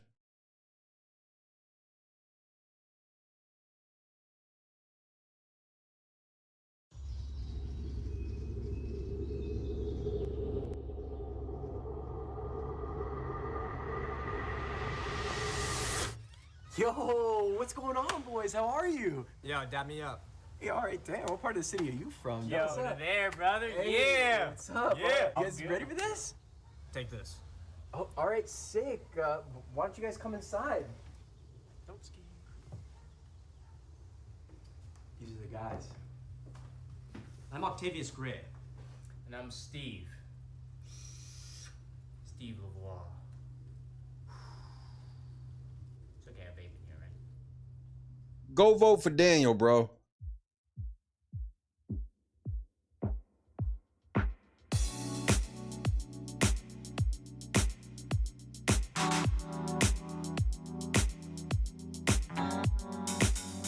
Set the mood right. MVP, Joy, good night. I'm looking so fly. Sunset rooftop, yeah, that's nice, right? Hop in a G-class, I know you need that. Heart racing fast like the speed of light. Is this attraction, or is it the moonlight? You want satisfaction, but only for one night. This could be real love, but you've been broken, and I just want you to see what I can be for you. What I can be for you. Bars indeed, Janice. Bars indeed. What I can be for you. What I can be for you. What I can be for you. You got me wrapped up in your love. Barely. Finding you is like a treasure. Making my heart feel this way, yeah, yeah. And I'll treat you so damn special. What you did, who you were with, I don't care about those days. When I'm with you, I won't complain. Share your success and heartbreaks. Yeah, you know I stay by your side. Never leave you dissatisfied. But I need you to let me know. Is this attraction, or is it the moonlight? You want satisfaction, but only for one night. This could be real love, but you've been broken, and I just want you to see what I can be for you. What I can be for you. What I can be for you. What I can be for you. What I can be for you. Baby girl, it's just one night. Yeah, baby girl, it's just one night. Oh, yeah, it's just one night. Yeah, baby girl, it's just one night. Yeah, girl, it's just one night. Yeah, baby girl, it's just one night. Oh, yeah, it's just one night. Yeah, baby girl, it's just one night.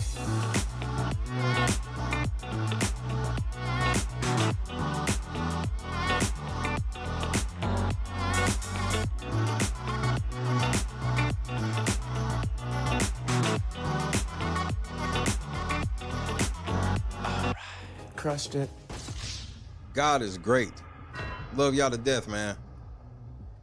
See y'all here shortly. It is Taco Tuesday, so you know what that means.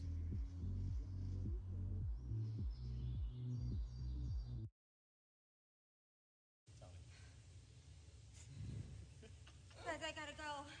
You got it, I don't Jess. want to hurt myself. You got to pee? It's all right. No, You got it, Jess. you gotta go, girl. Let go. I don't even want to fall. Turn to the side. You're okay. You Just good. land right on that booty, girl. Just put your legs out Turn and to the pull side. on your booty. Jess, you're amazing. You got it. You got it. You got it. Turn to the side. Just let go and turn. Like you're laying in bed. Yep. Like you're jumping onto your bed on your side. Just let go and turn to the side. Shut your eyes. You got it, my love. Just turn to the side. You're okay. Careful. I've never even heard of him. I'm petty.